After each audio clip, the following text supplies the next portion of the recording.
Honourable members, the Deputy Speaker.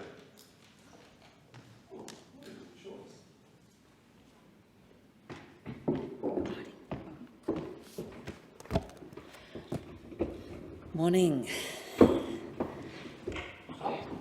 And are there any constituency statements by honourable members? And I give the call to the member for Indi. Thank you, Madam Deputy Speaker.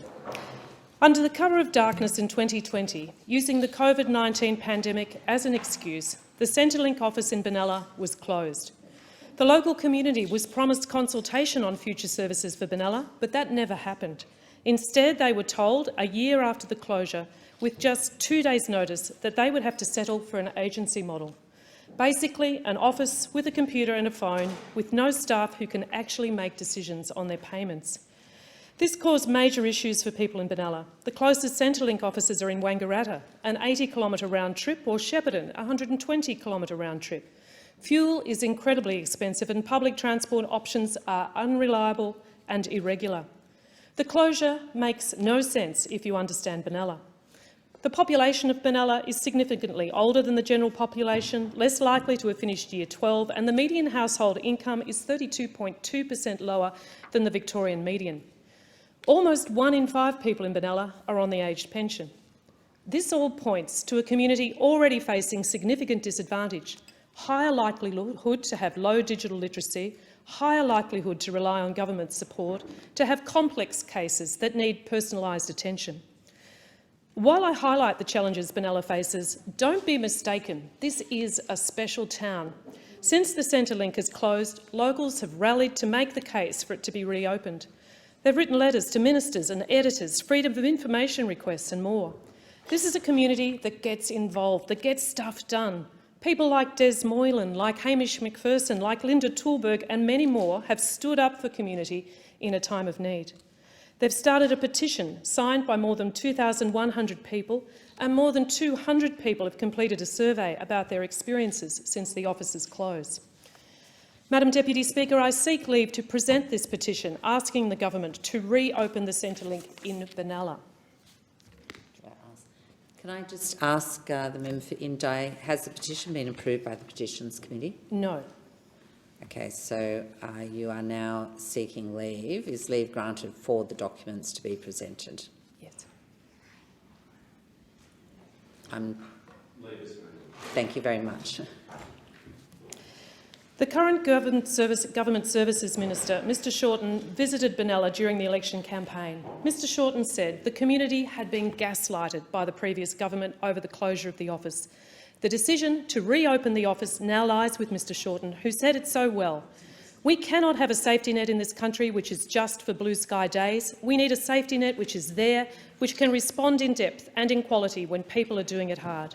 We need to ensure the people of Benalla have real access to the safety net, and I call on the government to reopen the Centrelink office as soon as possible and challenge you to find any justification. And I give the call to the member for Bruce. Hear, hear. Thank you, Deputy Speaker. Last week in this parliament we saw a very strange sight indeed. Shocking even to those who might have observed parliament or Australian politics for the last decade or more. We saw an Australian government led by a Prime Minister behaving like an adult who brought together leaders from right across the country in the national interest. Now, this shouldn't be something to remark upon. It should be the ordinary business of government. But what we've seen after a decade of dysfunction and division from those opposite has left the country in a serious precarious situation in terms of the economy, the budget and the big national challenges. So we saw business leaders, union leaders, experts actually listening to professors who spend their lives thinking about these things, workers sitting down in the same room listening to each other, talking about the big national challenges. I was there for the first part of the first day, and the overwhelming emotion was relief. Talking to leaders from right across the country, relief that this dreadful Morrison government was gone, that there was a government that was actually interested in not just listening to them, but in bringing people together in a civil way to hear different perspectives, powerful perspectives. You saw leaders of big business sitting in the room listening to the perspectives of the vulnerable. Now, that should be ordinary business of government, but Australia lost its way under the previous government. The big national challenges, though, are serious. We heard our economy, the budget, faces crisis. Record levels of inflation, falling real wages for the last decade, a skills shortage crisis, exacerbated by $3 billion of cuts to TAFE and training, cuts to apprentices under the previous government, made worse. I know they don't like hearing this, do they? It's a radical proposition. Oh, he's yelling out funny little program names. That's the problem. There was never a structural response to anything that the nation faced. There was Band-Aids, sticky tapes, cute little announcements. Remember JobMaker, anyone? It was going to create 100,000 jobs. Created about, if that, 1% of the target. Job faker.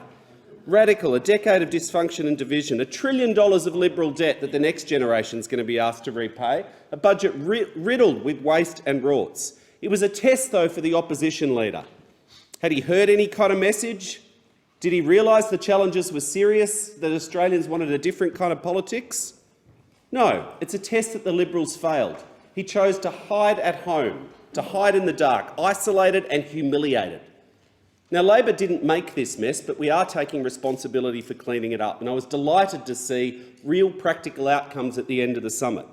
180,000 new fee-free TAFE places, strengthened TAFE. Income credit for aged pensioners who want to work to earn extra, $4,000 this financial year. Work on housing, restoring a national consensus in favour of permanent skilled migration that does our nation well. Time. I give the call to member for Petrie. Well, good morning. Thank you, Deputy Speaker. Thirsty Chiefs is a small brewery in my electorate of Petrie that has been operating for 7 years.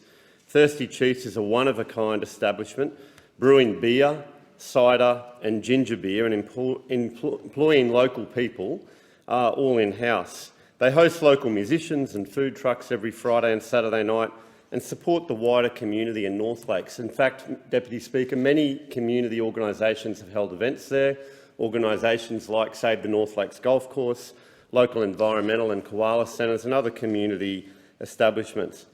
Earlier this year, Thirsty Chiefs received a letter from the Department of Climate Change, Energy and the Environment and Water advising them of their success from the department in their application of $25,000 under the Energy Efficient Communities grants.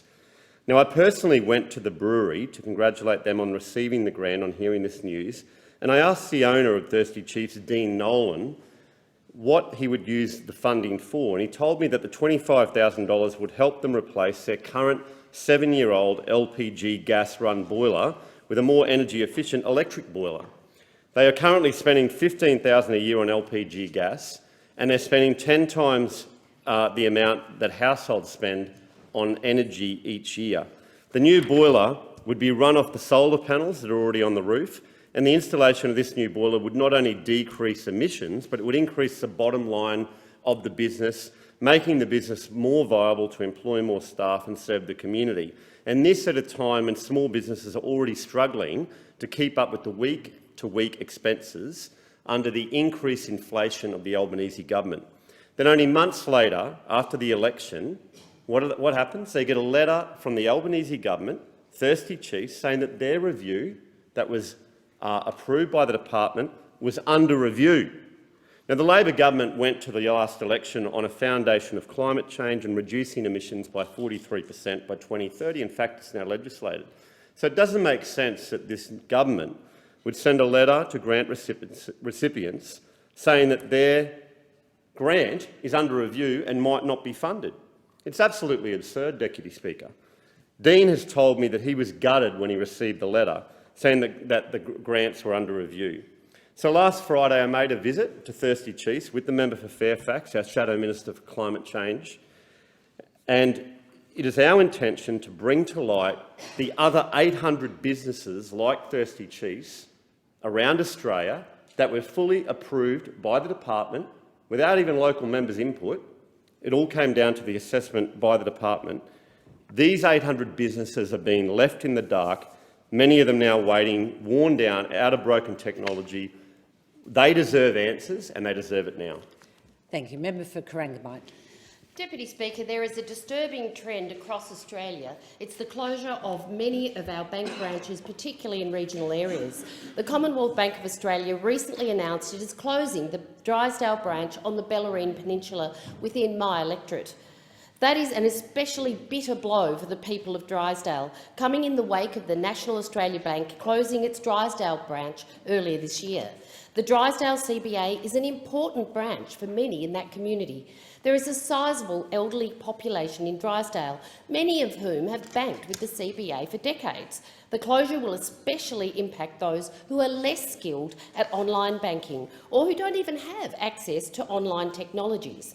The CBA said to the Drysdale Post Office that it would be the outlet to handle withdrawals and deposits on its behalf. However, there are many times when people need to go to a bank for personal assistance. Many bank transactions are more complex than simple deposits or withdrawals, and for some it's the regular contact, it's the face-to-face contact, the chat that really matters. And local businesses, they will still need to have weekly or daily banking in Drysdale. To announce the branch will now become part of the Ocean Grove branch, 15 kilometres away, is not only impractical, it's insulting to the many loyal Drysdale customers. I'm also concerned not just for the elderly, but for those with disability. For them, travel is not always practical or possible. I'm told that the CBA in Drysdale closes its doors this Friday. ATMs at the branch will also close. I'm also concerned about the future of staff at these banks. It's hard to fathom why this is happening when both the CBA and the NAB are making bumper multi-million-dollar profits, and as are the other banks. Transitioning to internet banking might make sense to executives in head offices, but it is disenfranchising our most vulnerable. I believe customers deserve better. Other bank branches are also in my electorate closing. Bendigo Bank, ANZ and Westpac have or will permanently close a number of their branches in the Geelong region. So that's 6 less branches in the region. I suspect Corangamite is not the only bank across the nation experiencing this. I urge them to carefully reconsider their decision about bank closures in light of the huge impacts. And I remind banks of their social licence to the community and their customers. It's disappointing that customers appear to become, at this stage with all banks, a distant second to profits. That is far more important to them than the people they serve. They need to get their act together. Thank you. I give the call to the member for Groom. Thank you very much, Madam Deputy Speaker, and I'm delighted, absolutely tickled pink, to be standing in the chamber today talking about the future of New Acland Mine with a smile on my face. It's fantastic news. You see, 1 week ago, the state Labor government finally bowed to reason and granted the necessary mining approvals for New Acland's Stage 3 expansion to go ahead. A fantastic, fantastic result, and it's brilliant to see miners being transitioned back into their jobs in the seat of Groom. Now, one caveat, we do still need to wait for the associated water licence to come through. But given that this mine has met every test that's been put to it over a prolonged period, over 15 years, I'm absolutely confident. New Hope Group's predictions that this mine will be back up and running at the start of next year will come through. That battle, that 15-year battle we saw, cost hundreds of local workers their jobs, as redundancies ran out through the workforce there. So it's fantastic to finally have a pathway of hope in front of us. And look, when I was door-knocking through Oakey, the message was loud and clear. Great news, where do I sign up? People want jobs, and people tell the stories of how New Hope has supported the local community and done so much. They're a great community asset.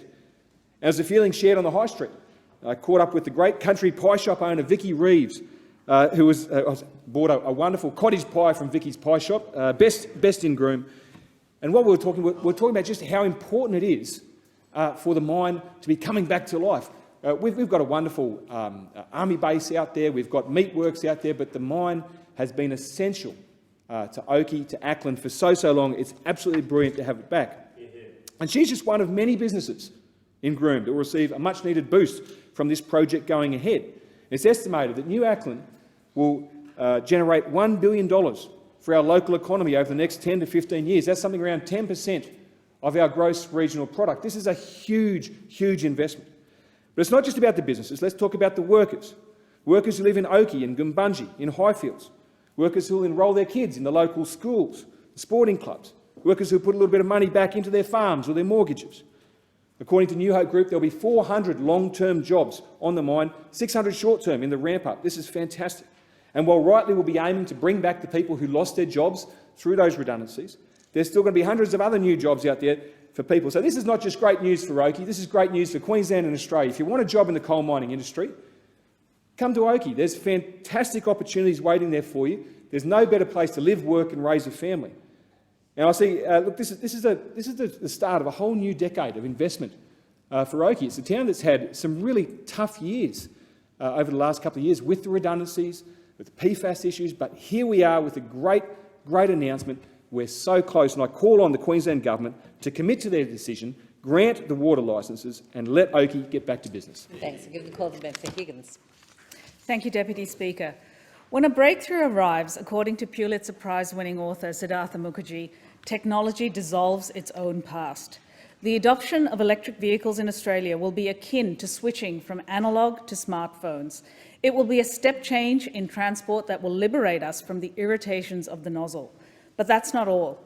We can look forward to breathing cleaner air free from particulates and carcinogens that come from Australian cars burning some of the cheapest but dirtiest fuel in the world. Australia is only one of 6 countries in the OECD to not have vehicle emission standards. For example, our unleaded petrol has 15 times the level of sulphur compared to similar fuel in Europe. As a result, we have been denied the most fuel-efficient and environmentally friendly cars by European car makers. The previous coalition government established a ministerial forum on vehicle emissions in 2015, and what did it deliver? Nothing. As a result, Australians fell further behind in the electric vehicle race and are now in the pincer grip of high fuel prices and cost of living pressures. The lack of policy certainty has meant that consumers in the UK have access to 26 low-emission vehicles under 60,000. Meanwhile, in Australia, we only have access to 8. Our government is determined to change all of this. In the way we have a world of choice at our fingertips, we want to give Australians a world of choice when it comes to electric vehicles. At present, these cars are like the Hunger Games, getting them. Meagre offerings are selling out in minutes, much like grand final tickets. However, the EV roadshow is getting underway and tickets are selling fast. We have acted to make EVs cheaper by removing the 5% import tariff for cars below the luxury tax threshold. The removal of fringe benefits tax will make electric vehicles more attractive to employers by shaving off, for example, $12,000 from the cost of a Tesla Model 3. We have also committed $500 million to establishing a national EV charging network with charge points every 150 kilometres. In Higgins, we have 7 public EV charge points. It's an embarrassment, but it's going to change. We will create a national hydrogen fuelling network and flip the Commonwealth fleet, aiming for 75% low-emission vehicles on new leases by 2025. This will have the ancillary benefit of boosting the second-hand car market once these leases expire. Improving our fuel standards is also on our radar.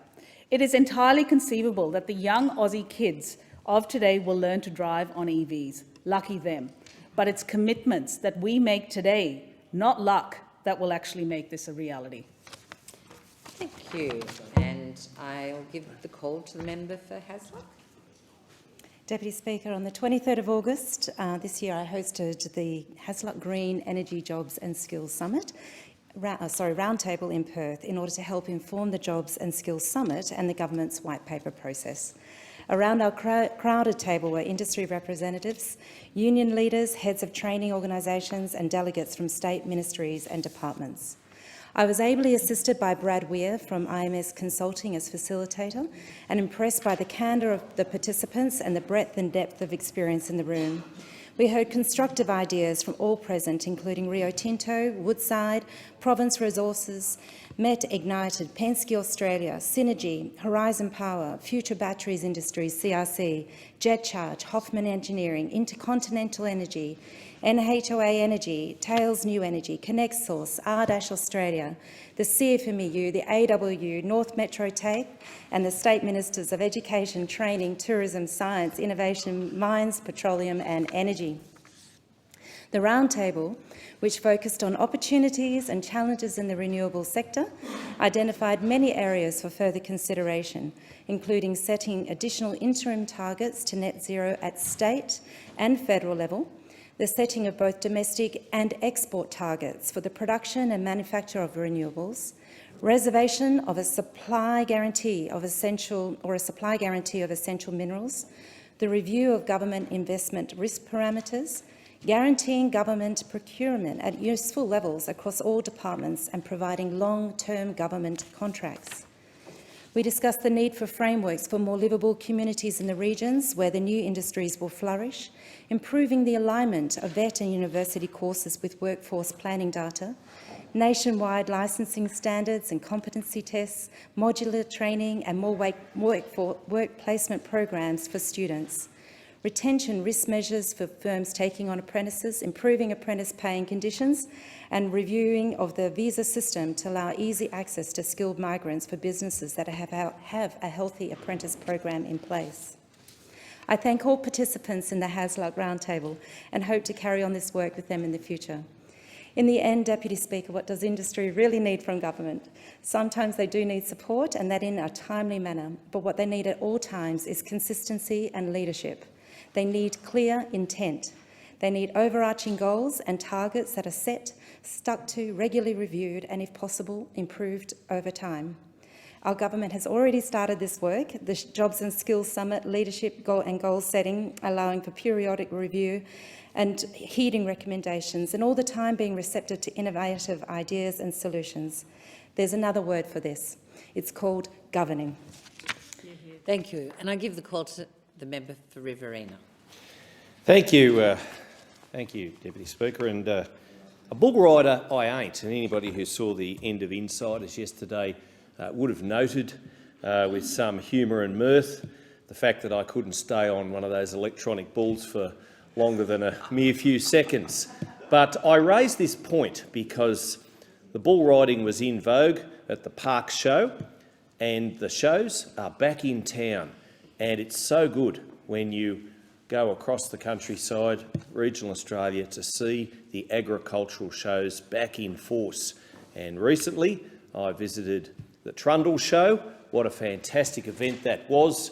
And they had the dog trials and the dog jumping, and just so good to see. But people getting out and about once more, enjoying the shows for what they are, the poultry exhibitions, school children doing their best colouring in and entering it and winning potentially certificates and the like. The cooking, Flo's pumpkin scones have got nothing on some of the shows, exhibits that people go to so much trouble to bake and make. And indeed, just getting together after 2 years of COVID where our country shows weren't able to be held. And pleasingly, in that time, the former government put together a package of $52.9 million to support shows. And in that time, many of the country shows have actually put in place the infrastructure that is going to benefit their show communities for decades to come. And this is so important. And I visited the Park Show, I visited the Ganmain Show, and these country shows are what makes some of these little towns, and not so big. We've got the Wagga Wagga Show coming up. Really vibrant and happening places. Now, just with these grants that I mentioned, and I mentioned the infrastructure, Lockhart received $75,360 to upgrade their livestock sheds and construct a ticketing booth.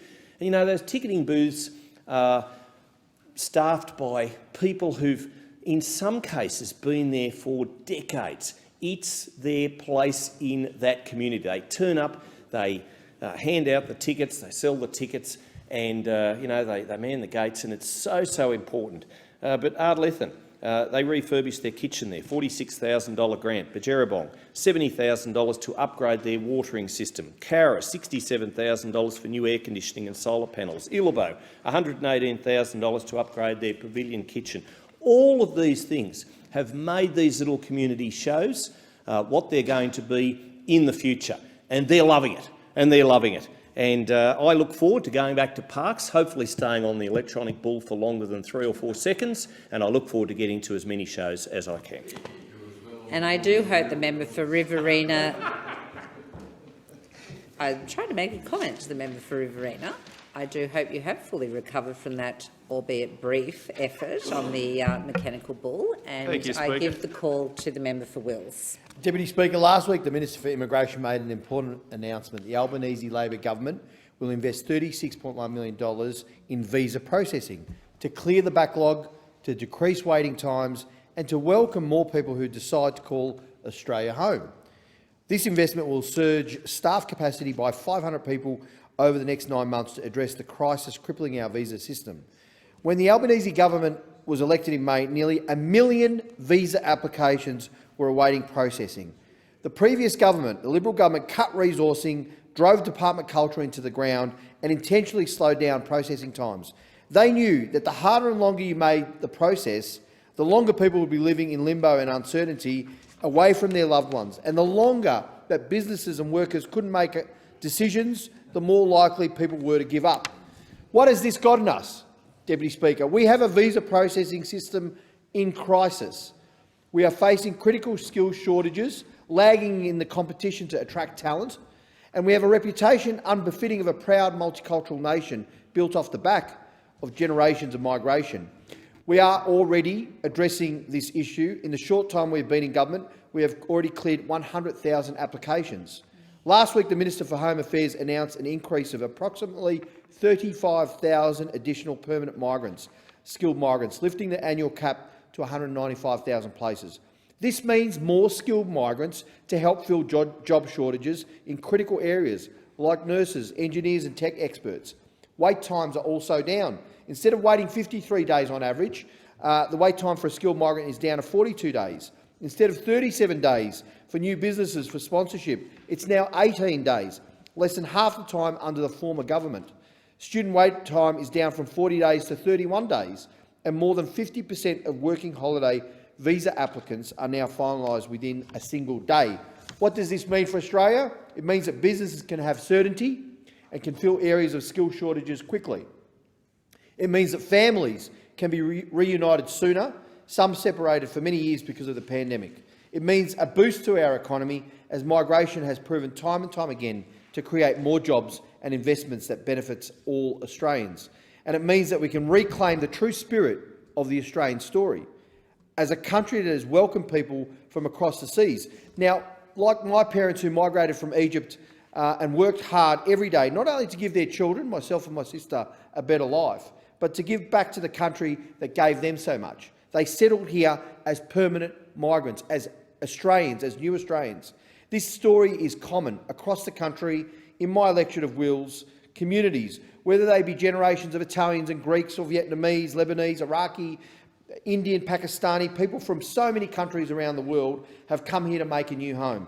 We all know someone who has given the opportunity to call Australia home. Time's expired, and I give the call to the member for Leichhardt. Thank you very much indeed, Madam Deputy Speaker. And on Monday, the 29th of August, last Monday, my beautiful wife Yolandi and I had the pleasure of attending the 2022 Host Plus North Queensland and Northern Territory Restaurant and Caterers Awards. This is the first time now for a couple of years. There was a little thing that crept into our society called COVID that had caused some delays. It was a fabulous evening, plenty of fierce competition across 27 categories, and there were 98 nominees. I'd like to take the opportunity, first of all, of congratulating all of the winners in their specialist categories. From Darwin, Port Douglas, Cairns, Palm Cove, Townsville, I would like to make special mention of Chris Buckley from Christo's, the personal chef, and CC Bar and Grill in the Chambers, because both of those businesses took out multiple awards. And I'd also like to make special mention to Craig Squire of Oka for taking out the Lifetime Achievement Award, something that, of course, I wasn't particularly surprised with, given his contribution to that industry. So congratulations to all the award winners and for all the nominees. Madam Deputy Speaker, I had the opportunity to speak to many people that evening, and while the industry has had very appropriate government assistance during COVID and the measures we put in place to insulate them from the disruptions brought about by COVID-19 pandemic, but there's still a lot more that we need to do. Staffing has been a significant challenge in the industry. There needs to be some consideration given to the visa arrangements for hospitality workers. This and other measures, such as increasing the hours of work for retired people can undertake before their Service Australia payments are impacted, is clear to me. It's these sort of measures that would be very much welcome. And I have to say to you, I welcome the focus on that at the last Jobs Summit. I had the pleasure of sitting with the Association's CEO, Belinda Clark, celebrating the achievements of the industry. The Association represents 55,000 venues, 350,000 jobs currently. There is 102 jobs offered online. It's disturbing to know that despite this massive contribution, they were not offered a seat at the recent Jobs Summit. It's hard to believe, given the significance of their contribution, that this was just an oversight. It worries me it may well have been the government putting politics before common sense, and this was another way of punishing the Association for their support of work choices all those many years ago. I understand that the Hotels Association was also omitted from the invitation, but they fortunately at the last moment did get an invitation, but the restaurant and caterers missed out. I hope that my concerns are proven wrong, but I'd like to again thank the Restaurant and Caterers Association and Host Plus for putting on in accordance with Standing Order 193, it's time for members' constituency statements has concluded, and I call on the clerk for the next item of business. Private members' business, order of the day number 1, foot and mouth disease, resumption of debate on the motion moved by the member for Riverina. Thank you. So the question is that the motion be agreed to. And I'm giving the call. You're seeking the call. I'm giving the call to the member for Flynn. Thank you, Madam Deputy Speaker. I rise to support the member for Riverina's motion regarding foot and mouth disease, a disease that has been spreading throughout Indonesia, including the holiday destination of Bali. Madam Deputy Speaker, roughly half of Australia's cattle population live in Queensland, and roughly 1/3 of that lives in central Queensland, which includes my electorate of Flynn. Many graziers have contacted me concerned about what foot and mouth disease outbreak would mean to their businesses and, more significantly, to Australia in general. If foot and mouth disease reaches Australian shores, it will devastate the agricultural industry, associated industries, and cost the Australian economy tens of billions of dollars. In 2001, in the United Kingdom, foot and mouth disease forced the destruction of more than 6 million pigs, cows and sheep at an estimated cost of £8 billion. Australia's agricultural industry is worth much more than the United Kingdom's, with our beef industry being worth more than $20 billion alone. A new report commissioned by the Regional Development Australia, Central and Western Queensland, has predicted catastrophic economic consequences if an outbreak of foot and mouth disease would occur. This disease would inflict a $1.1 billion hit to the Central Queensland and Western Queensland economies and cause almost 34,000 job losses. The RDA report shows that Western Queensland and the banana regions account for more of Australia's cattle herd than any other regions and would suffer gross regional product losses of 37.3% and 10.1% respectively. Madam Deputy Speaker, it is clear that the Labor government simply does not get it. In the short time coming to office, Labor has a biosecurity crisis on its hands.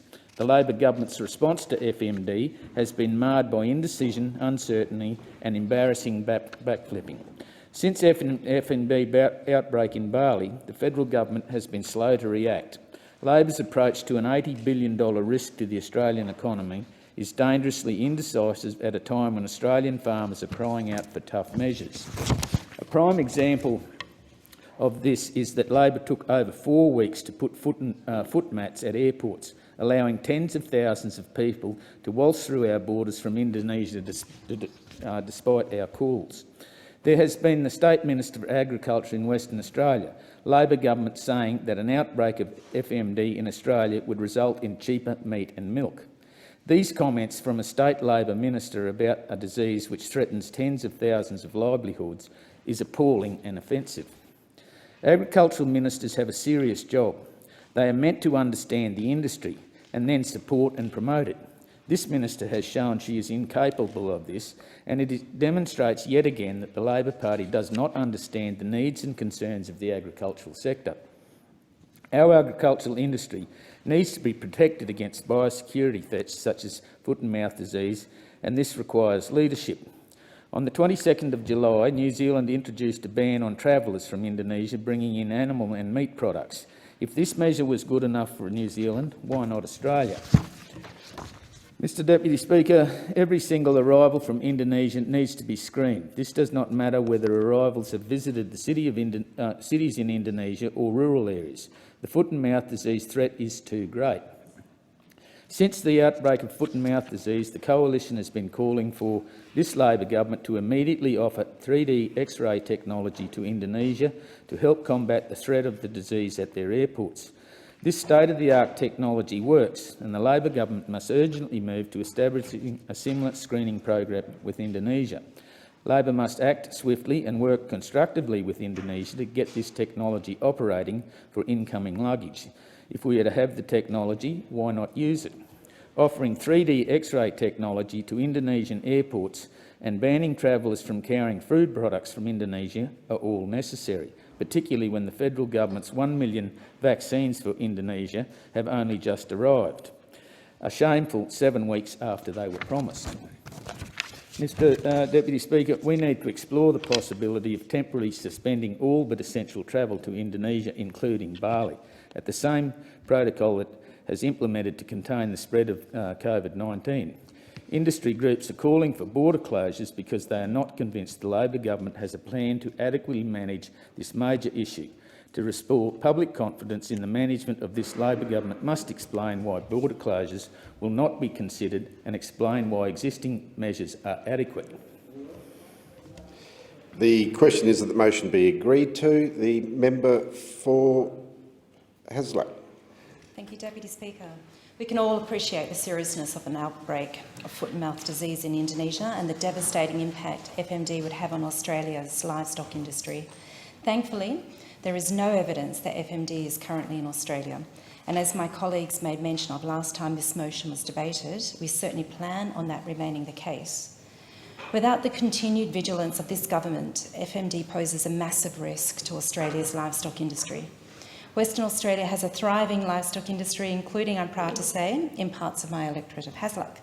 The WA meat and livestock industry runs into the billions of dollars of domestic and exported product.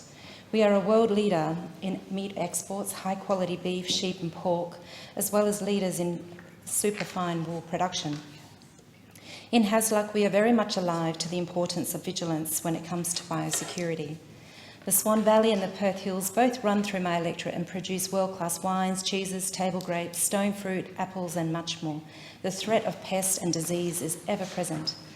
The prosperity of the region and the massive contribution it makes to our economy is reliant on everyone, including this government, to do the right thing. Last week, I met Graham Ukich at Oakover Wines in the Swan Valley. Not only is he growing vines for wine production, he's also distributing around 250 types of cheese to retailers around WA. He is relying on the measures that this government is taking to protect the dairy industry in Australia. And just outside my electorate in York, my sister and her husband run a flock of sheep. They too are relying on the action of our government that is taken to protect our industries. I know all too well the potential dangers FMD presents. This is why I'm happy to talk about the action our government is taking to ensure the safety and success of industry here in Australia. The measures begin with providing support to Indonesia to combat the outbreak. Indonesia, and specifically Bali, are a short flight away from Perth Airport, and few people love heading over to Bali for a bit of R&R more than us sandgropers. The Australian government has committed $14 million in immediate funding to manage the increased threat of foot and mouth disease and lumpy skin disease, in addition to $1.5 million to supply vaccines in Indonesia, and $550,000 to support the industry-led assistance made available by Meat and Livestock Australia. This is in addition to providing biosecurity officers granted extra powers under the Biosecurity Act of 2015 to direct returning travellers to use the sanitising foot mats in Australian airports, providing increased education resources such as flyers, airport announcements, online advertising to ensure travellers are made aware of their biosecurity responsibilities. Biosecurity detector dogs in Darwin and Cairns airports risk profiling 100% of passengers that come into Australia from Indonesia. By providing this expert technical advice, vaccines and financial support to Indonesia, we can significantly minimise the risk of introducing FMD while maintaining positive bilateral relations with our important close neighbour. The government will continue to listen to the experts and work with industry to make sure we have the best possible calibration on our response to this very serious situation. And it cannot be overstated just how seriously this government is taking this issue. We are led in this area by the Minister for Agriculture, Senator Murray Watt, and his record of swift action speaks for itself and has kept Australia free from FMD. I'm sure the Minister welcomes any constructive advice of this Parliament or the public have on this issue. And it's right to raise the valid concerns of people directly engaged in the livestock industry without becoming unduly alarmist or playing politics with what is a very serious matter. One area that has been properly raised are concerns about the effect feral animal populations such as pigs might have on the spread of FMD if it got a foothold. The need to address feral animals has been covered by the State of the Environment report and is a matter this government takes very seriously. In the midst of our valid concerns about industry, I would also like to add that we should spare a thought for the animals themselves. I know firsthand that for many farmers, this is the most immediate and distressing part of having to deal with disaster, whether it be disease, flood, fire or other. People who work with animals never want to see those animals suffer. We should also recognise and thank the overwhelming majority of travellers who are doing the right thing, taking their responsibilities seriously and playing their role to keep FMD out of Australia. It is greatly appreciated by the government, by farmers and everyone who relies on crucial agricultural and livestock industries. The question is that the motion be agreed to. The member for Capricornia. Thank you, Deputy Speaker. I rise to speak in support of this motion. In just 9 short weeks since coming to office, the Labor Party has a biosecurity crisis on its hands with a potential outbreak of foot and mouth disease, a crisis of their own doing due to inaction and ineffective decision-making. Regional and rural electorates like Capricornia who will be on the front lines of a potential outbreak. An outbreak would be devastating to the central Queensland economy and Australia's $80 billion livestock industry. But just don't take my word for it. Regional Development Australia Central and Western Queensland commissioned a report titled "The Economic Significance of the Livestock Industry to Central and Western Queensland," and it painted a dire picture of what could happen to the region should an outbreak of foot and mouth disease occur. I want to congratulate RDA Central and Western Queensland for taking the proactive step in releasing this report. This report states that an outbreak of foot and mouth disease will cost the region $1.1 billion, which is 5.2% of the region's economy. In my electorate, $214.4 million would be written off Rockhampton's economy and $121.8 million would be written off Livingstone Shire. Jobs would be also at risk. If an outbreak of foot and mouth disease occurs, approximately 7,034 jobs in Rockhampton would be lost and 3,960 jobs in Livingstone Shire. Deputy Speaker, beef is important to Capricornia. Rockhampton is known worldwide as the beef capital of Australia. Rockhampton hosts Beef Australia Expos every 3 years, and people from all over Australia and the world come to Rockhampton to see the quality of Australian beef and discuss cutting-edge agriculture practices. Beef 2021 was a record year with a total attendance of 115,886 people, an increase of 15% from the 2018 event, with the average person visiting the event for 2.81 days. The Coalition Government proudly supported the event with a contribution of $3.9 million. All of that progress would be at risk, and we simply cannot afford this potential hit to our local economies and to our local jobs. I remember seeing the images from the United Kingdom in 2001 of the carcasses of cows and sheep piled high with flames engulfing them. Over 6 million sheep and cattle were destroyed to contain the spread. I genuinely fear we could see the same here in Australia. Deputy Speaker, unfortunately, we now have an Agriculture Minister from the Gold Coast who fundamentally does not understand what foot and mouth can do to electorates like the one I represent. I have previously called on the Prime Minister to take direct control of biosecurity measures after Minister Watt's failures on containing foot and mouth disease and his slow response in rolling out measures to prevent the spread. Senator Watt was more than happy to throw criticisms around when he was a humble senator in opposition, but it seems he has proven to have a glass jaw when rightful criticism is levelled his way. I have sympathy for the minister. Being in government is serious and people's lives depend on your decisions. I understand he might not be used to the responsibility. In response to recent foot and mouth disease detections in Melbourne and Adelaide, Labor has made an embarrassing back down to finally introduce sanitised foot mats at international airports. This is a move that is weeks overdue, an important measure that the federal coalition has been calling on since FMD was first detected. Labor's dithering and delay in implementing this simple but important measure is unfortunate. In recent weeks, tens of thousands of people have come into Australia from Indonesia without having to disinfect their shoes. They are failing this basic but serious test on biosecurity, and it's time for them to toughen up and take control of this crisis on our borders. Unlike those opposite, the Liberal National Party understands the risk of foot and mouth disease because we live in the communities where an outbreak would damage them severely. We called on the government to immediately ban passengers bringing any food products into Australia. We also call for the installation of 3D X-ray machines in major international airports and offering one to Indonesia. We also called for the bringing forward of $20 million in funding for a traceability program for ear tags and the bringing forward of $10 million in funding for the National Livestock Gene Bank.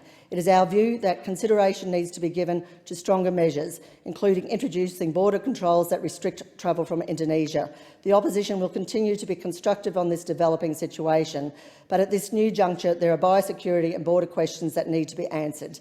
Deputy Speaker, Australian farmers need to be confident that our borders are secure against the spread of foot and mouth disease and their patience is wearing thin. This disease would be catastrophic for our farmers, for the Australian economy and for the everyday cost of food. No stone should be left unturned and no option left off the table in protecting Australia from foot and mouth disease. Thank you. The question is that the motion be agreed to. The member for Blair. Thank you, Deputy Speaker. I knew that the LNP members federally were out of touch, but I didn't realise they didn't understand how the calendar worked as well. I mean, the truth of the matter is that April actually exists in the calendar before the 21st of May, and the reality is that foot and mouth disease was detected during the time of the Morrison coalition government. And so they're prognosticating and preaching to us today about an issue that happened on their watch, when in fact they did nothing about it, and biosecurity was let down in this country under the coalition government. We know that Indonesia was foot and mouth disease free since 1986, a point that was made to me when I was in Indonesia a few short years ago. The World Organisation for Animal Health reported the first suspected outbreaks of FMD took place in Indonesia's second largest city under the coalition government's time in office, can I say, on the 28th of April 2022, and further cases were detected on the 1st and 3rd of May 2022. So if this was a problem, why wasn't the coalition government acting in terms of biosecurity protection in this country when they were last in office? It is spread, it is true, in Indonesia like wildfire, and by June, the Indonesian government launched a nationwide vaccination rollout. Nearly 1 million livestock had been vaccinated, 7,700 animals had been slaughtered, and nearly 5,000 had died. And it's a very, very important issue, and it affects my electorate and electorates around the country, particularly in my electorate, where there's a very large beef cattle industry. Deputy Speaker, the previous coalition government should have had this on its radar, and I find curious that those opposite criticise us about alleged indecision and concerning disinfectant foot bars in international airports when they did nothing about the issue when they were last in. If there's any concern about biosecurity measures, you would have thought that the previous Minister of Agriculture and the coalition government would have been on the front foot on this issue. Now, this government, the Albanese Labor government, is doing things. The use of sanitised foot mats for all incoming flights from Indonesia, including barley and shoe cleaning, additional questioning by border officials, biosecurity detector dogs in Darwin and Cairns, additional signage, social media, training, additional staff. I want to acknowledge the work done by Meat and Livestock Australia for its support in making funding available for vaccine projects to support importers to vaccinate Australian cattle entering Indonesian feedlots, and we know how important Indonesian feedlots are to feed them, and the live cattle exports as well from this country. I acknowledge the work of the Department of Agriculture, Fisheries and Forestry. This is a very, very important issue in my electorate. Agriculture is important in rural Ipswich and the Somerset region. The ABS data reported in 2021 the local government areas of Ipswich and the Somerset produced over $166.6 million worth of agricultural commodities, and of that, livestock slaughter equates to $95.4 million.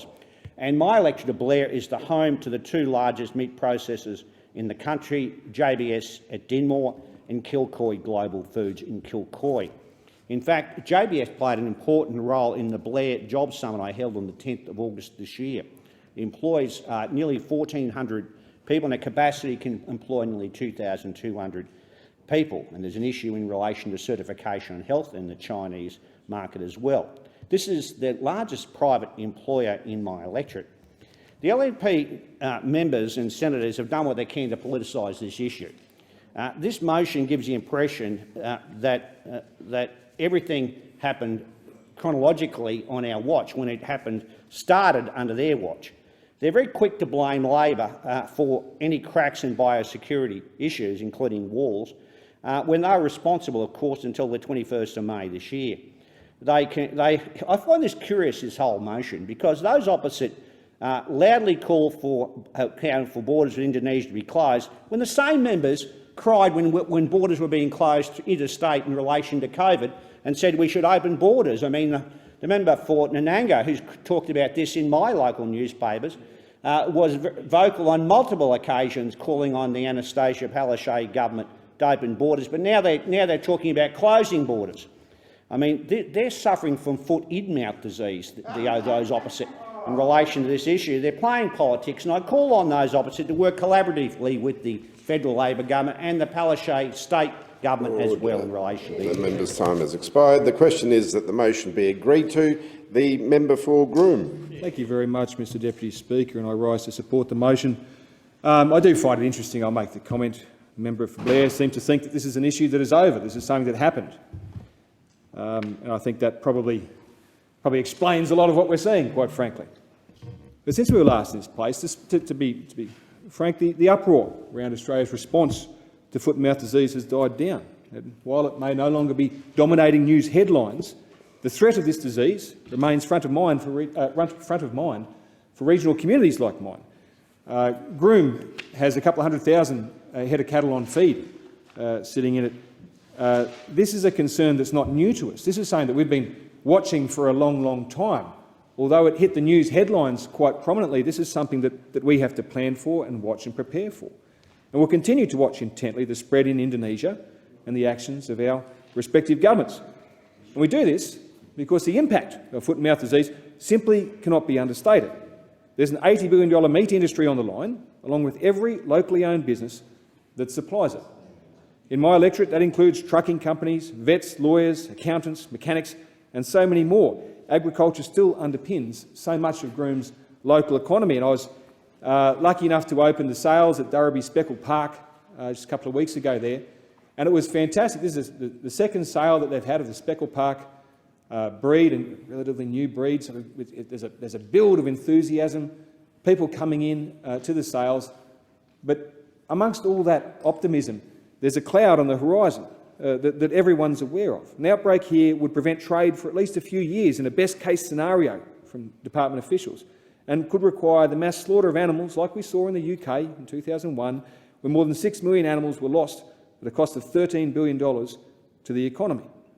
Now, not to mention the animal suffering, I imagine the mental health impact of such an exercise here in Australia, and again, I reflect upon the Millennium Drought. I was working at the North Parks mine at the time, and I remember speaking with local farmers in the area about the very real prospect they faced of having to shoot their stock. This is something that takes a heavy toll on people. This isn't something that is thoughtless or mindless at all. So this is, I'm not saying this to cause alarm or panic, but rather to keep the reality of the situation in mind as we decide our strategy going forward and work to keep the general public on side and compliant. And it's vital that the government does not let us guard down or take its foot off the pedal in its rollout of vaccinations and biosecurity measures. And I do acknowledge in this, the arrival of the first shipment of 1 million FMD doses supplied by the Australian government in Indonesia last week. It's an important step and one that I'm very, very glad to see taken. But the reality is the heightened threat on our doorstep. It could be with us for a very long time. There are countries where FMD has become endemic. Our assistance to Indonesia and home soil protocols must be maintained for as long as necessary. But there is still scope in our response to be improved. And I would call on the Labor government to continue to seek out new solutions to this issue and to remain open to this conversation. For example, while the Department of Agriculture has rolled out awareness campaigns to Australia's livestock producers and agricultural industries, travellers and a range of other stakeholders, I would argue that the greater education is still needed in metro areas before people even step foot onto a plane. From the concerned letters, phone calls and visits that I've had, I'm quite sure the agricultural industry and regional residents are well aware of what's at stake here and why compliance with biosecurity measures are so vital. However, I'm not confident that those who don't interact with this sector regularly are so well versed. And this isn't a city versus country matter. It's essential that everyone is educated and can work together for the protection of our nation. From the comments I've seen, including from the WA State Minister for Agriculture, I'm concerned the seriousness of the situation was not clear. It may be out of the press, but this is still very much in the minds of residents in my area. And the message is simple. It's very simple. The price of food will skyrocket. People in the suburbs and the bush are already feeling intense cost of living pressures. I'm sure they'll understand the seriousness of prices pushing higher. Look, let's revisit, I think it's important to revisit the conversation around 3D X-ray screening of luggage entering Australia and the need to establish a program with Indonesia. We're doing this and it's good, and we support the move to do this for mail from high-risk areas. It's a very simple question. Why not do this with suitcases as well? Again, this is not the voice of panic. This is a sensible proposition, and we would ask the government to consider it. Very important. We've gone 130 years in Australia without foot-in-mouth disease. That's not been an easy task. It's not going to be an easy task to keep us that way, but it's a task that we absolutely must stand up to. The question is that the motion be agreed to. The member for Bendigo. Thank you, Deputy Speaker. And again, this is classic of the Liberals and Nationals claiming that they are the only political parties that represent regional electorates. I represent the electorate of Bendigo that has significant livestock. Like the member for Blair, we have meat processing. Hardwick's in my electorate processes sheep and cattle. I also have significant cattle farms, piggeries and sheep farmers in my electorate. And the reason why I flagged that, Acting Deputy Speaker, is because this isn't a new issue. It's newish to Indonesia, but my farmers were first raising concern about this at least 5 or 6 years ago. And any member of parliament from a regional area who does their job would have been hearing the same concerns.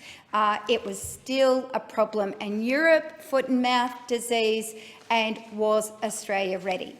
And the reason why that is relevant is because it goes to the true character of those opposite and what did they actually do when they were in government to prepare Australia, to prepare our borders, to prepare ourselves for if there was a significant outbreak in one of our regional countries. And the fact that they can stand in here and move a motion like this, criticising us for picking up where they left a massive mess, cleaning it up and getting an action plan rolling within days of being elected is just extraordinary. It screams politics. That's all they are. Because if they were genuine representatives, if they were genuine about their legacy, they would have come in here saying, we got ourselves ready in government, now it's the new government and they're rolling out the job. Because the fact is we were left short, and it was a Labor government, and thankfully, a Labor government was elected in May that could be here to roll out the plan that we are now seeing. Foot and mouth disease devastates livestock industries, and it devastates throughout the supply chain, whether it be the farmers or the food processors or the retailers. If this disease was to hit Australian stores, it would be a problem. But again, demonstrating the rhetoric of those officers, they went straight to closing the borders with Bali and banning tourists travelling there and people from Bali entering. Not listening to the science, not listening to the facts, when the facts are that the majority of this disease, the disease that has entered Australia, has been through animal products from overseas being brought in Australia. That's the reality. It's not coming in on people's feet, it's coming in through the food. And there we have to look at what the previous government did in terms of our borders. They cut funding to testing products coming into this country. That's what they did. They focused so much elsewhere that they actually stopped food being imported, products being imported. They actually reduced Border Force's budget in this critical area. They prioritised and put it somewhere else. So we have a legacy problem that our government inherited. But rather than scream about it, like those opposite are, got straight into doing the job.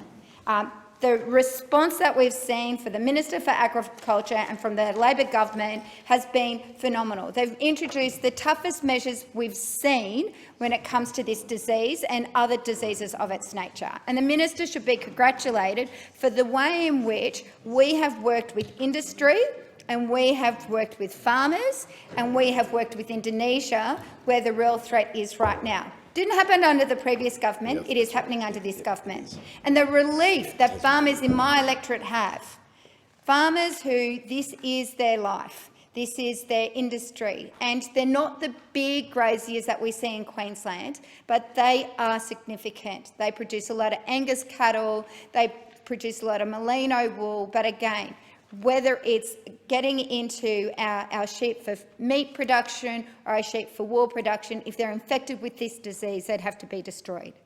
So I really want to see the opposition become more bipartisan on this issue and listen to their constituencies, listen to the stakeholders who are working with the government and getting on top of this disease. This is not the time to be playing politics. This is not the time. This is the time for us to work together. Yes, the MATs are being rolled out. Yes, the vaccinations are being rolled out. Yes, we're getting on with the job. It's not a time for politics. It's actually a time to work together as a country to make sure that this disease does not enter Australia. And where it has, we're getting onto it quickly. The debate is adjourned and the resumption of the... Excuse me, I'll reframe that. There being no further speakers, the debate is adjourned and the resumption of the debate will be made an order of the day for the next sitting. Clerk. Private members' business. Notice number 1, motion to be moved by the member for Bendigo.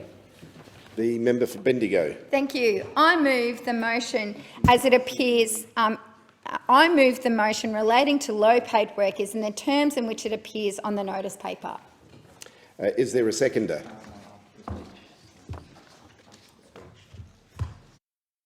Second it, and I'll reserve my right to speak. The member for Bruce. The member for Bendigo.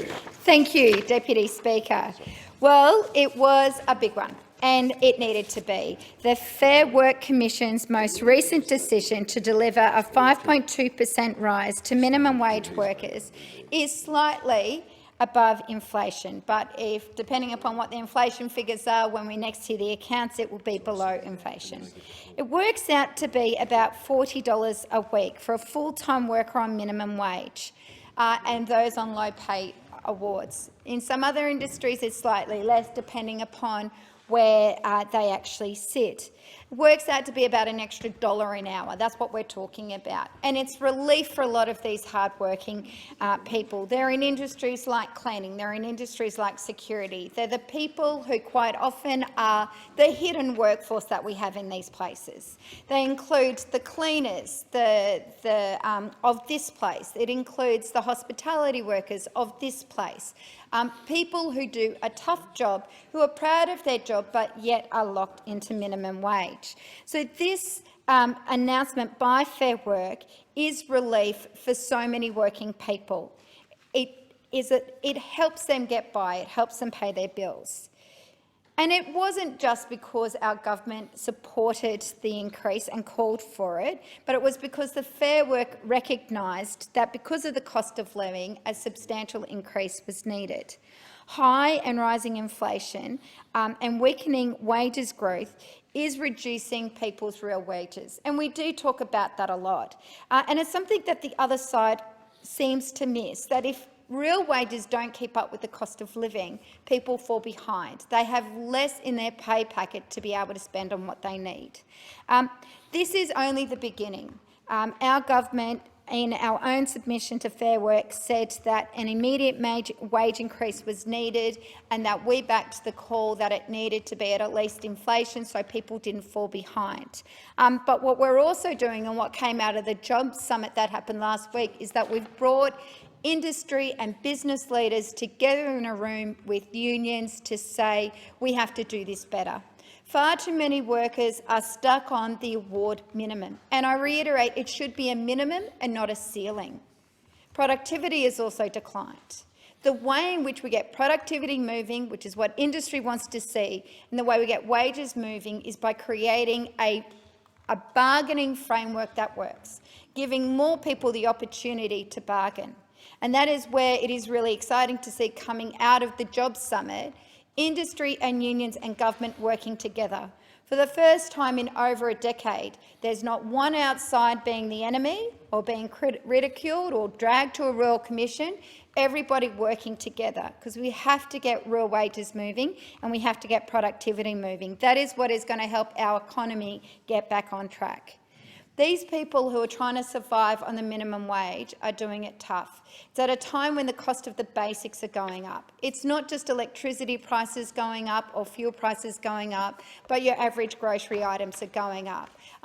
The price of broccoli, at the peak it was $13, $14. Lettuce was up around the same. The bare essentials that people need to survive were going up. The cost of childcare, if people have their children in childcare, is going up.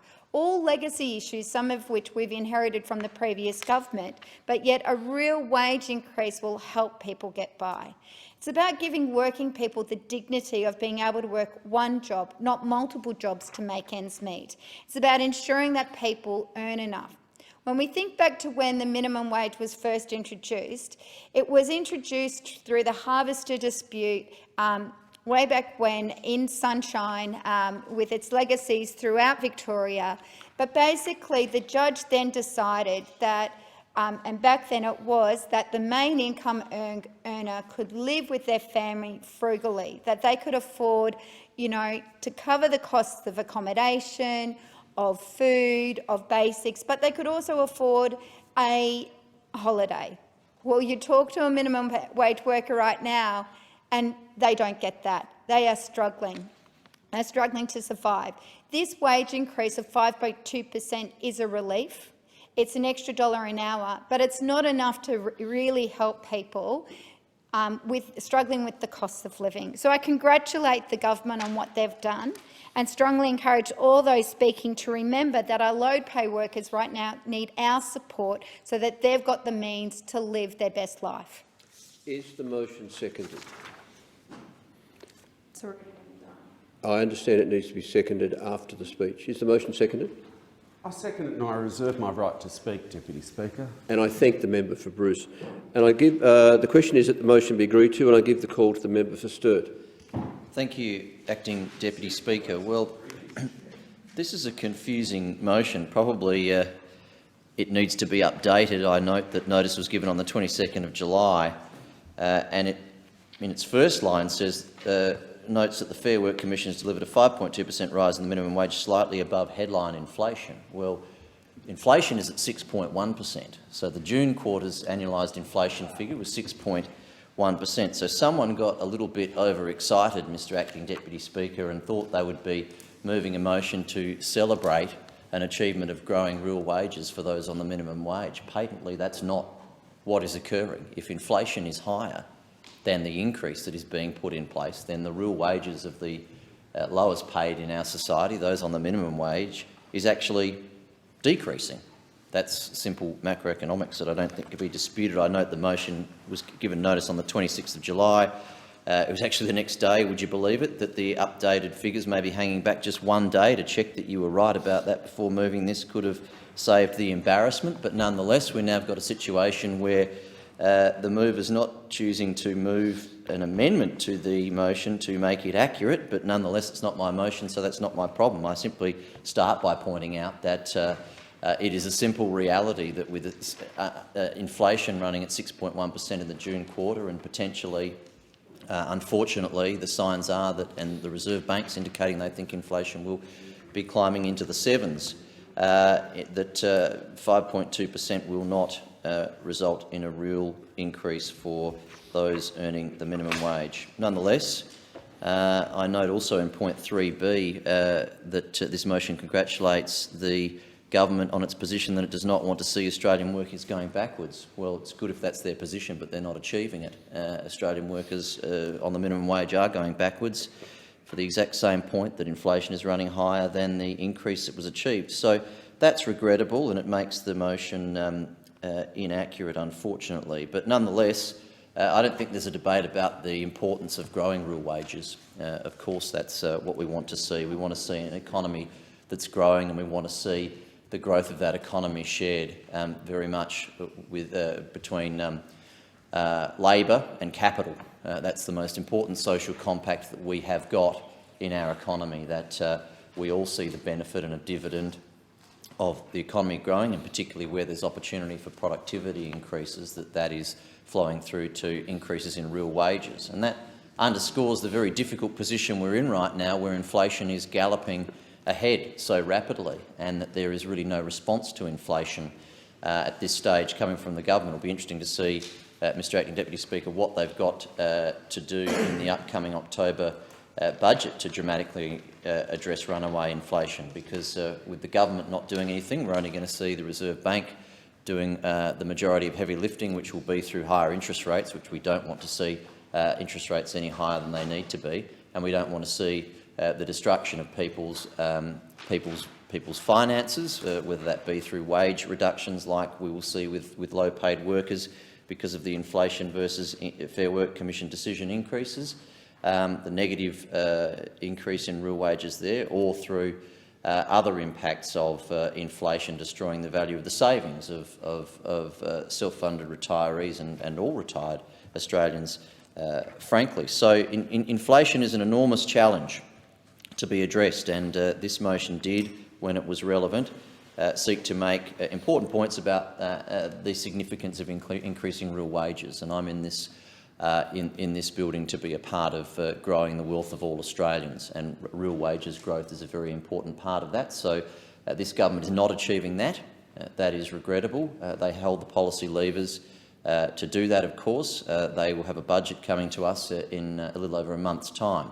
And that's the real challenge, to see what the government are going to do to arrest runaway inflation, because we can't have wages chasing inflation rates at 7, 8, 9%, whatever they might get to, and we don't want the Reserve Bank being the only people pulling policy levers to address inflation. On the fiscal side, there's a lot that can be done by the government, and this motion, and the fact that it is now so out of date and therefore incorrect, is the best example of how vital the job of the Treasurer is to do something meaningful in the upcoming budget to actually achieve an increase in real wages, rather than say you're going to do it and when figures are subsequently released find out that you in fact have not.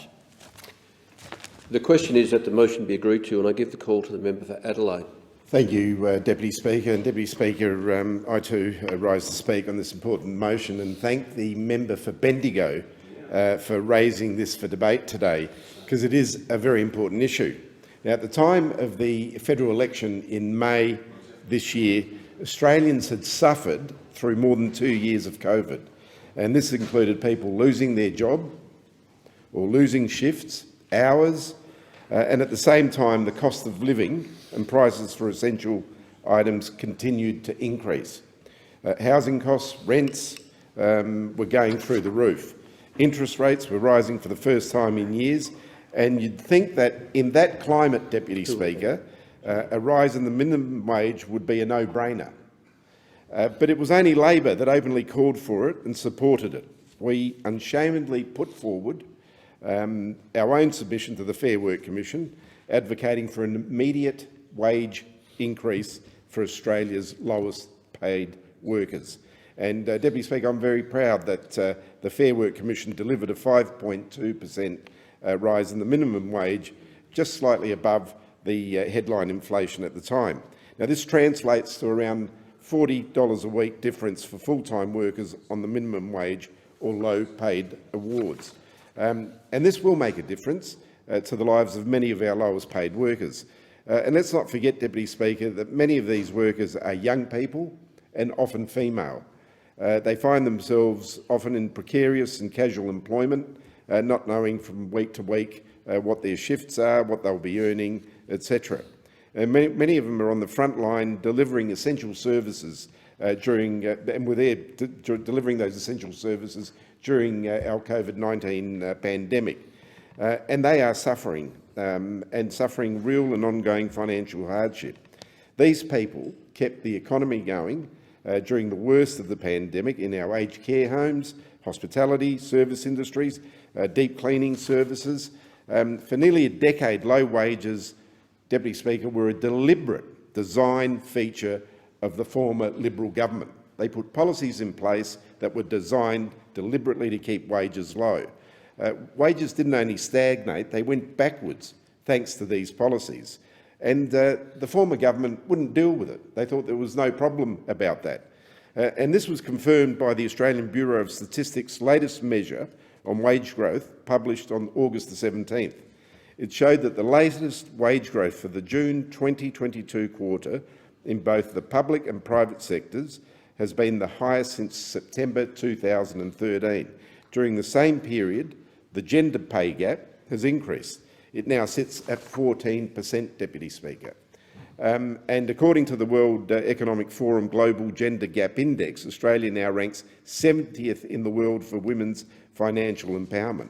Now, this is a shocking drop, especially when you consider that we rank equal first in the world in female education rates. So clearly, our our economy does not currently support many women to participate equally in the workforce, and this needs to change. Every Australian should have the right to secure employment, and they should be paid a wage which allows them to live well and in dignity, not precariously from week to week. So when we came out and spoke openly in support of a rise in the minimum wage, it heralded a new way of dealing with this important issue. Now, we recognise that things need to change, and we're acting, Deputy Speaker. In addition to supporting a rise in the minimum wage, Labor is committed to making gender pay equality an objective of the Fair Work Act. And we will strengthen the Fair Work Commission's powers to order pay increases for workers in low-paid, female-dominated industries.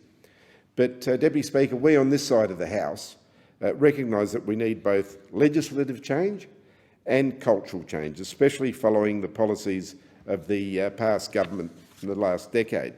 And you would have seen the Jobs and Skills Summit, which was held last week, demonstrated that for the first time in a very long time, we are moving towards change and cooperation. And this is more necessary now than ever because there are real structural problems in the Australian economy. According to the latest report by Deloitte Access Economics, business profits grew at double-digit rates over the past year. And you can say that's a great thing, but big oil and gas companies almost doubled their profits in 6 months. But wages haven't matched that growth, Deputy Speaker, and that's the problem. Some experts say this, the systemic is broken, the industrial relations. The question is that the motion be agreed to, and I give the call to the member for Lyons. Thank you, Deputy Speaker. I too thank the member for Bendigo for moving this motion. The decision by the Fair Work Commission to raise the minimum wage means an extra $40 a week for full-time workers on minimum wage or low-paid awards. In my home state of Tasmania, there are close to 76,000 Tasmanians who are benefiting from the 5.2% rise. And with inflation at 21-year highs and real wages falling, every little bit extra helps. The CEO of the Tasmanian Council of Social Service, Adrian Piccone, made the point that this increase recognises the challenges that Tasmanian workers on low incomes are facing with high inflation. And I'll come to the issue of high inflation a little bit later, with a 5.8% increase in the cost of living over the past year.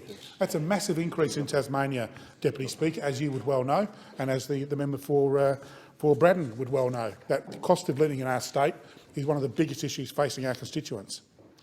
This rise rings true in the stories that I hear, and no doubt yourself, Deputy Speaker, and the member for Braddon, we all hear from our constituents across Tasmania that the financial pressures Tasmanians are under are immense. I hear stories of people having to put groceries back at the checkout.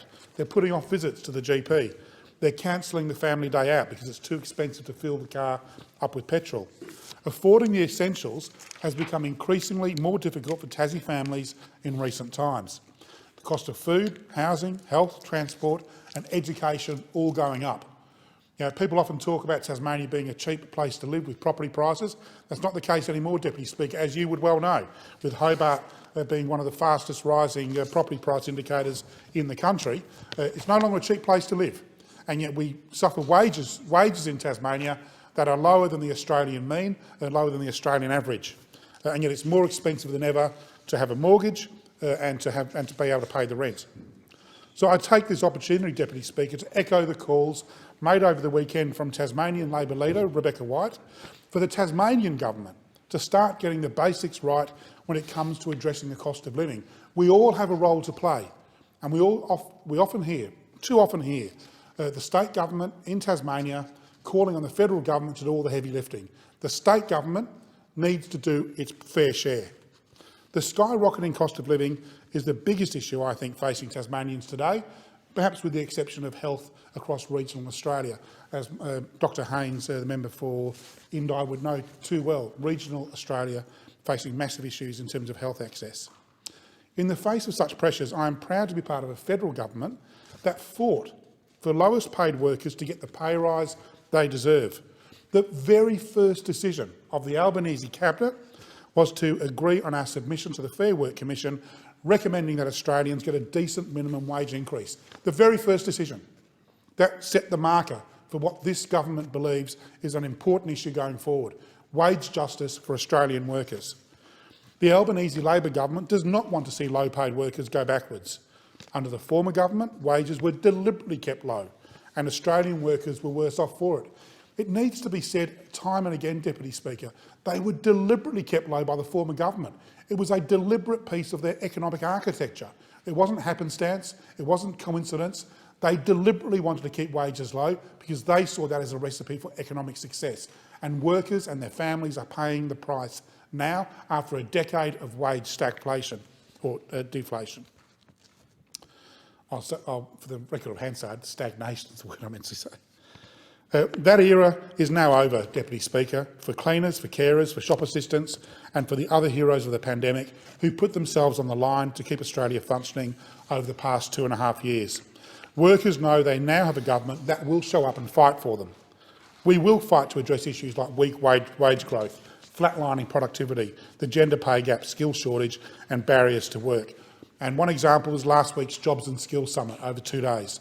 Great ideas, more than 100 Australians coming together, pulling together, building bridges to try and find a common way forward to get the country out of the mess that we find ourselves in after 10 years of inaction.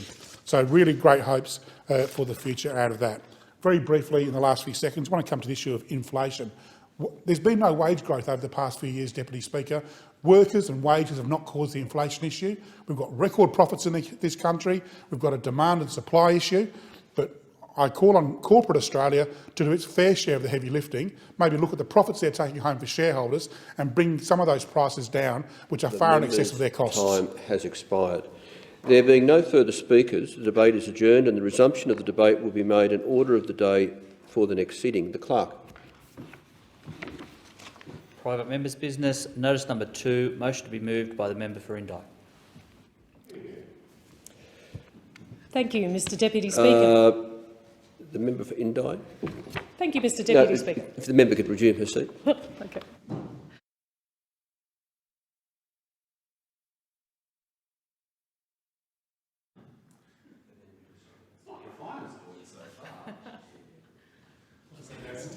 And I give the call to the member for Indi. And I'm pleased to call you the Deputy Speaker yet again, Mr Deputy Speaker. Thank you for this.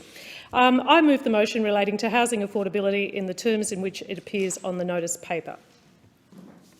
Today I'm using my first motion of this parliament to draw attention to the housing crisis in regional Australia. Let me say it simply. There is nowhere to live in the region. A few months ago, I met a woman who applied for 170 rentals in Wodonga before she found a place. Every business I speak to says they're unable to fill their roles because people cannot find anywhere to live in town. The prices tell the story. For renters, the average prices to rent a 3-bedroom house in towns like Wangaratta, Wodonga, Benalla and Mansfield are now hitting $400 a week. In our region, this is just unheard of. Buying a house is getting harder too, and fast.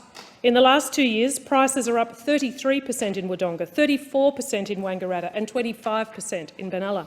In Bright, it's 55%. This is just out of control. I've put forward this motion to sound the alarm on the housing crisis, but also to make the case that we do not just have an affordability problem, we have an availability problem. Both parties like to put forward policies that simply throw fuel on the fire by subsidising people to purchase houses.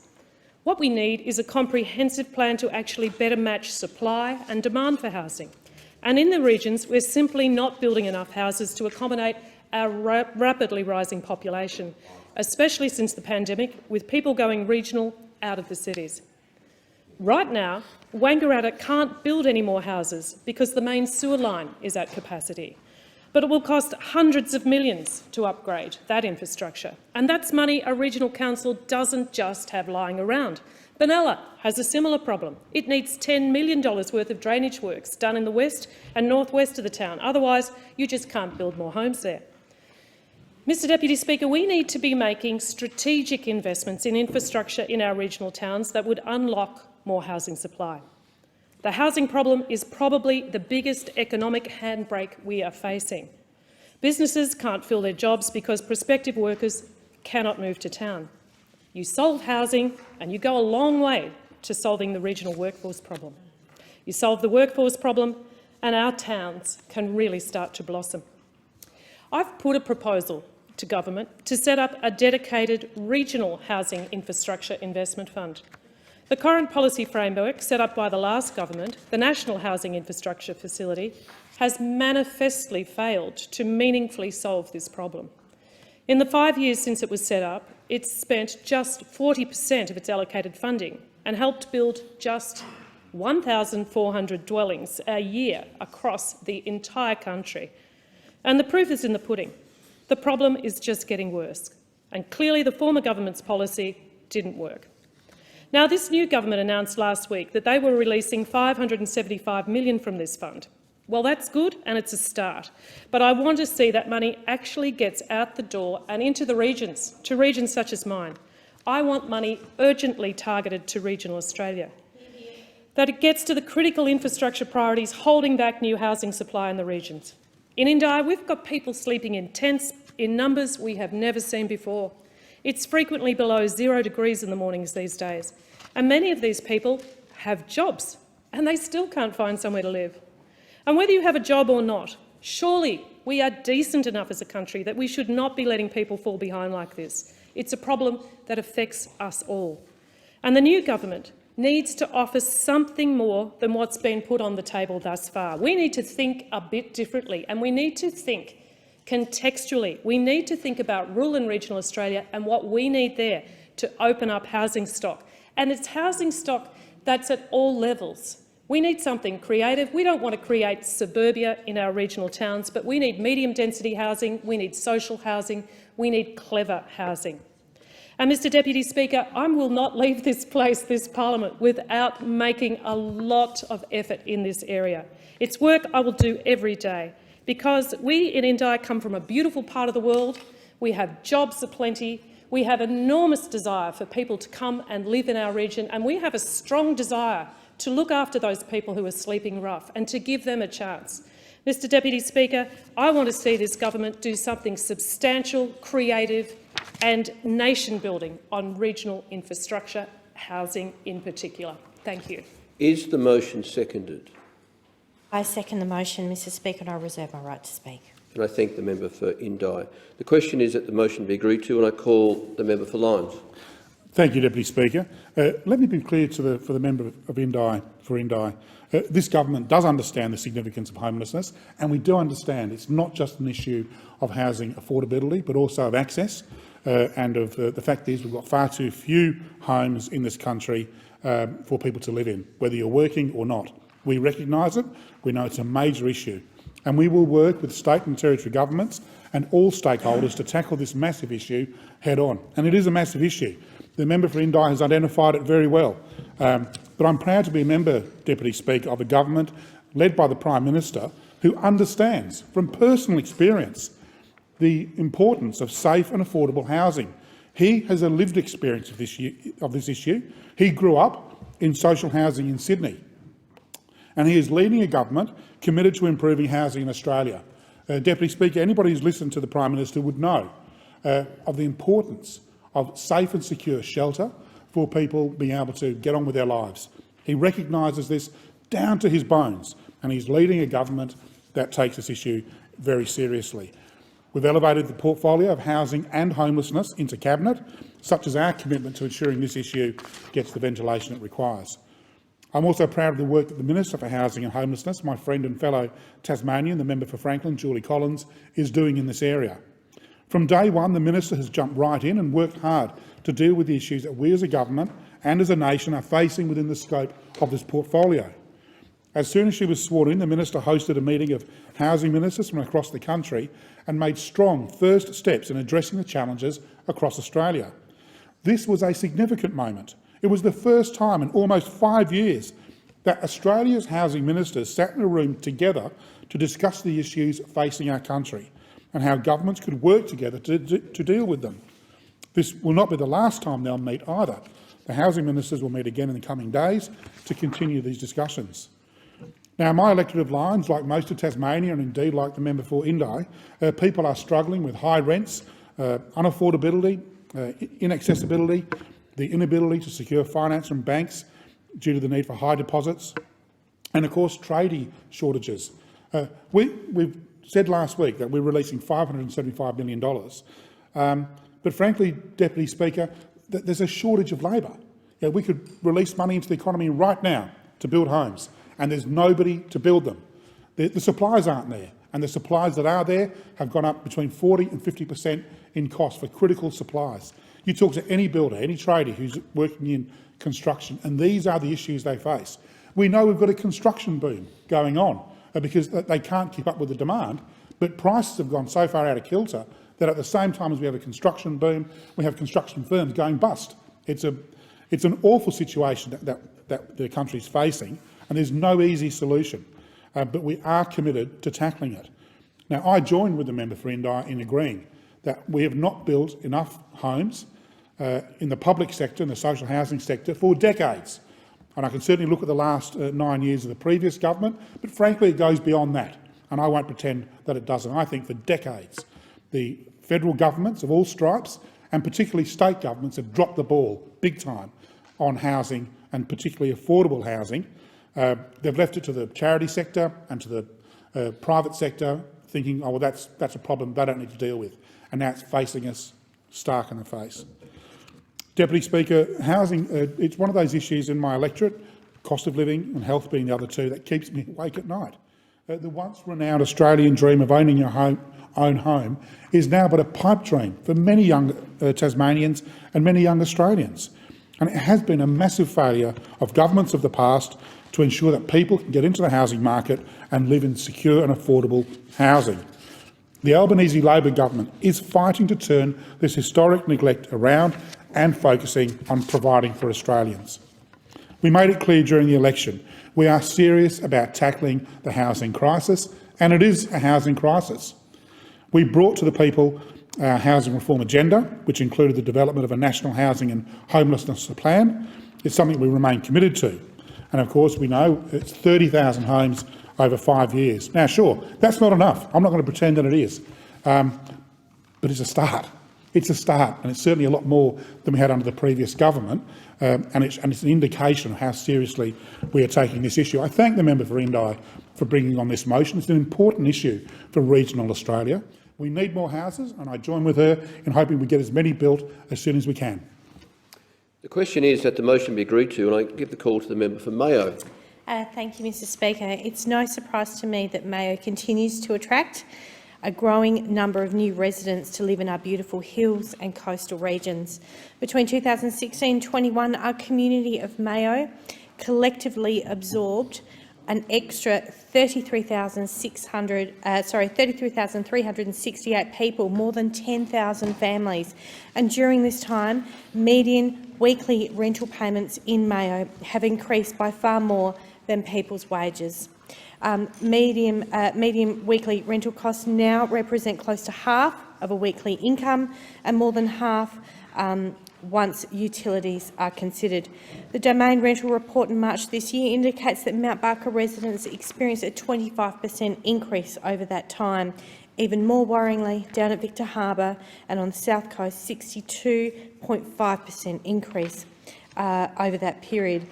This is in part because we just have such an influx of people coming in. It is also a holiday community.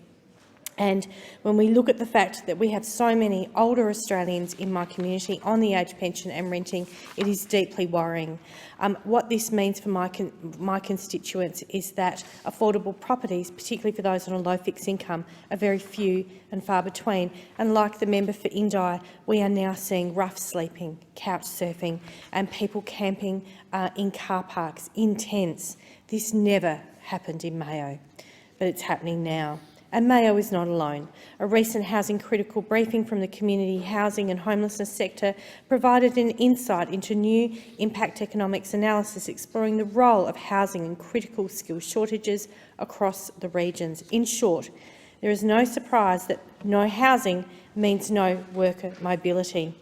In each area examined in the housing critical report, rental costs are up by high margins, severe housing stress is up, job vacancies have climbed and rental vacancies have plummeted. The report found that on the Fleurieu Peninsula, rents are on average up 48% since March 2020. Job vacancies are off the chart, with an estimated cost of more than $200 million each year to that region alone. In the context of the Job Summit, we need to keep front of mind the enormous pressures on regional Australia's housing, with insufficient supply and exorbitant prices. I warned during the last parliament of an impending tsunami of homelessness due to poor access to affordable housing. At the time, I requested the three tiers of government work together to establish a national strategy to help to increase housing supply and improve affordability.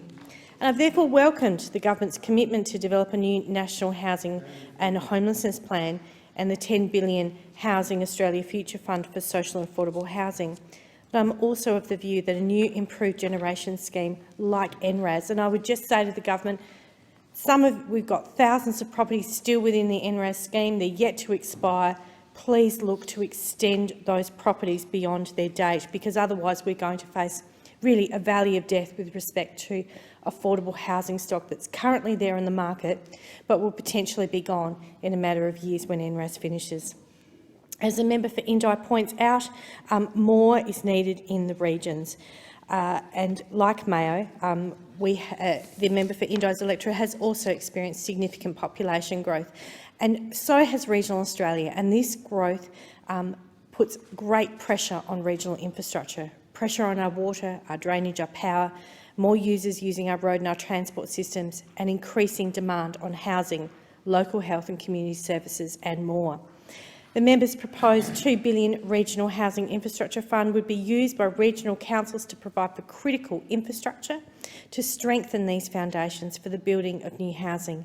And I urge the government to consider this very, very carefully.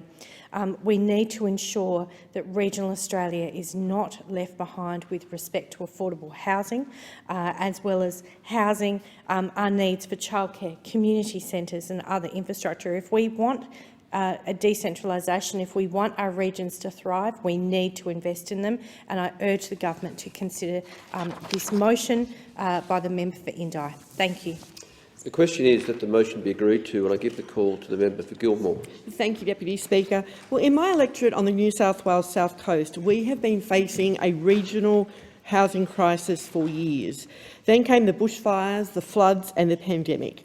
But make no mistake, this housing crisis is the new disaster, which needs immediate action and more temporary disaster accommodation. Let me explain why. It is not okay for 50 families to be homeless at the Moruya North Head campground, and stories each day of people coming into my office pleading for help. Amy from Nowra is a single mother of 7 children. She has exhausted all her emergency housing avenues, and now they face living on the streets because there are simply no 3-bedroom houses available. My office has successfully gained her a 9-day emergency housing extension, but what then? All of our fabulous support services like Salt Care, community housing, providers and the Homeless Hub are working around the clock to help. Amy says that all she wants is a roof over their head, something we all deserve, and we are doing everything to help her. There is the pregnant mother of 2 from Warragee who has fled domestic violence. She's applied for 50 private rentals and says that because she has been honest about her situation, no one will rent her a home. We've helped her access the Start Safely program and hope this will help. Jade from Batehaven is in her late 60s. The owner of the house she called home for a decade asked her to leave so they could renovate. She ended up spending winter in her car with her dog because she couldn't find anywhere to live. Anthony from Bomaderry is a young dad engaged to his partner and with 2 kids. He works full-time in a supermarket but was on the cusp of homelessness. I wrote to the New South Wales Housing Minister and helped him secure private accommodation with a subsidy. These are the heart-wrenching stories I am hearing every day. And we are doing everything to help, but sometimes that is not enough. It's a cliche, but it's true. There is no silver bullet for a decade of housing neglect. In such a beautiful area like ours, there are a lot of people with holiday homes, and often they are empty most of the year. In a desperate bid to free up some housing quickly, the Mayor of the Eurobodalla Shire wrote to all their non-resident ratepayers asking if they would rent their houses out to help ease housing pressures. The Mayor told the member for Eden Monaro and I recently about the fantastic response they received. They have had over 150 interested homeowners. 30 homes have now re-entered the rental market, which is a great response, but it isn't enough. I recently met with Peter from Salt Care. He has some fabulous ideas about how we can turn a further 500 vacant homes across the Eurobodalla and the Shoalhaven into long-term rental, social and affordable homes. As part of the Collective Home project, Salt will pay market rent, manage the maintenance and support the tenants so that everyone can get what they need. Salt wants to work across all levels of government on this project, including incorporating the Eurobodalla Mayor's tiny homes idea, and it is absolutely incredible to see innovative ideas coming from our community sector. That's what we need, everyone working together. So this week I will be talking with the Minister about that and seeing how we can help. But it's going to take time to address the systemic housing issues. We've started developing a national housing and homelessness plan to guide our response. The government took another step last week, freeing up $575 million from the National Housing Infrastructure Facility, an underutilised program to invest in social and affordable housing. We want to support crisis and transitional housing options for women and children fleeing domestic violence. That's why I was proud to commit $1.5 million on the South Coast and Southern Highlands for additional crisis accommodation for women and children fleeing violence. We expect this will help as many as 135 women and children to find refuge and fund 13 workers to support 1,040 women. It's really important funding and I know it will make a difference. We've got our Housing Australia Future Fund to create 30,000 social and affordable homes, including 30 million specifically allocated for housing and specialist support for veterans at risk or experiencing homelessness. And all of this will be informed by the new National Housing Supply and Affordability Council. There is so much more work to be done. Housing is an incredibly complex issue, but we have started, we're working together, and we will work hard to find solutions that will work for regional Australia. The time allotted for this debate has expired. The debate is adjourned and the resumption of the debate will be made in order of the day for the next sitting. The Clerk. Private members' business, order of the day. Climate change in the Pacific Islands. Resumption of debate on the motion moved by the member for Reid. And I give the call to the Deputy Speaker, the member for Newcastle. And thank you, Mr Deputy Speaker. It's with great pleasure to be able to speak to this motion moved by my good friend and colleague, the member for Jagga Jagga today, because on May 21 of this year, Australia voted for change. They rejected the Morrison Liberal government's refusal to take action on climate change, the blatant disregard of science, and the brutal and senseless climate wars that prevented any real action on climate change for more than a decade. Australians also understand that we have a very important role to play as a member of the Pacific family, and that taking action on climate change is crucial. It is a crucial issue for our Pacific neighbours. As Fiji's Prime Minister, Bainimarama, tweeted after meeting with Foreign Minister Penny Wong in June, our main concern isn't geopolitics, it's climate change. The previous government was responsible for years of neglect in the Pacific. Former Prime Minister Scott Morrison's inaction on climate change, cuts to development assistance, poor management of Pacific labour mobility programs and disrespect for our Pacific neighbours eroded trust in Australia across the region. The Morrison government underinvested in core elements of our international relations and left vacuums for others to fill. The former Liberal government slashed Australia's official development assistance budget by $11.8 billion, shut down the Australian network, and forced the cessation of ABC shortwave radio transmission in the Pacific, which, according to reports, have now been taken over by Chinese state-owned radio providers. Labor, however, has long advocated for deeper engagement with Pacific countries to meet our shared challenges and build our region's resilience. That's why the Albanese Labor government has hit the ground running with the Prime Minister, the Foreign Minister and the Minister for International Development and the Pacific, all spending significant time in the Pacific in our first 100 days of government. Labor will continue in strengthening Australia's Pacific partnerships by delivering a comprehensive package of new programs to secure our region and build a stronger Pacific family.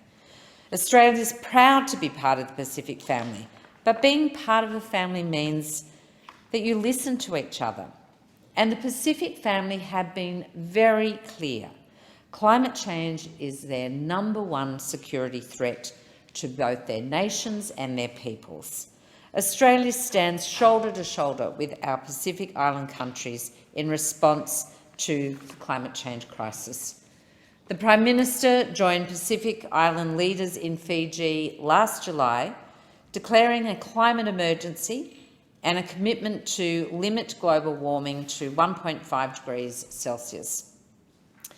This was an incredibly important meeting and one that had been long overdue, and it was vital in terms of being able to reset our relationships in the Pacific, to send a very clear message to not just our region, but to everyone watching, that the Australian government is taking this issue extremely seriously.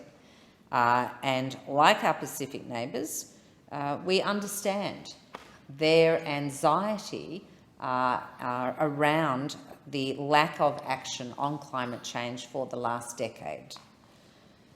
The diplomatic agreement that was reached at that meeting in Fiji has already been followed with concrete action, and that is exactly what Pacific neighbours want to see. The Albanese Labor government has passed the Climate Change Bill of 2022 through the lower house, which will deliver on our election commitment to reduce Australia's greenhouse gas emissions to 43% of the 2005 levels by 2030 and net zero by 2050. We have also internationally agreed to these targets by signing up to them at the United Nations. The Albanese Labor government has also bid to host a United Nations conference of the parties on climate change by 2024, in partnership with the Pacific. I can't think of anywhere more appropriate to host a climate change global conference than in the Pacific. Labor committed to this during the election. We intend to see it through because, unlike the former Liberal government, we will always work in partnership with our Pacific nations, because that's what families do. Member's time has expired. The question is that the motion be agreed to, and I give the call to the member for Indi. Thank you, Mr Deputy Speaker, and I thank the member for Jagga Jagga for this important motion. No one in our near-global neighbourhood understands the existential threat of climate change better than our Pacific neighbours. Recently, I participated in a multi-party parliamentary delegation to Fiji, funded through Save the Children Fund and the Bill and Melinda Gates Foundation. I wish to discuss 3 issues we addressed through this delegation, each of which is fundamental to this motion. Firstly, ambitious policy to respond to climate change through scientifically driven emissions reductions targets. 2, disaster relief, building economic resilience by expanding our Australian Pacific workforce partnerships in the agricultural sector. Firstly, climate. It was a great honour to meet the Secretary-General Henry Puna at the Pacific Island Forum.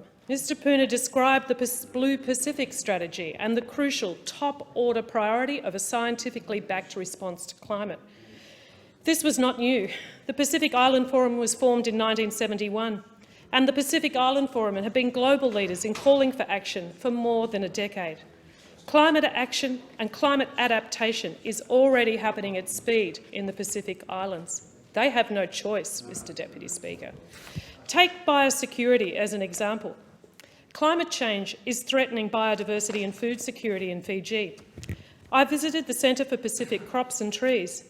They're responsible for the conservation of the region's genetic resources, especially food, and they maintain an extraordinary seed and plant tissue bank. I visited the Australian Centre for International Agricultural Research, and they're focusing on emerging pests and diseases in the Pacific. And make no mistake, they were clear when they told me that climate change is creating new challenges for them. And the importance of our investment, Australian investment in these centres, is not only vital to Fiji, but it's vital to us here and our agricultural industry. And, Mr Speaker, nowhere is the impact of climate change more dramatic than on the frequency and the intensity of extreme weather events in Fiji. Back in December 2020, at Christmas time, Cyclone Yasa, a massive Category 5 storm, hit the islands of Fiji, and those communities are still desperately trying to recover. The people in many villages I visited told me that cyclones such as Yasa had never before affected their particular islands. They were absolutely clear that this storm was something like they had never experienced in Fiji before. And those people, like many of our bushfire victims, I might add, but these people are living in tents. And the impact of COVID has had a devastating impact on their recovery. It's been so slow and so difficult. I visited health clinics and women's projects, and everyone, without exception, talked to me about the physical and psychological impact of climate change and their feelings that the world is going way, way too slow, because climate change is not going slow on Fiji. Finally, Mr Speaker, I met with several communities who participate in Australia's Pacific Labour Mobility Scheme, the PALM scheme, and the importance of this scheme to the economic stability of Fiji cannot be underestimated. It's not just good for us in our agricultural centre, but it's crucial to economic security and relationship building with Fiji. I was profoundly struck by how much the Fijians supported this scheme. Being able to have a family member travel to Australia to work in the agricultural sector and send wages home, that was transforming people's lives and transforming communities. With the incursion of rising sea levels in the Pacific, the relocation of villages and the economic opportunity that palm offers is not to be underestimated. And yet, there are many workers across the Pacific who want to come, many Australian farmers crying out for more farm workers, but there are such long delays in getting them here. Recently, I heard from one of my own berry growers who lost 80% of her harvest last summer because there was no ability for those Pacific Island workers to get to her farm. So I urge the government to think creatively about how it can solve these urgent problems. There are 50,000 people waiting to come here on the palm scheme, and I urge the government to look beyond that too, to a broader agricultural visa to address our desperate need for agricultural workers and the important economic impact it has on these communities. Mr Deputy Speaker, I urge this government this week, as the Senate debates the climate change bill. We've passed it through the House, and while I was pleased to support it and have my amendments successfully moved, we need to do better. 43% is not enough. We must do better. The question is that the motion be agreed to, and I give the call to the member for Solomon. Thanks, Deputy Speaker. And I want to thank the member for Jagga Jagga for this important motion, because Australia is proud to be a long-standing and deeply engaged member of our Pacific family across the three regions of Melanesia, Polynesia and Micronesia. We have strong relationships with countries and peoples across all these three regions, which we've seen senior Australian leaders reaffirm immediately following the election of an Albanese government. In the government's first 100 days, the Prime Minister and the Foreign Minister and other ministers have visited Fiji, Samoa, Tonga, the Solomon Islands, Vanuatu and Papua New Guinea. This sent a clear message about Australia's contribution in the region as a partner of choice and our desire to be reliable, to turn up, to show respect, to listen, to be transparent and open. These visits signalled that Australia will be an honest partner on issues the Pacific cares about and will respond to shared challenges like climate change, COVID-19 and development. The government is working hard to repair some of the reputational damage done by those opposite since 2013. When in office, the opposition undermined Australia's standing in the Pacific by cutting aid by $11 billion in 2015 and dismissing the Pacific's vital interests on climate change. Who can forget the former Prime Minister, Scott Morrison, the current Leader of the Opposition, Peter Dutton, and others laughing at jokes about Pacific Island countries being swallowed up by the effects of climate change. This government, the Albanese government, is bringing new energy, respect and resources to the region to help build a stronger Pacific family. We recognise that climate change is the single biggest threat to the security, livelihoods and well-being of many of our island nation neighbours. It is an urgent global challenge, and it is one we will play our part to help tackle. Towards this end, our government will increase support to the Pacific through a new Pacific Climate Infrastructure Financing Partnership for climate-related infrastructure and energy projects in the Pacific and Timor-Leste. We will also increase official development assistance by $525 million over the next 4 years, including to address climate change adaptation and resilience. The recent Pacific Island Forum leaders meeting in July welcomed Australia's renewed commitment to Pacific climate change priorities. At this meeting, Australia joined Pacific leaders in declaring that the region is facing a climate emergency. We also stressed the urgency of lifting our ambition to limit global warming to 1.5 degrees above pre-industrial levels. Pacific leaders welcomed our interest in partnering with the Pacific to host a future UN climate change conference. I commend Pacific Island countries for being world-leading in their commitment to addressing climate change. They're on the front line, and they are facing more extreme weather events such as cyclones, flooding and rising oceans. These will have a direct impact on people's access to fresh water and major essential industries such as the fisheries, forestries, agriculture and tourism, all which could seriously suffer from the effects of climate change. I'm proud to be part of a government that pledges to listen to and to stand shoulder to shoulder with our Pacific family. Now, Mr Deputy Speaker, Australia is also strengthening cultural and sporting ties. Sports diplomacy can play to Australia's strengths in the Pacific by leveraging our shared love of various codes like rugby union, NRL and cricket. After meeting with PNG's Prime Minister Marape in July, Prime Minister Albanese suggested potentially creating an NRL team for PNG and possibly including the wider Pacific. And as the Prime Minister said, rugby league is one of Australia's proudest legacies in Papua New Guinea. As I'm sure you'd agree, Mr Deputy Speaker, rugby union is much loved in many of our key Pacific countries. And I want to congratulate Rugby Australia, who's got the women's A team going to Fiji in January next year. As well as sport, cultural, church and historical connections, sport is among these visceral ties of Australia to our Pacific family. Thanks, Deputy Speaker. I thank the honourable member for his contribution and I give the call to the honourable member for Mitchell. Thank you, Deputy Speaker. The opposition welcomes the motion from the member for Jaga Jaga in relation to our Pacific family and the role that Australia has played for a long time in supporting our region and the peoples of the Pacific. It was, of course, the Turnbull, Abbott and Morrison governments that stepped up and ensured that Australian foreign policy pivoted from the rest of the world to our region. And we weren't alone in doing this. For those members who were here, you will recall President Obama on the floor of this House announced that US foreign policy would pivot also to our region. This was continued by President Trump and has been continued by President Biden. And what it says is that the Pacific region is one of the most significant in foreign policy terms to the world and also to the United States of America, but most importantly to Australia.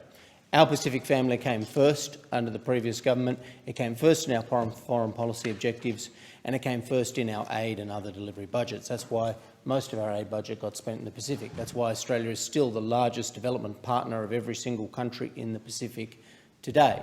So we welcome the government continuing the policy to ensure that this region is at the forefront of Australian foreign policy, at the forefront of our development dollar, because we know that our family here in the Pacific is the most important for the security of our region, for the economic prosperity of our region and the success of the peoples of it. And that's where we could recommend to the government that they enhance a motion such as this. The member for Jaga Jaga, they could have, of course, spoken about some of the economic challenges that face our region. And when you go to the countries of the Pacific, as I had the opportunity to in government, many of them as the minister, you'll see the abject poverty that many people do live in the Pacific. It's a serious issue. Abject poverty has led to malnutrition. Malnutrition has led to issues like stunting, which Australians still don't know enough about, of entire generations of young people and populations. And I do believe it's incumbent on all of us here, and I know the government shares the view, that we do need to do as much as possible to help our Pacific neighbours, our friends and family, to make sure that we lift peoples out of this abject poverty, malnutrition, to make sure they have healthy lives. So we welcome motions like this that promote healthy living and ensure that Australia will be at the forefront of efforts to do just that in the Pacific. Climate change, of course, is a significant concern, and when you go to places like Tuvalu and you understand that the highest elevation is about 2 metres above sea level, always any human population on the archipelagos of Tuvalu will be very, very concerned, primarily every day, with changes in the climate, changes in the weather, changes in the sea levels, because their highest elevation coming from an island like Australia with huge mountain ranges, hard to understand the psychology, but when you go there, 2 metres above sea level is the highest elevation. It's a prime concern, and we understand that and we accept it.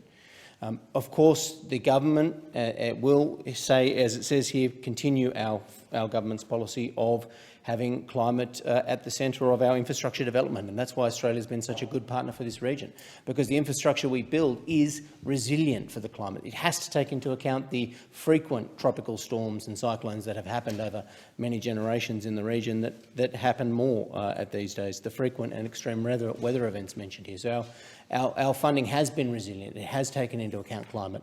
and it's better placed than all of the other efforts that come from other partners of the Pacific in this region. And that's why Australia has spoken loudly about the need for other partners who might like to come into this region. There's some notable ones, whether it be the United States or whether it be China, indeed, who come into this region and they spend their development dollars in a way that is not resilient for the climate. There are plenty of examples of environmental disasters from other countries that do not take the care that Australia takes in relation to environmental projects or economic projects in the region. They have wrecked the environment of many particular countries, and you can go to examples in PNG, in Solomon Islands, where you've seen the strip logging of forests and vegetation in the most environmentally unfriendly way, where you've seen pristine waters spoilt by mining operations from certain countries and partners that wreck the environment. The opposition knows that Australia has always had a very, very good environmental record in the Pacific region. And of course, because it's our backyard, just like it is our prime foreign policy area, and we would never despoil the environment of the Pacific. But that's not the attitude of other partners. So we welcome motions like this that recognise Australia's role. We support the government in an attempt to keep the Pacific at the forefront of foreign policy, but we do take to task those partners who do not have the care or concern or the peoples of the Pacific at the heart of their agenda, and we say Australia will always put the people of the Pacific first. I thank the honourable member for his contribution, and the time allocated for the debate has now expired. Clerk. Private members' business, notice number 3, motion on Sri Lanka. I give the call to the honourable member for Latrobe. I move the motion relating to Sri Lanka in the terms in which it appears on the notice paper. Is there a seconder? No. Oh, you continue on and then we'll call a seconder at the end of your speech. Thank you. Australia and Sri Lanka celebrated 75 years of diplomatic relations this year, and we share a long-standing history of bilateral relations, extensive links underpinned by our amazing 170,000-strong Sri Lankan diaspora community here in Australia. Sadly, Sri Lanka is facing a multi-dimensional crisis compounded by shortages of food and essential medicines, threatened livelihoods, and with high inflation, rising commodity prices, power shortages and lack of fuel. The economic crisis is the worst since the country's independence. The recent economic and political crisis in Sri Lanka has not only affected the great people of Sri Lanka, but also the Sri Lankan Australians who have their families and loved ones caught up in this crisis. The scarcity of fuel and food, as I've said, is having a devastating emotional impact on our local Australian Sri Lankan community. I have a large Sri Lankan Australian community in my electorate of Latrobe, and I've heard their stories of hardship, anxiety and mental distress due to the state of their families, friends and their fellow Sri Lankans due to this terrible crisis in their beloved country. I understand their pain for their loved ones back home, as I hear about it every day.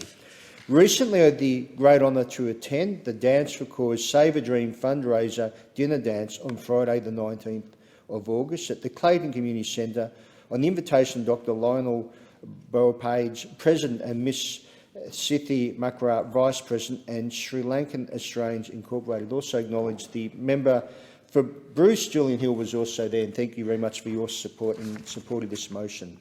Save a Dream team is a collective of community organisations and individuals in Australia formed in the wake of current social economic crisis in Sri Lanka. The funds raised goes towards helping save the lives of newborns. It's just so sad to hear newborns who require medical attention by assisting in the purchase of much-needed medicines and medical equipment for hospitals in Sri Lanka.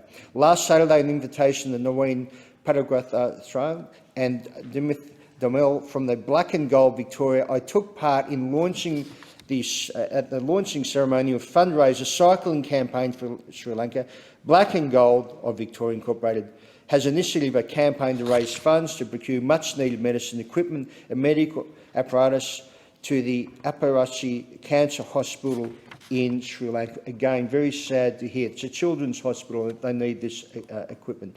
The appeal named Ride for Apparachi is a challenge for all supporters to ride up to 976 kilometres, and that's the number of beds in this hospital, in 40 days from the 1st of September to the 10th of October to raise funding. This initiative is supported by Rotary Australia, and funds are collected under the auspices of Rotary Australia Overseas Aid Fund. Just doing a great job there. Can I just say too, on a personal note, and I went to an event called Wings of Hope, again supporting Sri Lankan children. My wife and I decided we should do a little bit by sponsoring a young girl in Sri Lanka with the education. And I just congratulate Wings of Hope organisation, because it's the little things, and if more people took the effort to just provide a bit of funding each month, you can actually change a young person's life. The current economic crisis in Sri Lanka is propelling to be a humanitarian crisis. My heart goes out again to the Sri Lankan community this terrible time.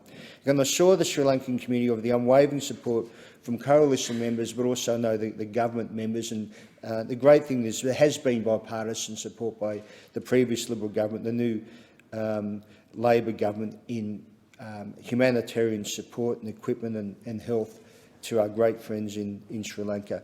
I ask the House to acknowledge the anxiety and distress that the Sri Lankan Australian community is experiencing due to this crisis. I want to strongly mention again the huge bond of friendship between our two nations. I thank the Sri Lankan community for the way they always are so warm and gracious, and the way I've gone to many events, and especially in the Vihara Buddhist temple in Berwick, and I've been to so many Buddhist temples, and they're such a compassionate people, the Sri Lankan people, helping others in Australia. They've done so well. Now they're raising money to help Sri Lankans back home. And again, it's just so sad to hear that newborns and children in the front line of this disaster. Thank you, everyone who's been speaking this motion. Thank you. I thank the honourable member for that contribution. And is there a seconder for the motion? I'll second the motion. I appreciate that, Member for Bruce. And the question is that the motion now be agreed to, and give you the call. Thank you. And I'm pleased to second the motion moved by a Liberal Member of Parliament, because this is a bipartisan endeavour, I think, and there's concern right across the Parliament for the situation that we have seen and are continuing to see in Sri Lanka. And I acknowledge your work as my neighbour, Member for Latrobe. We keep it a secret that we actually do collaborate in the community interest and call each other and sort out community issues, because it'd be bad for both of our reputations, of course, if people knew that. A bit like you and me, Member for Mitchell. But there is indeed enormous sadness and anger at the situation in Sri Lanka in this, the 75th anniversary year of diplomatic relations between Australia and Sri Lanka. The economic crisis and indeed the civil unrest should never have happened. We should not be in this situation. And I say that in that Sri Lanka is a country I know and love. When I was at high school, I had an exchange student live with us for 9 months from Sri Lanka, my Sri Lankan brother from up in Kandy, as we call each other. And for the rest of her life, my mum, his Aussie mum, went backwards and forwards and spent months at a time in Kandy. People looked at the wedding photos she brought back proudly of her other son, and she was the white chick in the sari always at the wedding and family gatherings. And it's a place that I've visited both on personal trips, and indeed it was the last place I visited before COVID. It has a complex history, a multi-ethnic, multicultural, multi-religious and multilingual country, but things could or should have been very different. Sri Lanka is a country that is blessed both with its geography, sitting right off the coast of India, near the entrance to the Bay of Bengal, in a part of the world that's so economically vibrant, with a multicultural, multilingual population perfectly poised to engage and trade with the world. As someone said, if the Sri Lankan governments, I'll make that clear, had followed perhaps a different course over many years, it could have been the Singapore, or should have been the Singapore of this part of the world. It's got incredible natural resources, a truly wonderful, beautiful people, and indeed an infrastructure. Perhaps not all the legacy of colonialism is positive, but the base level of infrastructure and governance systems that should have set the country up to succeed. That's what my Sri Lankan friends tell me. But instead, what we've seen over many years is a failure of governance. I'll make that point in a very general sense. People in my community point out to me that it's endemic corruption over so many years. People can insert their own villains into this. I'm not going to make it a political speech. I'm not trying to set off stuff in the diaspora, but that's what people have observed to me, and I think with a lot of evidence, that this is a sustained failure of governance over so many years that has led such a beautiful country into the place that they're at now, and that a moment of such promise economically after the end of the Civil War is now a moment of such hardship and despair for so many people. But of course, it's not just for the people in Sri Lanka that we worry, it's for the more than 170,000 Australians of Sri Lankan origin, be they born in Sri Lanka or of Sri Lankan descent. Indeed, I think they're our 10th largest ethnic group here in Australia, and we have one of the world's, if not the world's largest Sri Lankan diaspora. And there's enormous pain and worry and anger here. 50% of these Australians live in Melbourne, many of them in the southeast. But there's enormous pain, worry and anger here. Tamils, Sinhalese, Burgher, Moors, Malays, people of Chinese origins, all of whom call themselves Sri Lankan Australians. People are not getting basic supplies. They're at risk of missing out on food, can't get petrol, and indeed the medical crisis is heart-wrenching. My daughter's life was actually saved by a hospital in Sri Lanka on one of our trips. It's a story I've told elsewhere for other reasons, but she diagnosed herself. She said, "Dad, I think I've got a DVT," because she was a medical centre receptionist for a part-time uni job. And I said, "It's a bit dramatic, darling, have some porridge." She said, no, we've got to go to the hospital, I've got a DVT. Sure enough, friends rallied to the cause, got us through, and it was a Sri Lankan specialist in the ICU ward that indeed saved her life from that blood clot, and she's going to be on blood thinners for the rest of her life. So I know firsthand the quality in many of the hospitals is world class. They have good surgeons, many of them overseas trained, doing good work, but they now can't get supplies. People are worried about their family and friends getting into a medical emergency. So I applaud the Australian Sri Lankan community for their generosity, for raising money, so much of it for the children's hospitals, and bringing the whole community together, and particularly my long-term staff member and now volunteer, Sithi Marikar, who I've known for many a year for her leadership within the Sri Lankan Muslim community. The final thing I'd just confirm is the government will continue to provide humanitarian and development assistance, and I'm also in dialogue with the Minister for Immigration and Home Affairs regarding some of the two-way visa issues, both about people not wanting to return given the medical care issues right now, and also the need to continue to be reasonable on allowing people to visit. Thank you, Deputy Speaker. I thank the honourable member for Bruce and give the call to the honourable member for Mitchell. Thank you, Deputy Speaker, and I welcome the opportunity to support the member for La Trobe on this important motion of the Australian Parliament to recognise, of course, what Sri Lanka has been going through in recent times since the COVID-19 pandemic. And I join my friends, the member for La Trobe and the member for Bruce, in speaking about the importance of this relationship after 75 years between Australia and Sri Lanka, not just in managing our maritime borders, not just in people smuggling, but our economic and people-to-people links, which have led to a big diaspora in our major cities now who have come from Sri Lanka and made Australia their home, and been very successful, I must say, at it, skilled and successful migrants who've turned themselves into great Australians. We're all devastated to see what has happened to Sri Lanka. It has salient lessons for all countries around the world following the COVID-19 pandemic. It isn't automatic that a country will emerge better, stronger, or as well placed as some have from the COVID-19 pandemic. There are real consequences for an economy like Sri Lanka of turning off tourism, of turning off expat dollars coming into the country, of turning off important things like access to fuel cheaply, which powers their power plants. And a salient lesson for governments everywhere, including here, about what happens when you deliberately increase the price of power, power generation, fuel generation, and the basics of living, food.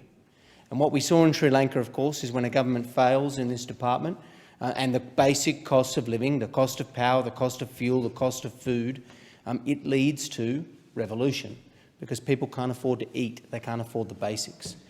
And we all lament what has happened in Sri Lanka, but we must observe the lessons of failures of government from it. And I know that Australia will take those lessons on board as well. No country is immune from these challenges in this era, and we see the countries of Europe facing the same problems with the cost of power and the cost of power generation and the impacts that that will have on the basic standard of living of populations.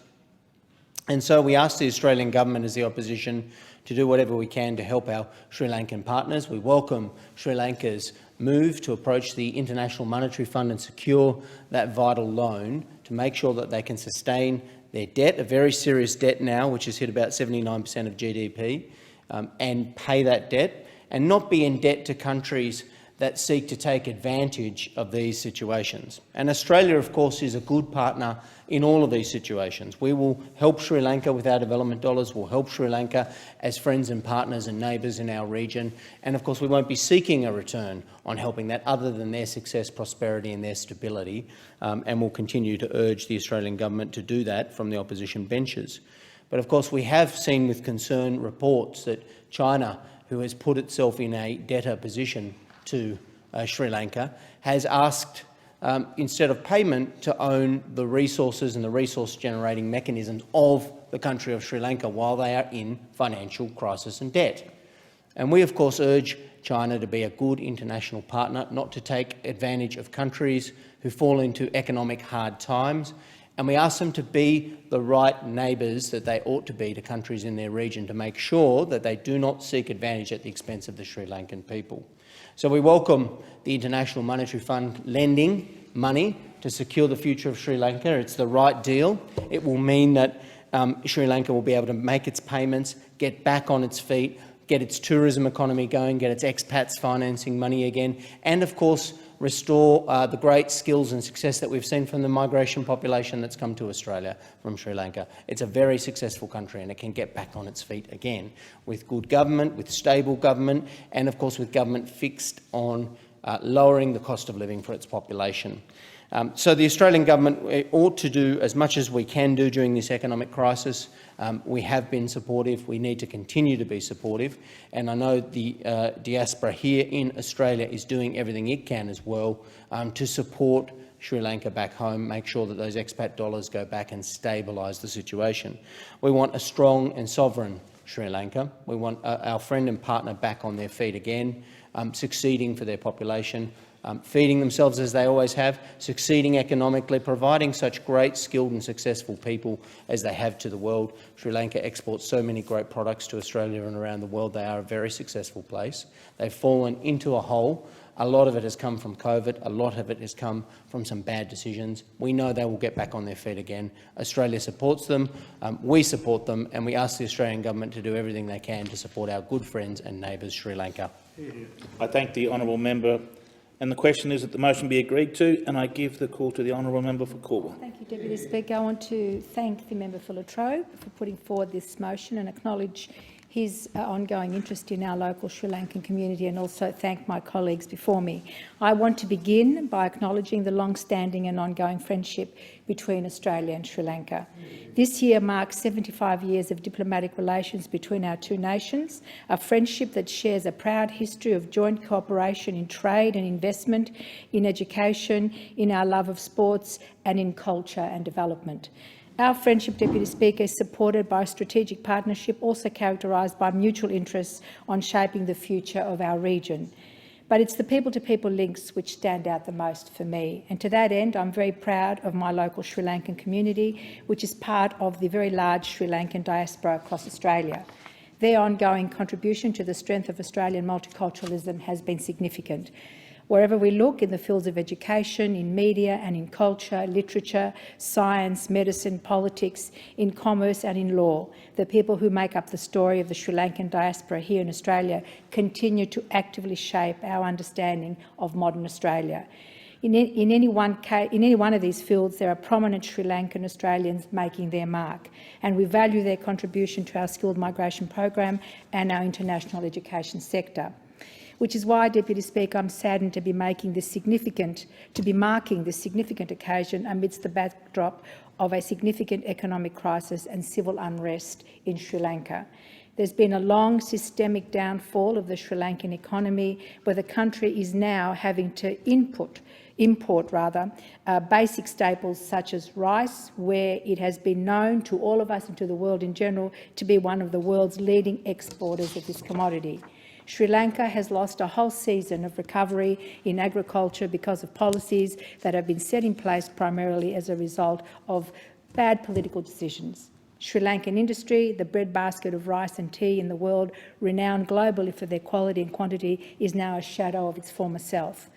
The issues facing Sri Lanka are huge and complex. The lack of fuel impacting day-to-day mobility, people unable to get to work, with fuel set aside for emergency services only. Schools are closing down, and infrastructure is at a standstill. Food and fuel are rationed, with many families down to 1 or 2 meals a day. Tourism has been severely impacted also, with dire indicators, although now one of the only remaining sources of stability in an otherwise stunted economy in freefall. Now, I welcome the Australian government's recent announcement in aid to support the country's food and healthcare needs, which is in addition to the allocation of Australia's annual aid budget. This motion, Deputy Speaker, is right to acknowledge the anxiety and distress that the Sri Lankan and Australian community is experiencing as a result of these events. In speaking to this motion, I want to put forward the voices of my community who share the anxiety about this experience. I recently caught up with my good friend Chandra Bamunisinghe, who is a prominent leader in our local Sri Lankan community, who in a recent meeting with members of the AUSLK People Solidarity shared concerns regarding the impact of the use of terrorism laws now active in Sri Lanka, with arbitrary arrests of university students, union leaders and people associated with the protest movement. My local community is calling for the implementation of the constitutional rights to democracy, freedom of speech and freedom of protest, both in the spirit and letter of the law.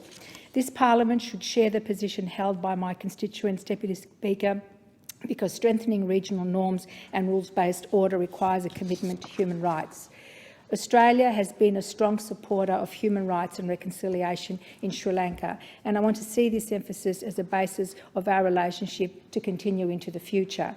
Now, my local Sri Lankan community maintains very strong links to Sri Lanka, and it is a community that is proud of its diversity and celebrates the different religious, language and ethnicities that make up the island country. Deputy Speaker, I visited Sri Lanka on a parliamentary delegation some 10 years ago and was moved very much by the beauty of the country matched by the warmth of its people. Their hope and optimism for the future at that time was palpable. Sadly, while the situation now remains dire, I place my confidence in the people of Sri Lanka to overcome this period of turmoil, a people whose ingenuity and resilience remains a marked feature of their proud national identity, and I'd like to see us as Australians and this parliament aid and assist the people of Sri Lanka as they move forward into the future. I thank the honourable member for that contribution, and the time allocated for the debate has now expired, and I call the clerk. Private members' business. Notice number 4, motion on trade agreements. Give the call to the honourable member for Page. I move the motion relating to trade agreements in the terms in which it appears on the notice paper. Member for Page has the call, and then we'll call the seconder after you've spoken. Thank you, Deputy Speaker. Deputy Speaker, I think the coalition government from 2013 to 2022, and I think you'd agree with me, Deputy Speaker, will go down as one of the great governments of Federation since Federation. What an economy! What a thing we handed over to the new Labor government. Economically, we had low unemployment rates. The unemployment rate number, the now Prime Minister didn't know, but the unemployment rate that we handed over then to them had a big number of 3 in front of it, hadn't been seen for 50 years. We'd done taxation reform in lowering taxes both to individuals and to small business. We managed a pandemic that we hadn't seen for 100 years, and Australia, in every measurement of that pandemic, whether you look at it economically, was a great stellar performer, or if you look with fatalities, with low fatalities compared to other countries throughout the world, and we also had high vaccination rates. So, there was a lot of, how would you mark the previous government from 13 to 22? You'd give them very high marks in most of the important ways you judge a government, Deputy Speaker. And the other one, the one we want to talk about today, is trade, Deputy Speaker. You're a regional MP as well. We all know how important trade is to the health of our economy. And, Deputy Speaker, I just want to go through some of the amazing statistics that we achieved as a government in the trade area through the last 9 years. You may know, Deputy Speaker, we've done 16 trade agreements as a country, Australia, bilateral agreements with other countries. You know how many of them were enforced by a coalition government, Deputy Speaker? 13 of them. 13 of them. And there's other multilateral agreements as well. So what does that mean in a practical sense?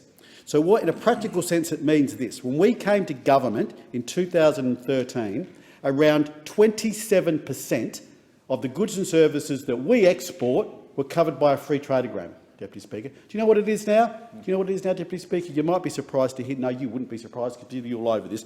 It's now nearly 80%. 80%, Deputy Speaker. That's what we did in the last 9 years of government. You want good access to markets. You want good access to markets for your goods and services. And we instituted free trade agreements that got just over 20% of our goods and services covered by a free trade agreement to 80.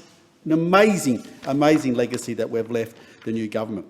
Now, what countries did we do that? We signed, through at that time, free trade agreements with Korea, Japan, China, Hong Kong, Peru, Indonesia, as well as regional agreements across the Indo-Pacific, including the Pacific Agreement on Close Economic Relations, plus the CPTP, which is the Comprehensive and Progressive Agreement for the Trans-Pacific Partnership, and the Regional Comprehensive Economic Partnership as well. So again, a wonderful legacy that the previous government has left the new government, Deputy Speaker. We just before the election, did two very important agreements. Deputy Speaker, one with the UK. This is very exciting. The UK, obviously, historically, way back, used to be our biggest trading partner. It hasn't been for a while, obviously, with its relationship with the European Union. But the agreement that we've signed with them is exceptionally comprehensive, and we think they're going to be a very strong trading partner with us. Again, I had the enjoyment of meeting the UK Trade Minister last week, Andrew Valian, and she is looking forward to our trade relationship growing over the next few years. We also signed a very important one too, the Economic Cooperation and Trade Agreement with India, Deputy Speaker, and I know a lot of countries were surprised we pulled that one off. So, again, another very exciting agreement there. So, the onus is now on the new government, Deputy Speaker. We need those two, the UK and the India ones, haven't been brought in force yet. They need to go through our committee work, our Treaties Committee. So, the new government needs to get a move on with both of those. If they get those put in force before January, Deputy Speaker, that means we will get tariff reductions when they come into force, and we'll get another tariff reduction when January 1st kicks around, because that's often when it kicks in. So they have some work to do there.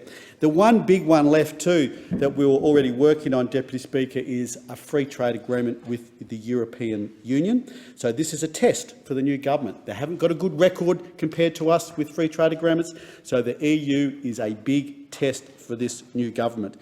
I certainly encourage them not to use New Zealand as a template for the agreement. That the New Zealand just did an agreement with the EU, Deputy Speaker. They gave up many concessions with geographic indicators. That is, you can't use geographical names in products. The New Zealand gave up a lot of those, and there's always a lot of grey area too around sanctions or what that free trade agreement might do with New Zealand if they don't meet certain international obligations. And very important that the new government be very careful around those. And we expect a liberalised deal, a thorough deal with that. So it's a big challenge on for the government. Thank you, Deputy Speaker. Is there a seconder? I second the motion. I thank the honourable member, and the question is that the motion now be agreed to, and I give the call to the honourable member for Solomon. Thanks, Deputy Speaker. Well, the pandemic has certainly shown us how important our trade relationships are, and it also obviously exposed some fundamental weaknesses. Those opposite presided over an increasingly difficult relationship with China, our largest trading partner, that had direct and painful consequences for Australian producers, with everything from wine and barley to cotton, coal and lobsters, many from the electorates of honourable members in the chamber. It's clear that more could have been done over the previous decade to shield Australian exporters from this sort of pain. And in fact, prior to the pandemic, the now Prime Minister, when he was the opposition leader, commissioned me to run an Indo-Pacific Trade Task Force when we prepared a report looking at how best we could diversify our exports, because he knew that we were too concentrated on one big market. So we started our work in 2019 and watched up close as the 2020 trade shocks hit hard.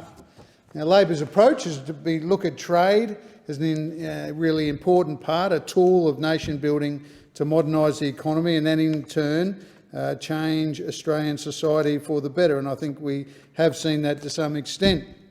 However, I think Australia's trade position was weakened by having put too few eggs in too few baskets. And indeed, that's what was the title of the report. that we looked into how we could have more eggs, more baskets. Unfortunately, under the previous Australian government, it was too much sort of set and forget. They turned up for the photo op and the announcements, but then didn't do much afterwards. And it's not as though it was not something that trade experts had warned us all about for years and years, particularly of those non-tariff barriers.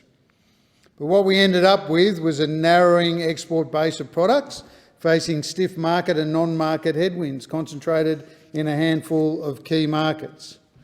And worse than that, our resilience to trade shocks was eroded, given that excessive dependence on China. I think it was lazy, and it has cost us. Fortunately, though, the new administration under Anthony Albanese has a plan. We've always believed in the power of trade to create jobs and economic development in Australia. We are the party of free, fair and open trade, and we want to support our exporters to pursue new markets, because diversification, more eggs in more baskets, is the key. We've already seen a number of senior ministerial visits to major regional trading partners such as Indonesia, Vietnam, Malaysia and Japan, with a special focus on revitalising our relationship with India. We'll be establishing a Trade 2040 task force.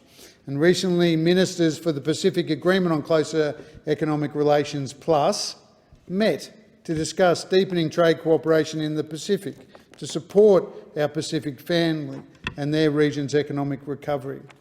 Now, that group now includes Tuvalu and Vanuatu, important new members that Australia is committed to supporting as borders reopen and they re-engage in trade. This obviously isn't just good for our international relationships, it's also good for Aussie jobs, good for local jobs. Exporting businesses in Australia employ almost a third more staff. They do. It is a fact than those non-exporting businesses, and on average pay 11% higher wages. So good jobs in regional Australia paying high wages. It is true, Mr Deputy Speaker, there can be no doubt that we have inherited a massive $1 trillion debt and cost of living crisis as inflation climbs and businesses struggle to attract workers. It's true that that is what we inherited from the former government. However, we're addressing this through putting in place the outcomes of the Jobs and Skills Summit held a few days ago. Supporting both diversified and traditional relationships for trade is good for Australian businesses, it's good for Australian jobs, and it's good for Australian wages.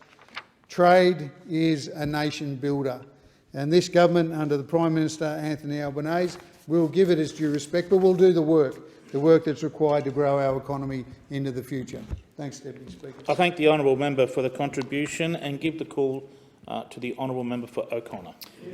Thank you, Mr Acting Deputy Speaker, and I rise today to support the member for Page and this very good private members bill that he's brought forward, and particularly to support our trade sector. And the member for Solomon has waxed lyrical about the ALP being the party of free trade. I recall back in the Rudd-Gillard-Rudd heyday, 6 years of government, they didn't land one free trade agreement. But here we go. They have a plan. I think he said you've got a plan to make a plan, which is great. It's good to a task force to make the plan. So that's terrific to hear. So I'll give you some help here, member for Solomon. But firstly, I just want to reiterate the comments of the member for Page about, firstly, the extraordinary list of achievements of the previous government, but in particular our achievements in the field of trade. And of the 16 free trade agreements that this country currently has, 13 of them have come into force under the coalition government. And the number of exporting businesses in this country has grown by almost 28%, including to over 56,000 small and medium-sized businesses since we came into office in 2013. And 1 in 5 Australians' job is trade-related. On average, those jobs are better paying than in the general workforce. In government, we implement in the coalition government between 2013 and 2022 implemented 9 trade agreements, lifting the share of trade covered by free trade agreements from 27% in 2013 to over 70%. And when the current government finally gets around to ratifying the India and UK free trade agreements, that will lift to over 80%, which is a magnificent achievement and certainly felt very strongly across my electorate of O'Connor, which is a very heavily trade-oriented part of Australia.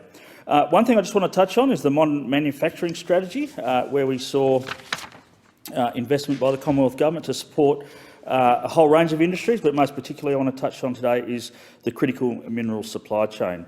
Lynas Corporation, which is a company, Australian ASX-listed company, who were processing critical minerals in Malaysia, have made a decision to relocate their processing plant to Kalgoorlie and process product from the Mount Weld mine at Laverton here in Australia, and with some support through that modern manufacturing strategy, and very proud to have been part of that process.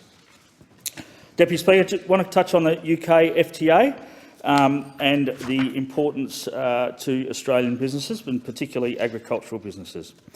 And exporters will benefit from an immediate elimination of tariffs on over 99% of goods exported to the UK, which is valued at about $9.2 billion. Farmers will have improved access to over 65 million UK consumers.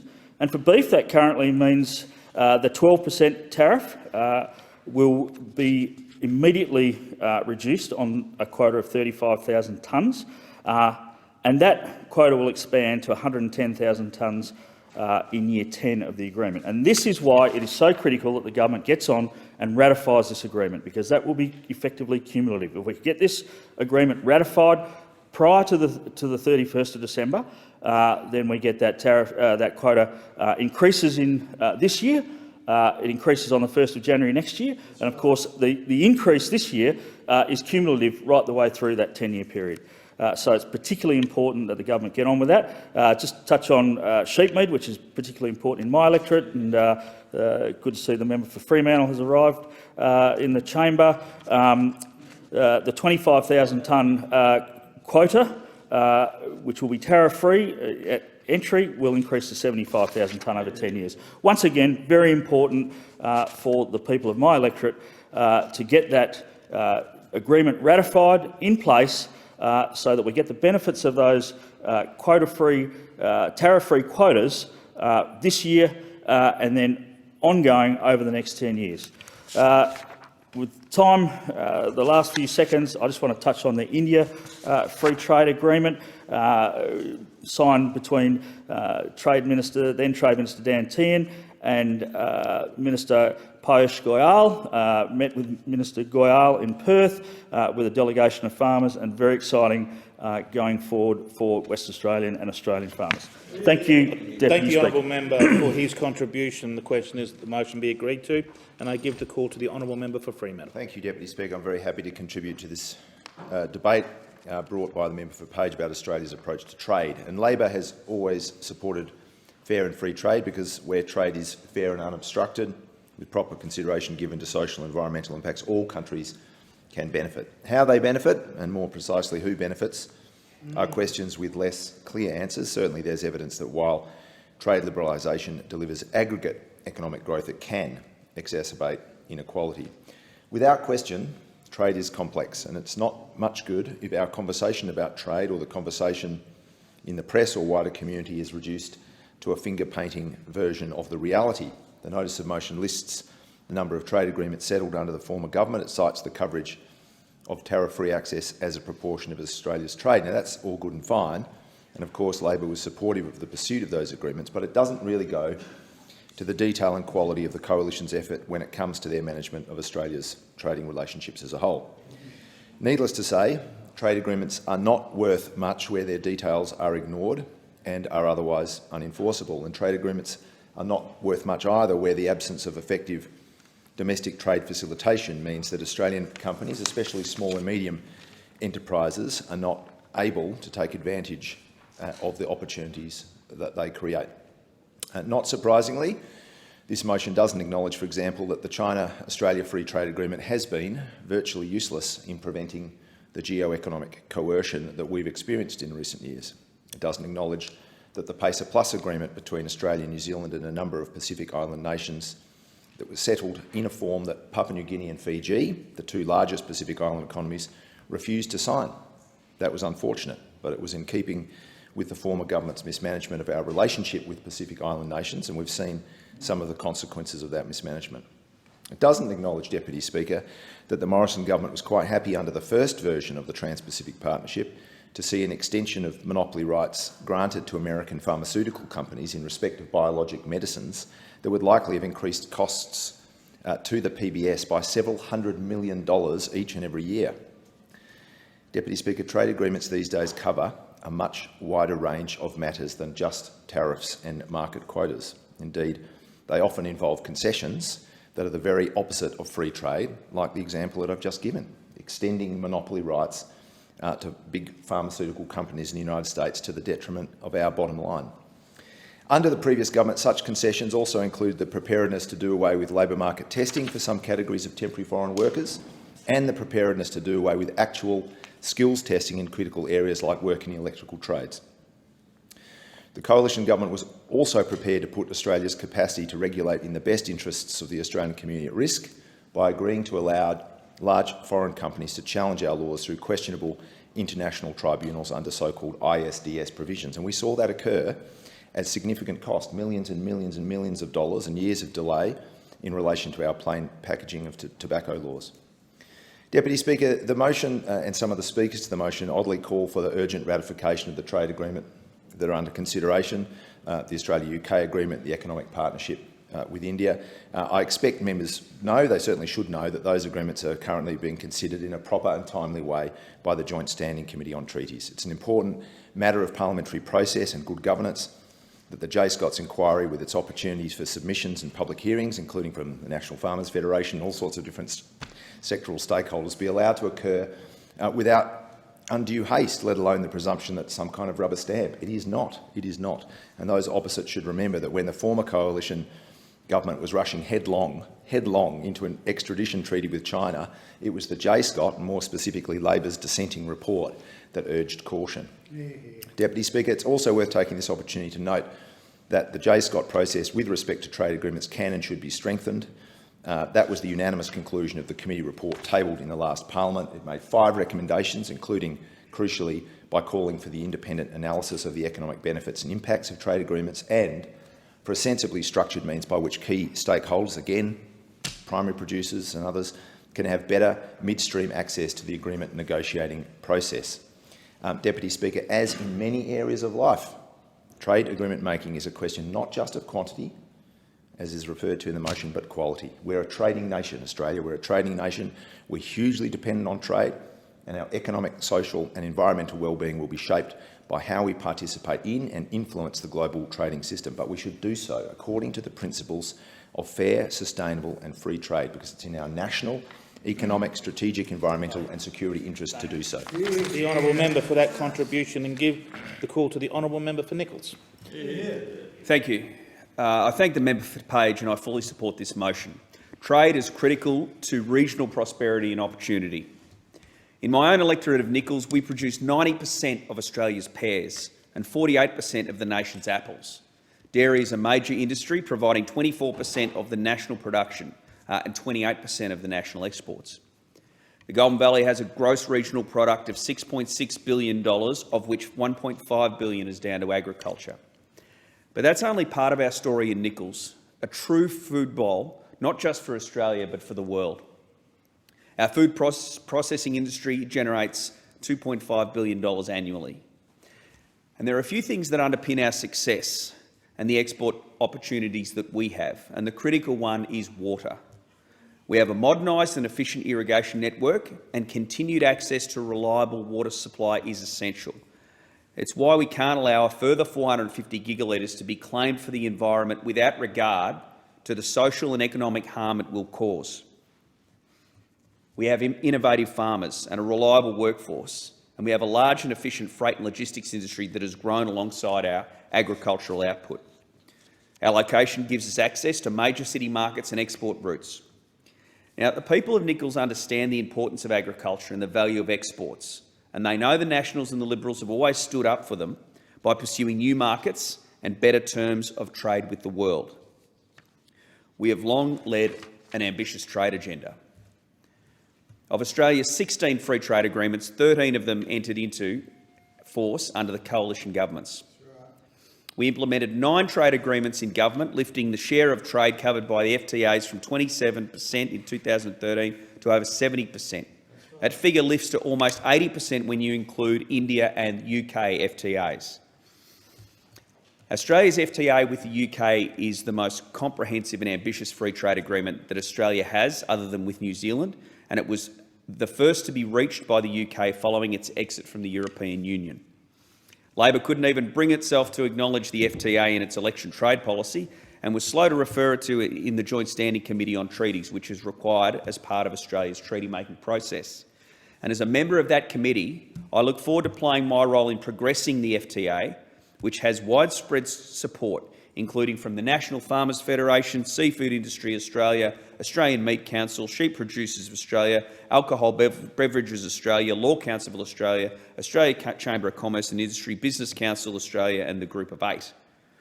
Farmers will have improved access to more than 65 million UK consumers who value safe, sustainably produced foods and beverages with the strong provenance Australia, and particularly my electorate of Nichols, offers. Whether that's fine wines from our great producers in Nichols like Mitchelton, Tabilk, Montalcino or Tallis, or Murchison wines, our great dairy products, or Goulburn Valley Gold pears to help APAL, Apple and Pear Australia Limited, achieve its target of exporting 10% of marketable production of apples and pears by 2027. Australia's trade agreement with India, negotiated and signed by the coalition government in April this year, opens a new era of growth for Australian exporters. It's an interim agreement, and the government has to remain ambitious and pursue a more comprehensive agreement once ratified. Despite another regrettable delay, the agreement has also been referred to the Joint Standing Committee on Treaties for its review, as required under Australia's processes. The opportunity for meat, wool, wine and fresh fruit and vegetables is enormous as tariffs reduce over time. Tariffs on almonds, lentils, oranges, mandarins, pears, apricots, strawberries will be reduced, improving opportunities for Australia's horticultural industry to supply India's growing food demand. The growers in Nichols, some of the best in the world, are ready to step up. It was the coalition that initiated the FTA with the EU, seeking an ambitious and comprehensive deal to drive Australian exports, economic growth and job creation. The government must embrace that ambition, for it is not just the ambition of the Nationals and our Liberal friends, it is the ambition of farmers, food processors, vignerons. And indeed, it is the ambition of regional communities who understand the prosperity, employment and success that strong trade policy delivers. Thank you. I thank the honourable member for her contribution, and I give the call to the honourable member for Gilmore. Thank you, Deputy Speaker. Well, I am really delighted to speak on this motion today to give an update on the fantastic work the Albanese Labor government is doing to progress free trade agreements in places like India, the UK and Europe. There is so much work going on to get these agreements back on track after some fumbling by the previous government. Our export industries on the New South Wales South Coast are hugely important. Our critical agricultural industries like dairy, beef, seafood, as well as wine, beverages, defence industry and manufacturing rely heavily on exports to survive. We are also huge contributors to New South Wales and Australia's export industry. We are very important economically. My electorate has the highest concentration of dairy cattle in New South Wales, and we have one of the oldest dairy industries in Australia. I come from a dairy farming family and I understand how important our exports are.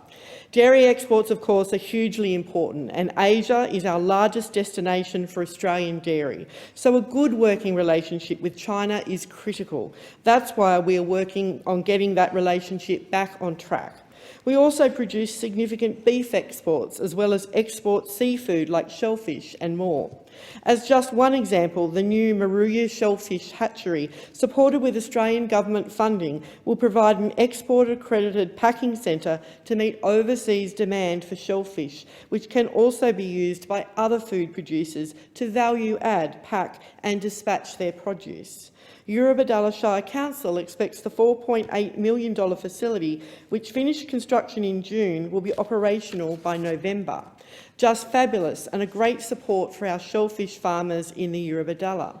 In the Shoalhaven Export Hub was launched at the end of 2020, again supported with an Australian government grant to help small and medium enterprises to grow, export and increase local and regional jobs.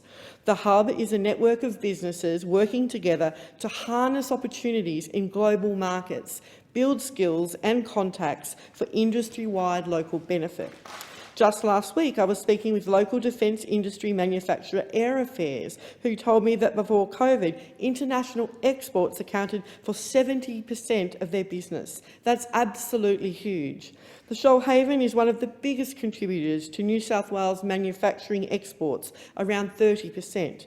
Manildra Group is a family-owned manufacturing business in Bomaderry. It was the first Australian company to export gluten to the UK in the early 1970s.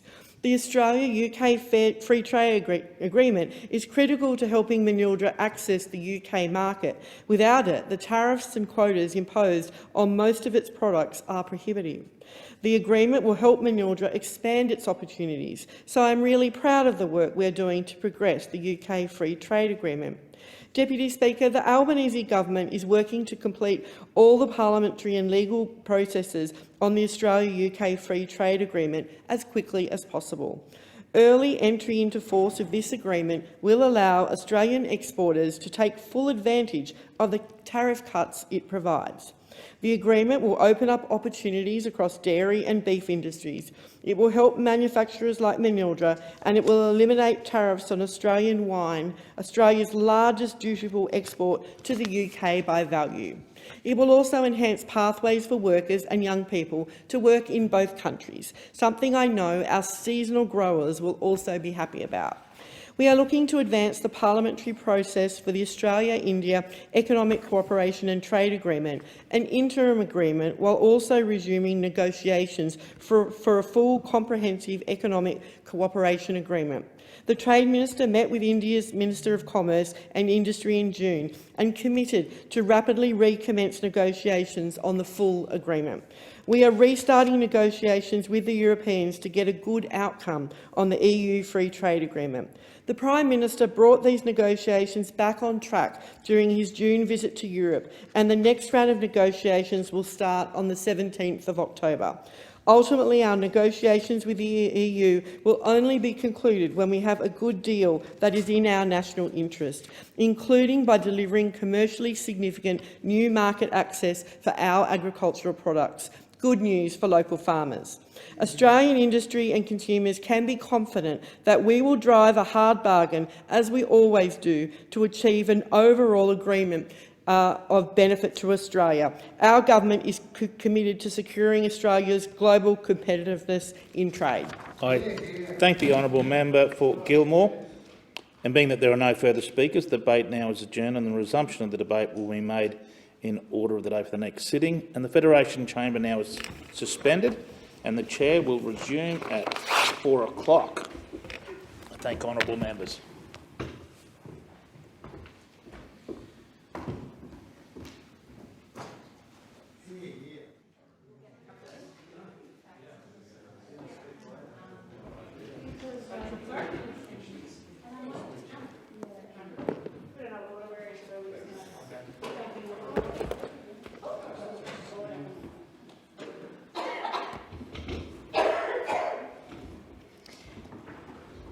Are there any statements by honourable members? I call the member for Robertson.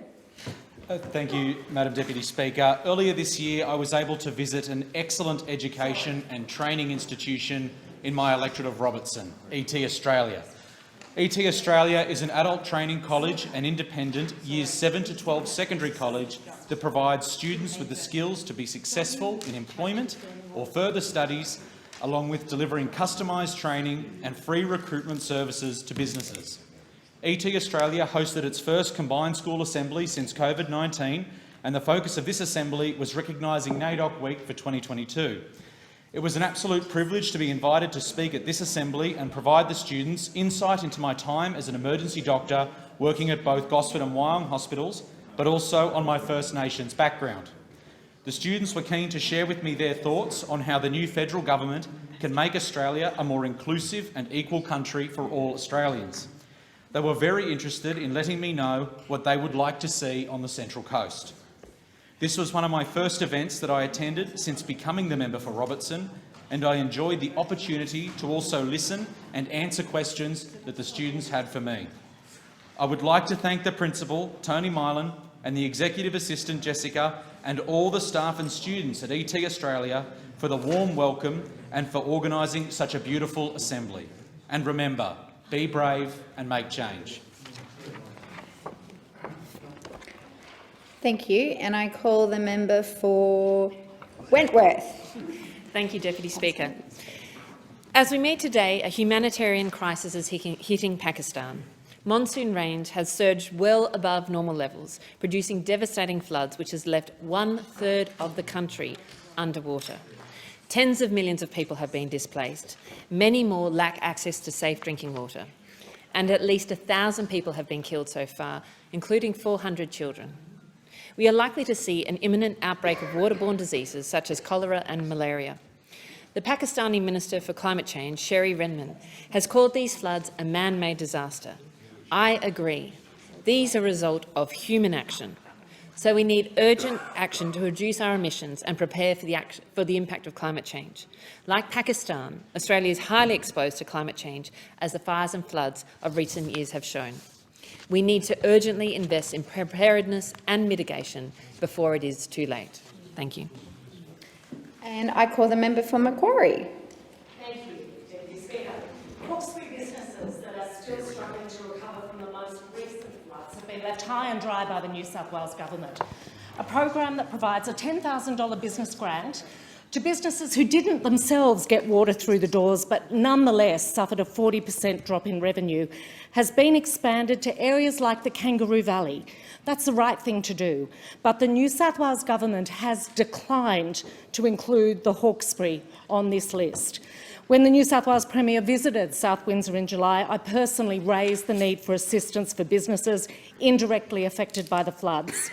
I provided them with a number of case studies. They've ignored this. This is joint Commonwealth state funding delivered through the New South Wales Government, but it needs the New South Wales Government to nominate an area. It helps small business operators recover from having the doors closed because they or their staff couldn't get to work, their customers weren't able to reach them, they couldn't reach their customers, and the prolonged slump that happens after a flood. Not every business will be eligible, but every area that's had a natural disaster should be eligible. New South Wales should not pit one flood-impacted community against another. This is an issue of fairness.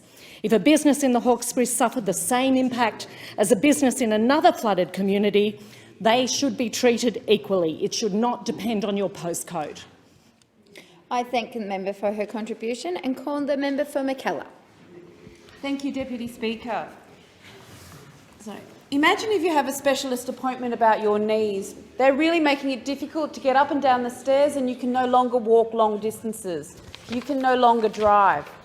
You call your local community transport service well in advance. But because of Commonwealth funding cuts and exploding operating costs, the hospital shuttles can't take you, and a taxi is too expensive. What do? EasyLink is a not-for-profit community organisation that has served Mackellar's elderly and differently abled people since 1982, providing them with affordable transport so they can live full lives and attend important appointments. EasyLink averages 50,000 trips per year. 100 committed volunteers and staff conduct the trips. Peter Deschon from the Northern Beaches gave the service a 5-star rating and said that staff were friendly and helpful and that the service was awesome. Yet this service that many in our community depend upon is at risk. Employment costs are going up, fuel costs have increased by 80%, insurance by 11.5%, and at the same time, Commonwealth funding has dropped by 6%. The future is also uncertain with the design of the new Support at Home scheme proposed by the government. If it is not designed right, it could impact community transport services. This is an opportunity to design a program that helps our most vulnerable. Let's refund this service so it continue its great work. I thank the member for her contribution and I call the member for Macarthur. Thank you very much, Madam Deputy Speaker. My electorate of Macarthur is now the biggest electorate in the country, and by population we are way bigger than many other electorates from Tasmania to Western Australia, etc.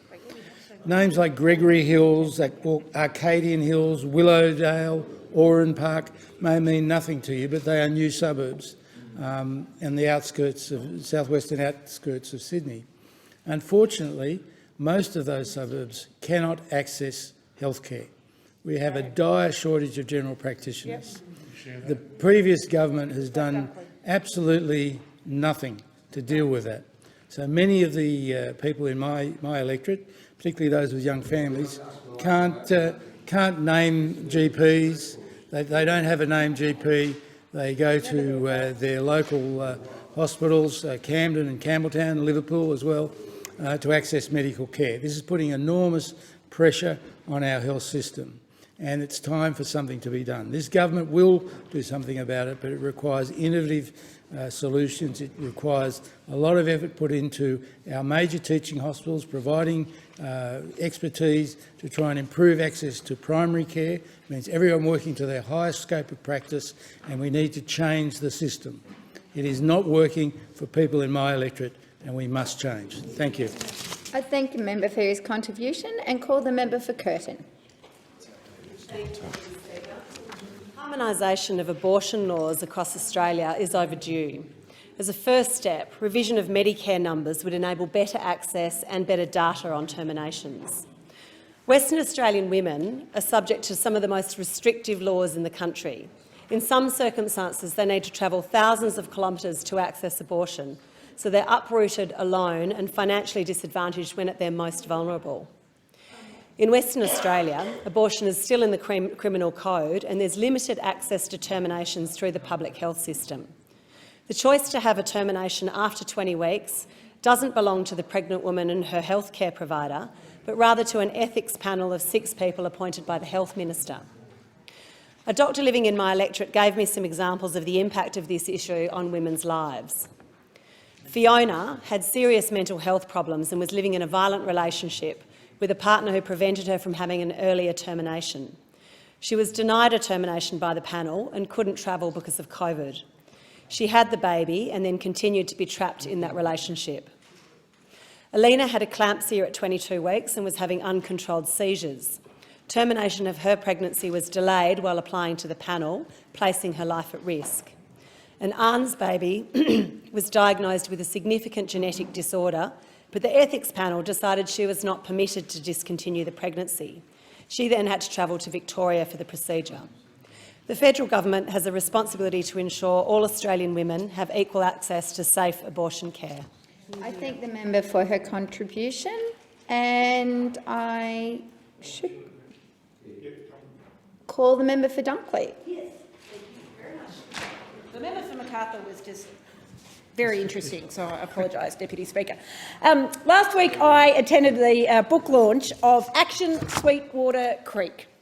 The author, Warwick Exton, is 100 years old in November and is a bit of a living legend in my community. He's been in Frankston South for 60 years. He's lived a richly challenging life, studying commerce at Melbourne University, defending Australia during World War II and working for 20 years with General Motors Holden. He has also devoted many years of his life to the restoration of the Sweetwater Creek Reserve. The trail is named after him, Exton Walk.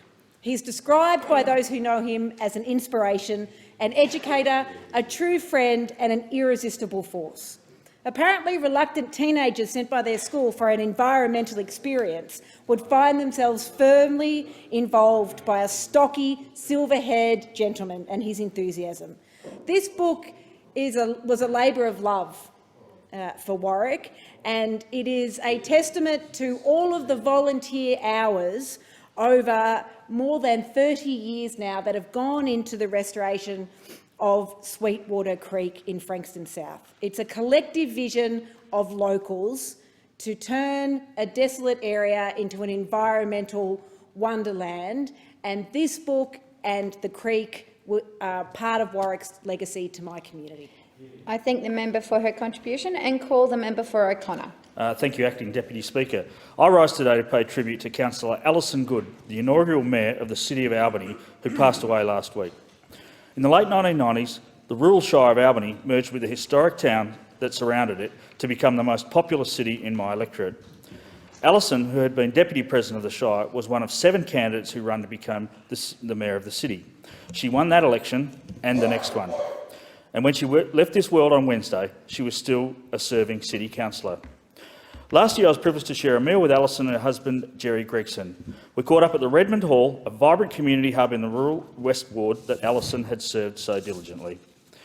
And we swapped stories well into the night about the trials, tribulations, triumphs and tricks of local and federal politics. Councillor Good and I were proud that night to open a new kitchen facility at the hall that had been built with the financial assistance from both the Commonwealth and the city. Alison worked hard to represent her constituents right up until the end. My condolences go to Jerry and all of the family. The City of Albany will only ever have one inaugural Mayor, and we were very lucky that it was Alison Good. I thank the member for his contribution and call the member for Fraser. Thank you. Last week I attended CRC in St Albans for a chat and a grilling by some of the student leaders. I was struck by the story of one of the student leaders. Born in Iraq, he and his family spent 4 years in a refugee camp in Jordan before being granted visas. He came to Australia without a word of English, but in 4 short years he has already made a mark like so many migrants before him. He is now the Year 9 Social Justice Captain. He is studying maths and science and aspires to become a police officer, and will no doubt continue to contribute to this country.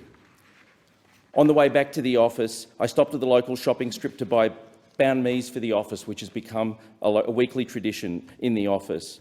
As we tucked into the delicious lunch, I was reminded yet again of the enormous contribution of migrants and how they have enriched the lives of all of us.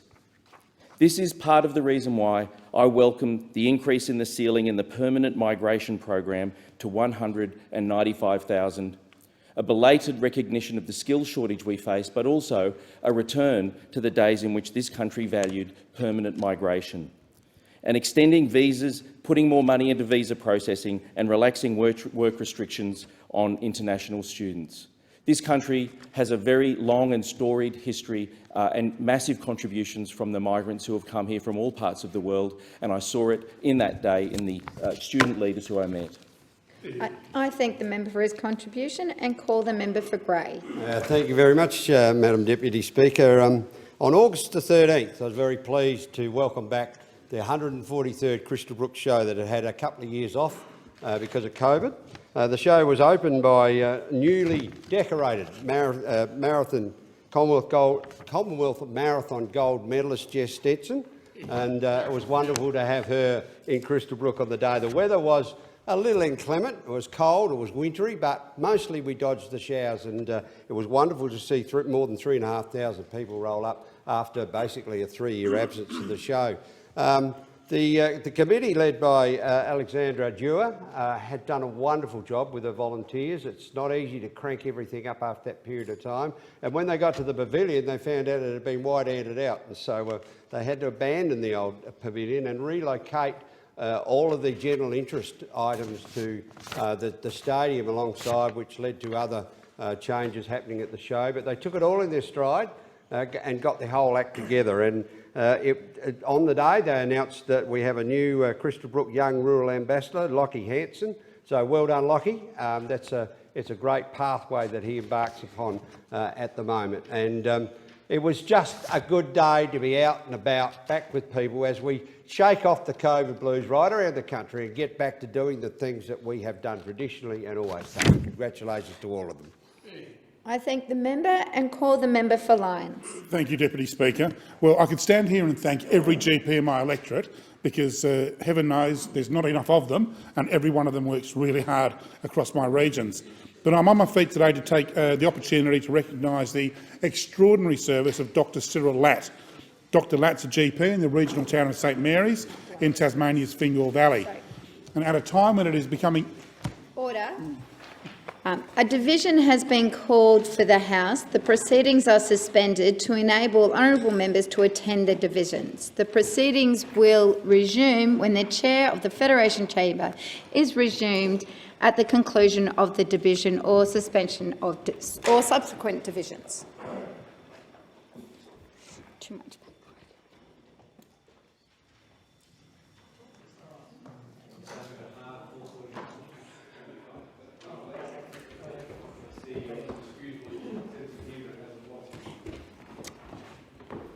And I call the member for Lyons in continuation. Thank you. It is more important than ever to recognise the vital role GPs play in our local communities. Dr Latt's service to the township of St Mary's and beyond is to be commended. Not only does he provide exceptional care as a GP, he is also on call at all hours for the St Mary's Community Health Centre Hospital service. He continually goes above and beyond to ensure the health and wellbeing needs of the community are met. I've had many members of the Fingal Valley community ask me to publicly acknowledge Dr Latt and pass on their thanks and gratitude for his continued dedication and care. He truly exemplifies the unique and special relationship an experienced, caring and dedicated regional GP has with their community. The trust that is built by practitioners such as Dr Latt has a profound impact on regional and rural communities, their participation in healthcare and overall health outcomes. One resident emphatically told me that to say Dr Latt is worth his weight in gold, it's an understatement, and I could not agree more. Thank you, Dr Latt, for your service, and thank you, Deputy Speaker. Thank you. And I call the member for Monash. Deputy Speaker, so it's a crime for a member of parliament to talk about taxation policy. It's a crime for a member of parliament to say a policy and platform that was put in place 6 years ago, all of a sudden we can't have a discussion about it. We can't say that that may have been the case at that time. All I said was, when things change, we should change. What a terrible indictment of the Australian community when I say, when things change, we should change. We should change, have a look at the policies that we have. Because we've got such limited time, when I said that, facts do change, times change, things need to change. Now, if you don't like my view to cut out the whole of the third tranche of the policy, that's fine. Why can't we tweak it? But what I'm really asking you for, I want to acknowledge, firstly, that yes, 20% of high-income taxpayers pay 80% of the tax. I want to acknowledge that. That's reasonable. But all I've asked for in my process, in my discussion, is to say to all of you, let's have a discussion about tax policy, and let's have a reasonable discussion about tax policy. And those, like me, on high incomes, I said, don't need a tax cut. It's true, we don't need a tax cut. No one's calling out for me for a tax cut. But if you find someone, get them to give me a call. I thank the member and I call the member for McEwen. Thank you very much, Deputy Speaker. Well, today I want to acknowledge the great work of men's sheds right across McEwen as we celebrate National Men's Shed Week from the 4th to the 10th of September. The 2022 campaign promotes a global village doing local good, highlighting all the immeasurable benefits that both members and communities gain from these places of connections.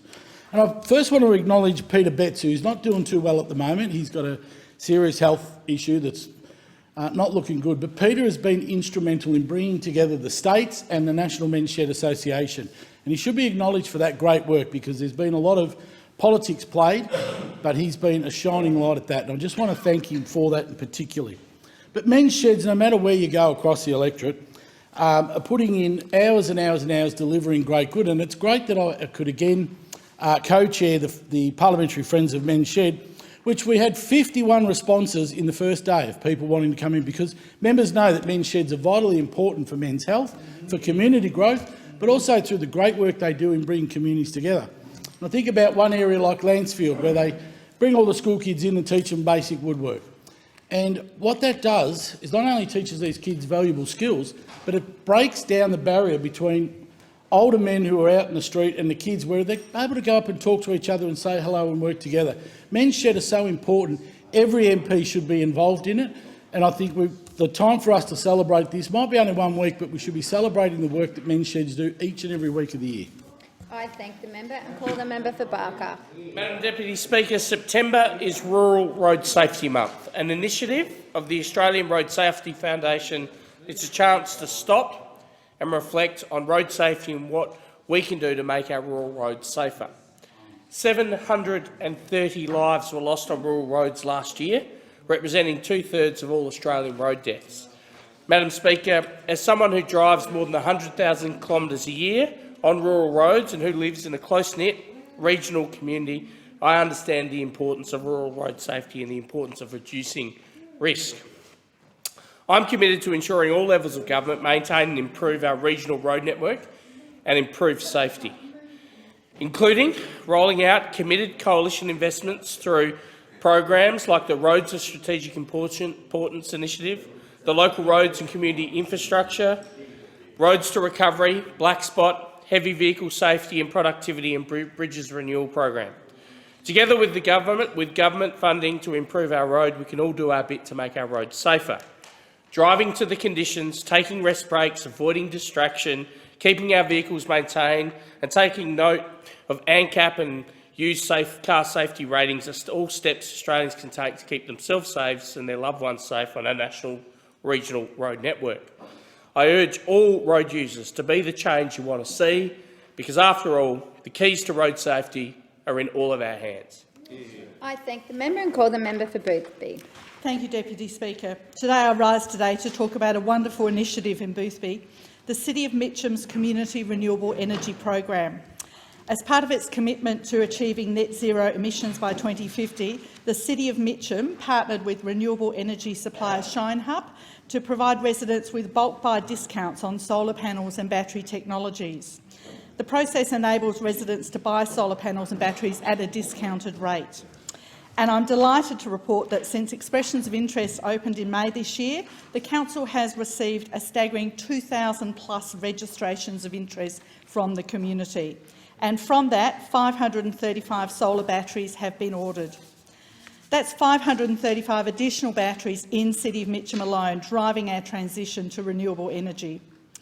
And even better, all 535 households who have ordered these batteries have also signed up to be part of a virtual power plant.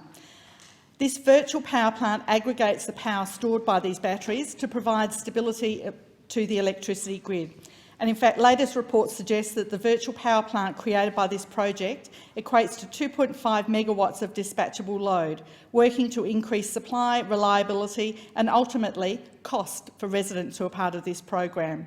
And this is just one example of the enthusiasm with which Boothby residents are taking up renewables when they're available, and I really commend City of Mitcham for their leadership in this program.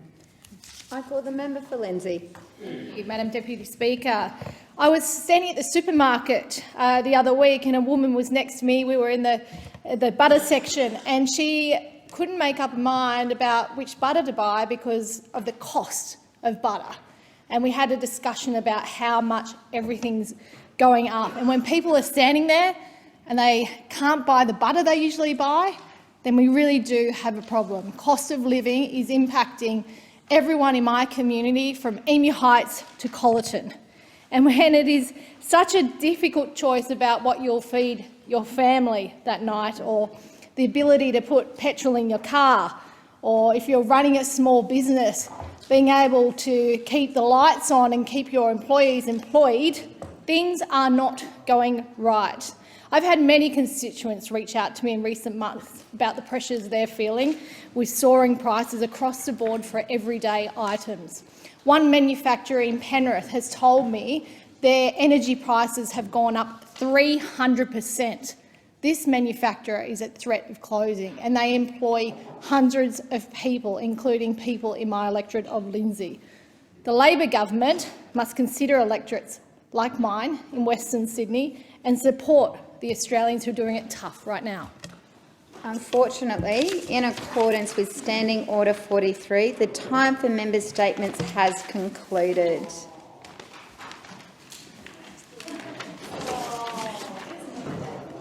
I call the clerk. Private members' business, notice number 5, motion relating to gas prices.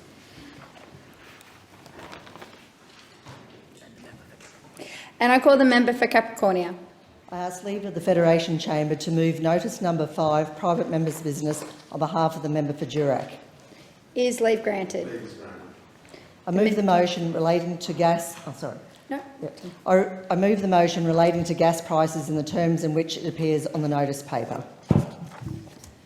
I rise to speak in support of this motion. The Australian Competition and Consumer Commission's July 2022 interim report on its gas inquiry confirms the East Coast energy crisis is likely to last beyond the winter of 2023. This is extremely concerning for Australian businesses and households alike. A forecasted 70% increase in gas demand for electricity generation and high international gas prices means that both electricity and gas prices on the east coast of Australia are likely to remain elevated for at least the next 12 months.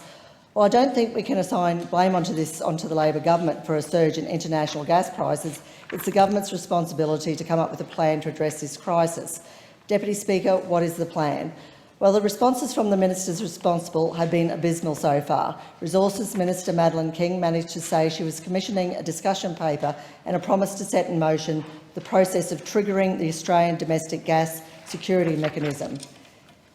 Energy Minister Chris Bowen has been missing in action, and he doesn't support bringing on new gas supply. It would jeopardise his chances of more deals with the Greens on climate legislation. Deputy Speaker, Australia simply needs more energy. The best long-term fix to disconnect domestic gas prices from high global prices is more supply. The Coalition had a plan in government to unlock new supply to keep prices low and the lights on. Our record on energy and emissions speak for itself. We saw record installations of renewable energy over the past 3 years. We committed to net zero and put in place a technology investment roadmap to guide investment of $22 billion in new energy technologies. We saw the results. Under the Coalition, electricity prices fell 8% for households, 10% for small businesses and 12% for industry. We meet and beat our targets without legislating them. We beat our 2020 targets by more than 459 million tonnes, and we were on track to meet and beat our 2030 target. Last year, Australia's emissions were more than 20% below 2005 levels, while our economy had grown by 45% over the same time period.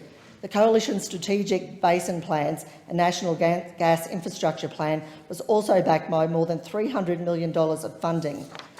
The government must put aside politics and support projects like the Beetaloo Strategic Basin Plan, which was introduced by the Coalition. We also had committed billions of dollars into Northern Australia Infrastructure Facility, also known as the NAIF, which was being used to support the development of new gas supply projects. It is uncertain whether the new Labor government will support the NAIF with continued funding.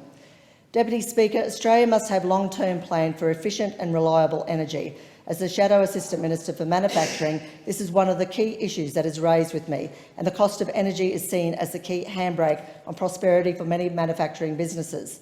Short-sighted bans on developing unconventional onshore gas are coming home to roost. The Labor government's dithering and navel-gazing is sending businesses to the wall, and households are choosing between heating and eating. But it didn't take the Albanese Labor government very long to break one of their central election promises to cut household power bills by $275 by 2025. I remember seeing signage on election day that said they were going to deliver this $275 saving, but it's been well over 100 days that they've been in government and no attempt has been made to deliver on this commitment.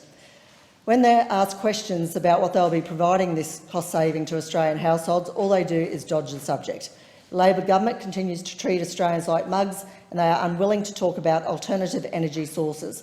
Australia is faced with an energy crisis, and this side of the chamber is not afraid to ask questions and find solutions that will keep the lights on and save Australians from increasing cost pressures.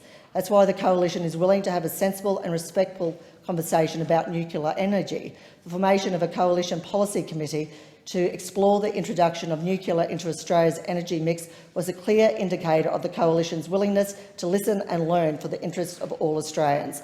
We have driven the need for this debate to happen, and the formation of the policy committee is a clear victory for common sense. It's disappointing the Prime Minister is unwilling to even have a discussion with the opposition. The Deputy Leader of the Opposition and member for Maranoa offered the opportunity for the Prime Minister to lead a national conversation on nuclear energy. He wrote to the Prime Minister on the 8th of June 2022 calling for a national energy summit. The Prime Minister has rejected the Deputy Opposition Leader's request and shown that the Labor government is not interested in exploring all possible future energy sources. Deputy Speaker, we need a permanent solution to the energy crisis. Thank you. Is there a seconder for the motion? Yep. Second motion, reserve your right to speak. Okay. I call the member for Robertson. Thank you, Madam Deputy Speaker. I would like to commend the Prime Minister, the Minister for Climate Change and Energy and the Minister for Resources for ensuring Australia positions itself as an energy powerhouse by supporting and accelerating renewable energy projects across Australia and ensuring we are harnessing new technologies to power Australia's energy demands. Not only is the government embracing renewable energy, the government is also taking urgent and responsible action to address domestic gas supplies now and into the future. In August of this year, the Minister for Resources announced that consultations with the public and industry had concluded and that following these discussions, the Australian Domestic Gas Security Mechanism, or ADGSM, would be extended to 2030. The mechanism was due to expire on January 1 of next year. We now have an important safeguard that can be implemented in the situation that our domestic gas supplies are forecast to not meet the demands of the nation.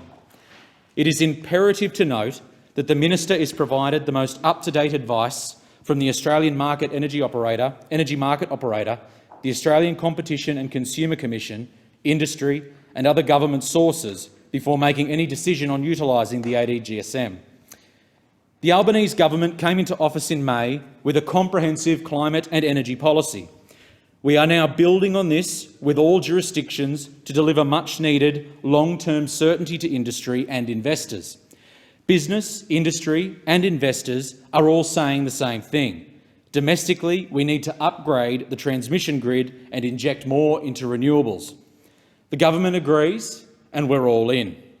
It's absolutely staggering that the opposition has the audacity to ask us about energy and gas when they have spent a decade in government and all they left us was with division, they left us with denial and no coherent energy policy. Australians have seen a decade of mismanagement of energy policy under the former Liberal government, and this has cost us jobs, it has cost us growth and opportunities in the renewable energy sector.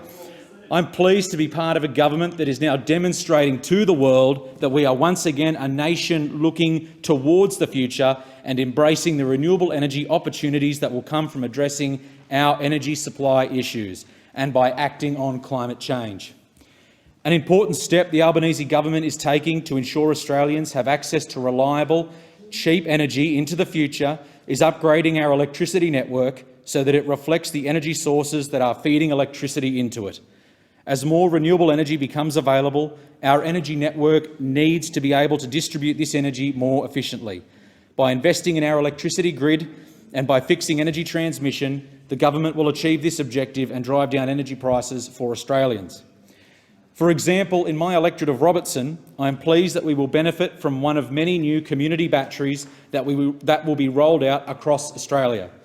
These community batteries will harness solar power from the rooftops of nearby residents and have this energy stored to be used at night. These community batteries are one component of a much larger Powering Australia policy that will ensure Australia is diversifying our energy sources, reducing our emissions and making energy cheaper for more Australians. I can also report that in Narara, where the new battery will be placed, there is already a strong interest as to how residents can get involved. Similarly, across many of the suburbs in my electorate, there are calls for more community batteries. Australians are keen to embrace renewable energy and storage technology that will ensure reliable energy around the clock and help meet our emissions reduction targets. The Albanese government is also making sure that more Australians can realise the benefits of solar and is committed to establishing 85 solar banks throughout the country. Australians voted for a government that will invest in renewable energy, and that is exactly what the Albanese Labor government is doing. Again, I commend the Prime Minister, Anthony Albanese, Minister Bowen for Climate Change and Energy, and Minister King for being responsible and ensuring Australia continues to have reliable and affordable energy, but also being future-focused about the energy needs of our nation and of all Australians. The question is that the motion be agreed to, and I call the member for Dawson. Deputy Speaker, I rise today in support of the member for Durac's motion and to thank the member for giving me the opportunity to address this important issue. The people of my electorate in Dawson have grave concerns over the rising cost of living, and especially rising energy costs. The recent ACCC July 2022 gas inquiry report forecasts that demand for gas for electricity generation will grow by 70% next year, and that gas supplies remain tight. Deputy Speaker, in the 2022-23 budget, the Coalition committed to $50.3 million to accelerate priority gas infrastructure. This included funding for early works support to help accelerate 7 priority gas infrastructure projects. Our side understands that gas is a critical enabler of Australia's economy. Gas provides fuel that allows power to be generated 24/7, not just when the sun is shining or the wind blows. Gas-fired power stations can be ramped up and wound down and used to balance the record levels of increased supply from solar and wind. As I said in my maiden speech, Deputy Speaker, I am a supporter of all energy options, whether it's coal or gas-fired, hydro, solar, wind or nuclear. We need to provide power to businesses and households that is reliable and affordable in the best way that we can. It blows my mind that over 100 days in government, Labor still have no plan to support families and businesses struggling with skyrocketing power prices. Instead of reminding gas suppliers of their obligation to domestic gas users, the Energy Minister can't even tell the Australian people whether he supports the new gas supply. The Coalition has a fully costed national gas infrastructure plan to invest in new gas pipelines and support the development of new gas projects. The Energy Minister has called the plan BS and a fraud.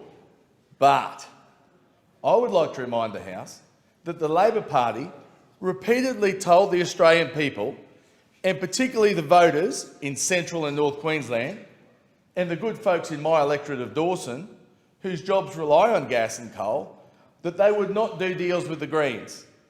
But since coming to government, we've seen the Energy Minister caving to Green demands on their climate change bill and failing to commit to a position on new gas projects.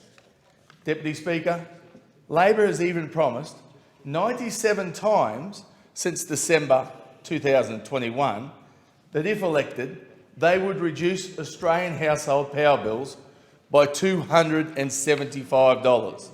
That's $275, and all we're hearing now is crickets. Australian families and businesses are struggling with soaring power prices and mounting costs of living pressures. Everyone on our side of the House knows the answer to reducing higher prices, and that is to bring in more supply.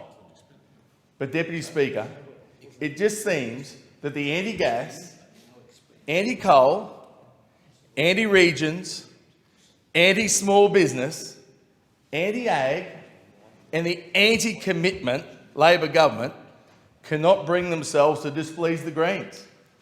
So it will be all Australian families and small businesses that will continue to suffer and live in fear of these rising costs.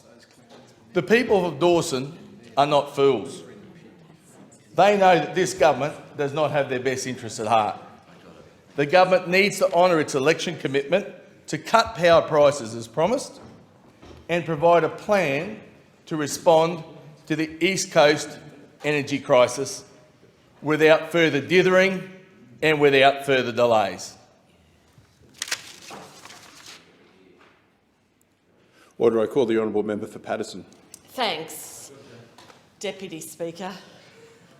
As the member for Paterson, energy is my business. No electorate knows better than mine that it is vital that we continue to power our industry, that we continue to not only allow people to put the aircon on the 44-degree days, but also that we do support industry and, more importantly, investment in energy.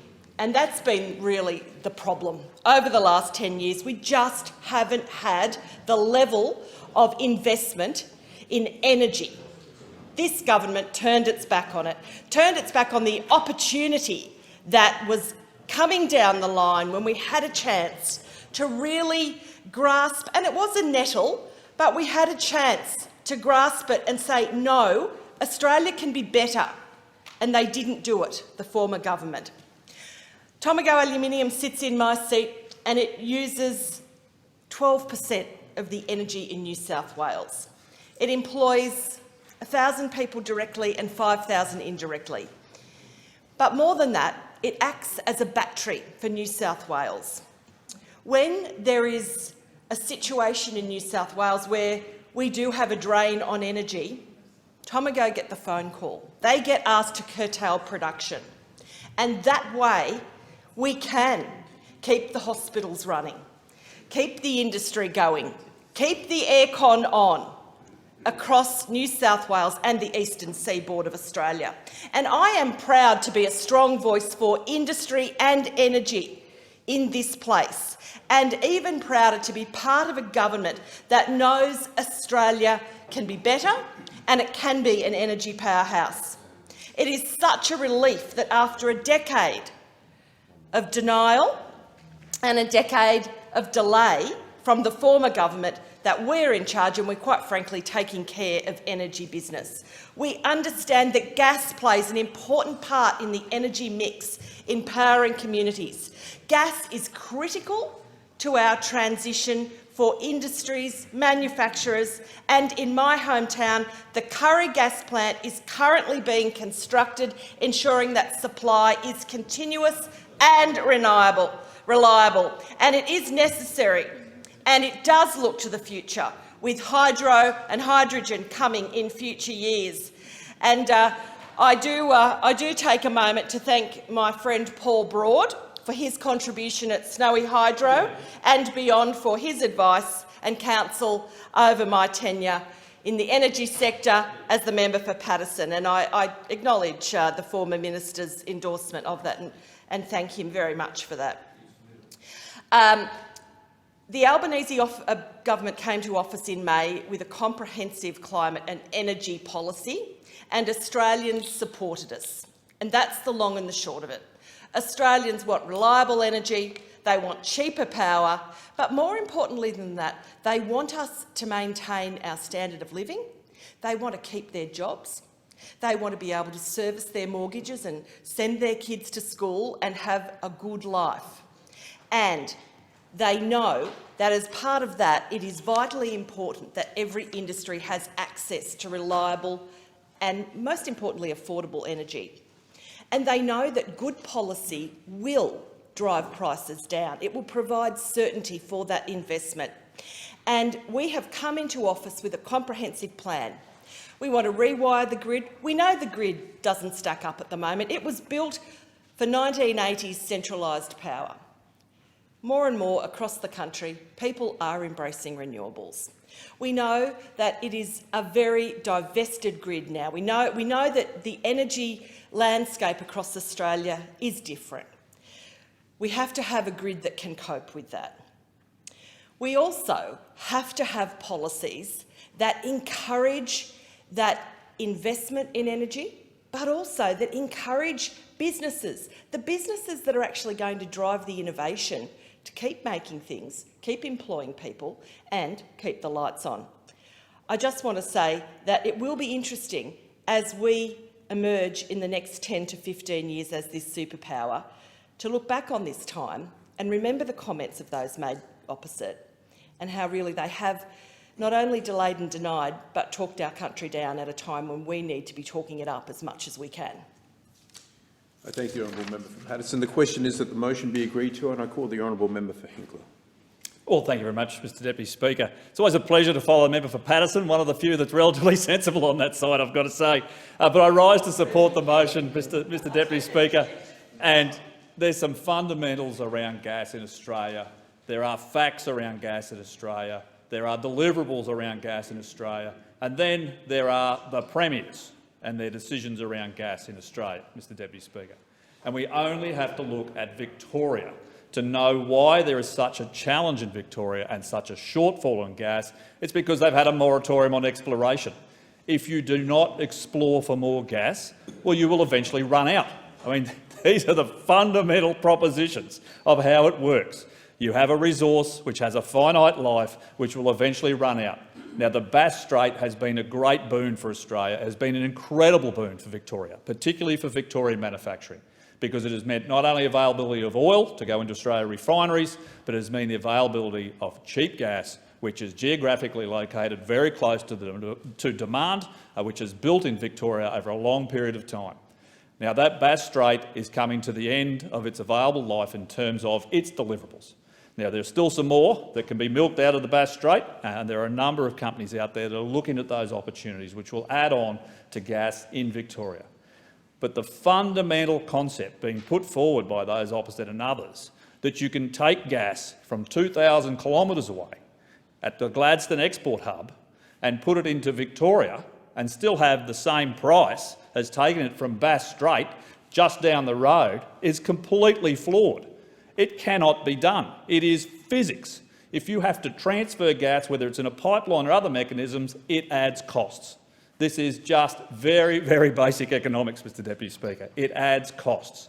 So I say to those Victorian manufacturers that utilise gas, if you do not get the state government on board to deliver and develop more of your own resource, well, you are going to have challenges into the future, because quite simply you cannot supply at the same rate, at the same price as you've seen out of Bass Strait and elsewhere for so many decades into the future. There is not a shortage of gas in this country, Mr Deputy Speaker. There is gas everywhere. In fact, we are one of the highest exporters of gas in the world. We have great demand for Australia's resources, but we have issues around where it is geographically located. Now, in the previous government, we worked very hard to deliver things like the Beetaloo Basin, one of the biggest gas plays on the planet right now. And what did we strike? We didn't strike resistance. We struck opposition from those who were then opposite. They couldn't even bring themselves, Mr Deputy Speaker, to vote against a motion in the Senate looking to stop the work we're doing to bring this gas on earlier, because we knew there would be demand. So for those opposite to stand up and say that it is all the coalition's fault, well, it's just purely wrong. It is complete nonsense. We have looked to deliver gas in the Beetaloo. In fact, myself as minister signed off any number of projects and exploration permits in offshore, as is the responsibility of the minister. And I have to give credit where it's due. Minister King at the moment is making good decisions for the country around the resources sector, and you need to maintain that stability. Because what we've seen in places like Queensland, Mr Deputy Speaker, where the Labor state government has made decisions on royalties without consultation, imposed them straight up on industry, where they are taking billions of extra dollars, affects a company's ability to make decisions, to make final investment decisions, to make long-term planning strategies around where they will put capital, because capital will move. In fact, I had a discussion with a number of individuals this morning from the sector. They are looking at South America because it is more stable and they have less issues around changes with regulation, with taxes and royalties. We now see in Queensland for onshore coal one of the highest royalty rates and taxes in the world. Now, who pays that price? Well, it is regional Queensland, because those projects, those new projects, will be in those locations, and that's where those jobs will be, and that's who'll pay the bill. Now, we hear about bills all the time, Mr Deputy Speaker, but what we don't hear from those opposite anymore is a $275 reduction that they promised at the last election for the Australian people, and yet we continue to see electricity prices increase. Now, the reason for that is pretty straightforward, because we're not generating enough capacity for demand. And when there is a shortfall, it drives up the price, it drives up the wholesale price, which drives up the retail price for consumers. Now, I say to those opposite, one of the most important things that need to be done is to keep the lights on. If we cannot provide reliable, affordable energy, whether it's through gas or electricity in this country, then manufacturing will leave, and we need to maintain that manufacturing base. It is critical. It is critical for our national security. It is in our national interest to maintain it, and I'd suggest they get on with doing just that. Thank the honourable member for Hinkler. The question is that the motion be agreed to, and I call the honourable member for Adelaide. Thank you, Deputy Speaker. And I do rise to speak on this motion. And a motion that's very interesting, actually, and it's ironic that the opposition has the gall to criticise this side about energy and gas. And when you look at the past 10 years, the last decade, you've seen that they've spent a decade in government and all they left was division, denial and no coherent energy policy, Deputy Speaker. In fact, we saw 22 failed policies that got us nowhere, 22. And the lack of any policy framework stifled investment and slowed up the uptake of renewables. Why would you want to invest if you have no solid policy framework? And after 22 failed policies, no one would want to invest in this area. Today, we could have been in a much better position to deal with this crisis had the government dealt with it in a way that was coherent, in a way that was had a framework, but no, 22 policies and division on their side on agreement in this area. So we've been left vulnerable and more exposed to high global gas and coal prices, Deputy Speaker. And the previous government knew that electricity prices were skyrocketing. The former Energy Minister, who's now the current Shadow Treasurer, even ordered that the information be hidden from the Australian people. In fact, the previous government knew that energy prices would be going up on the 1st of July of 2022 and hid that information from the voters until after the election. So it seems a bit rich, Deputy Speaker, that the opposition now chooses to be indignant about something that they not only contributed to and created, but also hide it from the Australian public. A decade of denial and a decade of climate wars. This is what the previous government left us with. And the best way to reduce energy costs is to increase the use of renewables. The science is unanimous about that. Instead of taking action, this previous government did nothing but quote the same line over and over again. And that line was, the sun doesn't always shine and the wind doesn't always blow. How many times did we hear that from the then government? How many times, Deputy Speaker? Too many times. And it was just blatant scare tactics, because we know that renewable energy is the future of this nation and, in fact, the future of our earth. And we know that it's the best way to ensure investment in renewables, and it's consistent and reliable policy setting that will do that. We've seen that in my own home state of South Australia, at the end of last year, South Australia sourced an average of over 100% of our electricity from renewable power for 6.5 straight days. Deputy Speaker, this is a record for South Australia, but it's likely a record for all comparable grids around the world. This is thanks to my state's clear and constant and bipartisan, I must say, bipartisan between the political parties, commitment to renewables. Deputy Speaker, energy prices will be cheaper under our policies, but it's not going to happen overnight. We know that, especially considering the inaction of the past decade. Our Powering Australia plan will drive investment in more low-cost firm renewables, and it's estimated to bring on 82% renewables by 2030. Now, we will put downward pressure on power prices by getting more of the cheapest form of energy, firmed renewables into the energy market. We also want to unlock our world-class offshore wind energy potential. Deputy Speaker, we will be commencing consultation on 6 proposed regions with significant potential. Just one rotation of one offshore wind turbine provides as much energy as an average rooftop solar installation generates in one day. And we are absolutely committed to renewables, Deputy Speaker. We understand this is vital to tackle climate change, but it's also vital for our economy and energy market. Compare that to the former government, who could forget the assertion that electric vehicles will end the weekend. This is what we were hearing. Who could forget the 22 failed energy policies, Deputy Speaker, and who could forget the decade of inaction? Who could forget the billions wasted and nothing to show for it? Australians deserve a government that will protect their future, and this is a job that we take extremely serious. I thank the honourable member for Adelaide. The question is that the motion be agreed to. The time for this allotted for this debate has expired. The debate is adjourned, and the resumption of the debate will be made in order of the day for the next sitting. Clerk.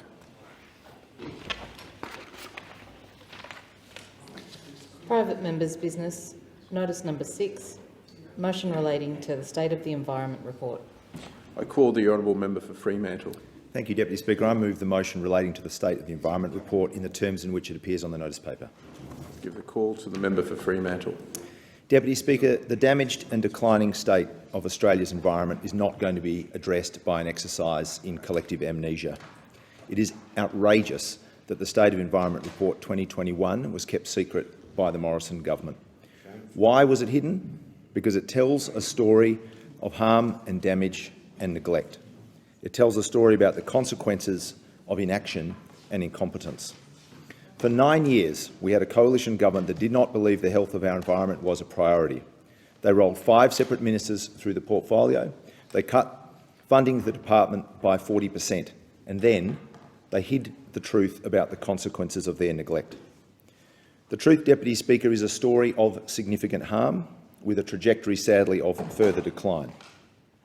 In describing the report in an address to the National Press Club, the Minister for Environment rightly said, and I quote, "While it's a confronting read, Australians deserve the truth.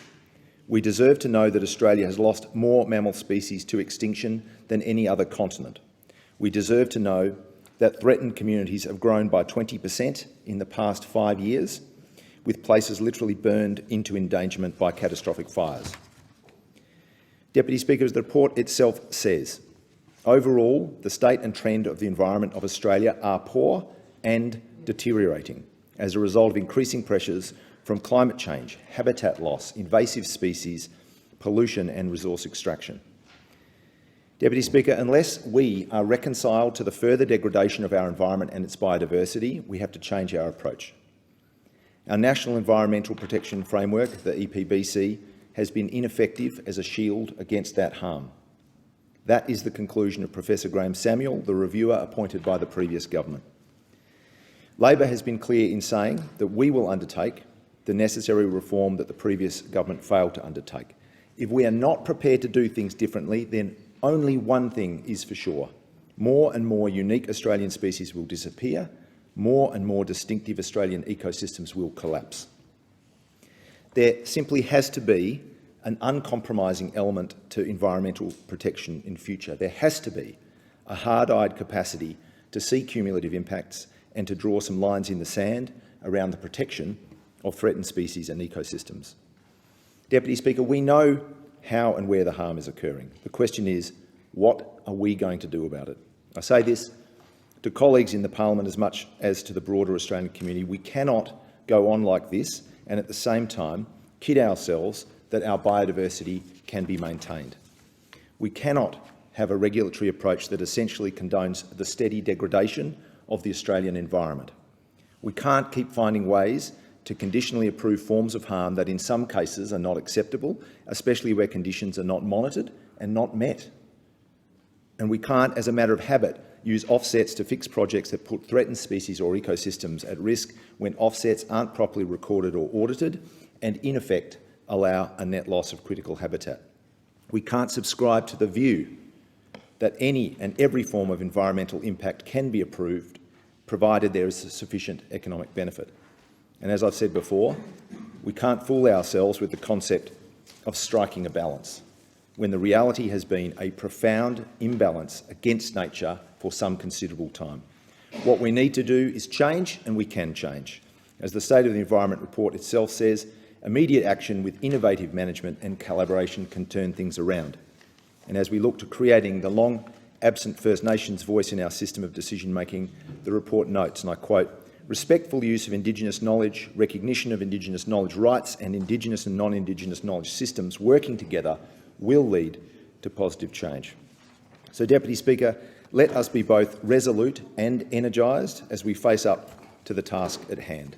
There are lots of examples of ordinary citizens and activists and scientists and public service and Indigenous rangers putting their heart and soul into environmental conservation and restoration. Things are not good, but we can do something about it. It requires us in this place to do our job, to be the stewards of this remarkable continent and its oceans. It doesn't mean zero projects or zero clearing or zero impact, but it does mean supporting the reforms and resources that are necessary to stop the further decline in Australia's environment.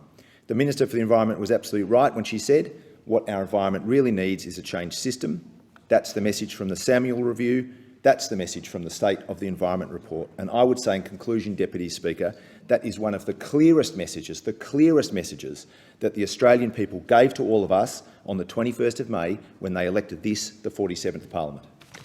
I thank the honourable member for Fremantle. Is the motion seconded? And I call the honourable member for Warringah. Thank you, Mr Deputy Speaker. I second the motion. And I thank the member for Fremantle for bringing this important motion regarding the State of the Environment Report 2021. Having been on the Environment and Energy Committee in the last Parliament with the member for Fremantle, I know his passion for the environment is incredibly strong. The report key findings begin, overall the state and trend of the environment of Australia are poor and deteriorating as a result of increasing pressures from climate change, habitat loss, invasive species, pollution and resource extraction. Since 2016, the number of listed threatened species rose by 8% and more extinctions are expected. Climate change is increasing that pressure on every ecosystem. There has been continued decline in the amount and condition of our natural capital. Native vegetation, soil, wetlands, reefs, rivers and biodiversity are all under pressure and declining. Land clearing remains unacceptably high, and our coastline is in danger of being loved to death. The report has introduced new chapters dedicated to extreme events, as well as climate change and Indigenous stewardship of land. Environmental destruction costs our economy billions of dollars, with climate change and biodiversity loss representing both national and global financial risk. This is not a nice to have. Protecting the environment and our biodiversity is a must-do. I welcome the commitment by the Environment Minister Plibersek to continue Australia's promise to protect 30% of Australia's land and waters by 2030 under the 30 by 30 target. Australia has already gone well past the ocean goal with 45% protected. At present, around 22% of Australia's landmass is protected in our National Reserve System. The problem is, as the SOE report highlights, biodiversity loss and environmental decline in Australia have continued. In fact, they have accelerated, even as our protected areas have grown in recent decades. So after years of underfunding, our protected areas urgently need proper resourcing and management. Without that, protected area targets just don't mean much. It won't work. Environmental management is not well coordinated and is one of the biggest challenges to reversing the decline in our natural environment. In total, public protected areas like national parks have only contributed to around 5% of the expansion of terrestrial protected area since 1996, only 5%. Non-governmental organisation land purchases, Indigenous protected areas and individual private landholders have facilitated 95% of the growth. The coordination of environmental management is vital, not only within the protected areas, but also outside those areas. We're ignoring the drivers of biodiversity loss, such as land clearing, resource extraction and mismanagement, while drawing lines around poorly funded protected areas. Ultimately, this will defeat the environmental goals. As a case in point, the Albanese government's decision recently to open up 46,000 square kilometres of ocean to oil and gas exploration and seismic testing shows that the new government is big on talk when it comes to the environment, but that is all it will be if you go follow it with actions like this. You cannot continue that way. The release of new exploration must be cancelled. The State of the Environment report credits Indigenous knowledge and management with helping to deliver on ground change. This includes traditional fire management. Partnership between traditional owners and the federal government have produced 81 Indigenous protected areas, mainly on native title land. These cover some 85 million hectares, fully 50% of our entire protected land estate. Independent ranger and Indigenous ranger groups are also managing country outside the Indigenous protected area system. Work must still be done to empower Indigenous communities and enable Indigenous communities and their knowledge system to improve our environmental and social outcomes. And lastly, if we're talking about environmental protection, we must talk about Professor Graham Samuel's review of the Environmental Protection and Biodiversity Conservation Act 1999. It's very clear that we need strong national environmental standards. We need an Environmental Assurance Commissioner, and we need to ensure that climate change impacts is included in all assessments of projects under the EPBC Act. I thank the honourable member for Warringah. The question is that the motion be agreed to, and I call the honourable member for Macon. Thank you, Mr Deputy Speaker, and I commend the member for Fremantle for bringing this very important matter before the House. Mr Deputy Speaker, over the past decade there has been extensive debate and differences of opinion about global warming and climate change. If the majority view of climate scientists' predictions are correct, limiting global warming to 1.5 degrees centigrade has become a race against time, and the consequences of not doing so would be catastrophic. Of similar urgency, but regrettably with much less public focus, has been the degradation of global biodiversity and the loss of so much flora and fauna. Of course, global warming and biodiversity loss are intricately linked and have common factors. Both also have a direct correlation to population growth and rising gross domestic product. In simple terms, as populations increase and consumption increases, the Earth's environment is increasingly depleted. Land clearing, air and water pollution and climate change all contribute to environmental demise and biodiversity loss. It is true that the natural environment is incredibly resilient. We have seen how quickly the environment can bounce back from droughts, floods and fires once conditions normalise. However, when flora and fauna is completely lost, when it becomes extinct, there is no bounce back. When regeneration does not occur, other animal and plant species are also at risk because the natural food chain has been disrupted. That ultimately has implications for the future of humanity. That is why the 2021 State of the Environment report, which highlights the extent of environmental decline in Australia, was so important. This is not the first report, however, that has drawn attention to Australian biodiversity loss and its poor environmental record. Last year, the 2003 Prime Minister's Environmentalist of the Year, John Wamsley, released an excellent research paper on species extinction in Australia. John's calculations show that in 2021, 17.6% of Australian species were threatened or lost, and the number expected to double to 35.2% by the year 2041. That's in 20 years' time. Those figures alone should worry each and every one of us in this place. I noticed, however, how quickly the sectors who stand to gain the most by their environmental recklessness were out discrediting the 2021 State of the Environment report. And I noticed some members opposite doing the same. In other words, if the report doesn't suit our own agenda, we'll do what we can to discredit it in order that we can continue to cause the damage that has been caused for so long. According to that 2021 report, Australia has the third largest cumulative loss of soil organic carbon in the world, behind only China and the USA. At least 19 Australian ecosystems are showing signs of collapse or near collapse. Destruction of Indigenous heritage continues at an unacceptable rate against the wishes of traditional custodians.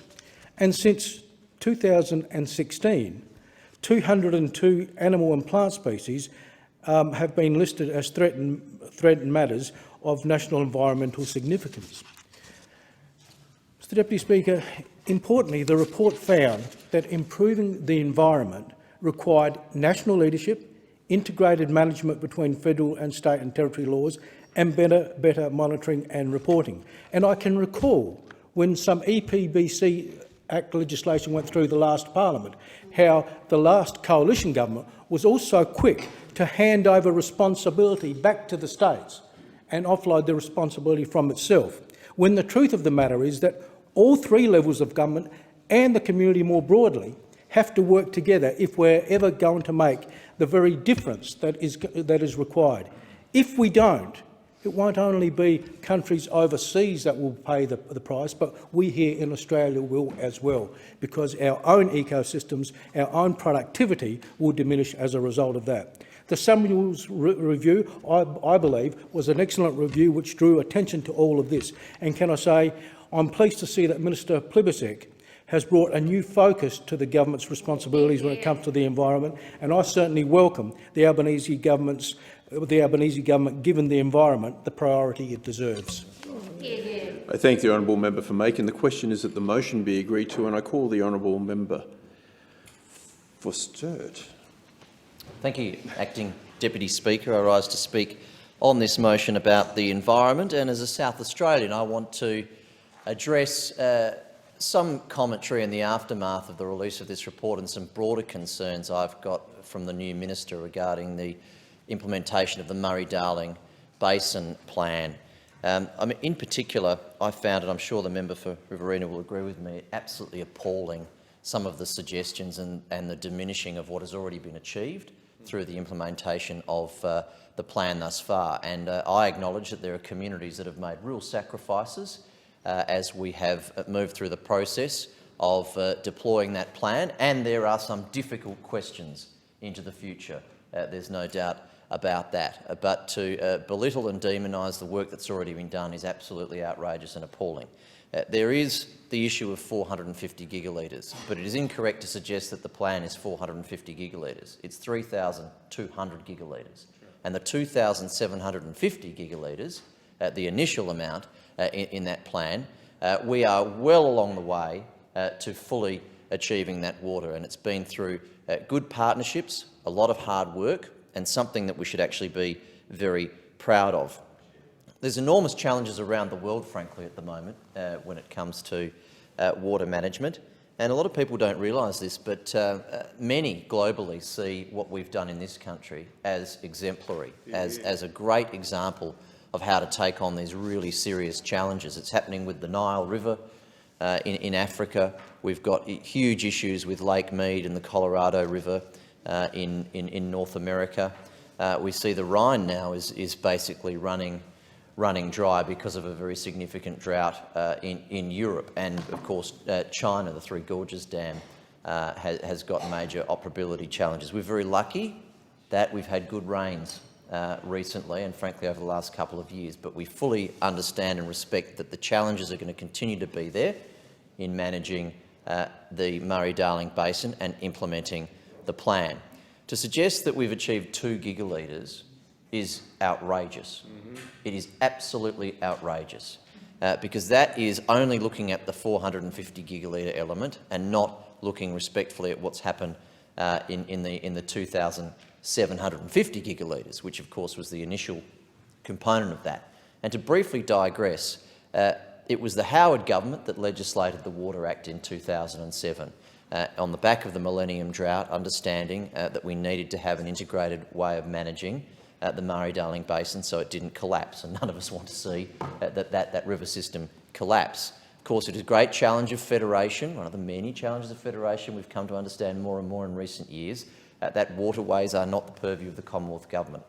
And that leadership in 2007 was about bringing together state governments and the ACT, of course, the relevant constituent state and territory governments within that basin, saying we have to come together and manage some of these challenges together through establishing the Murray-Darling Basin Authority, which then developed the plan through the Rudd-Gillard era, 2011-2012, that was adopted, and we are now at the point where the plan, if it's to be implemented in full and on time, has to happen by the 30th of June 2024. Now, that is a very challenging thing to do, but it was Labor that went to the election saying they would do it. So they came, Anthony Albanese came to the Prime Minister came to my home state and said, you know, if you vote Labor and elect the Labor government, as Deputy Speaker, then we will fully implement the Murray-Darling Basin Plan on time and in full.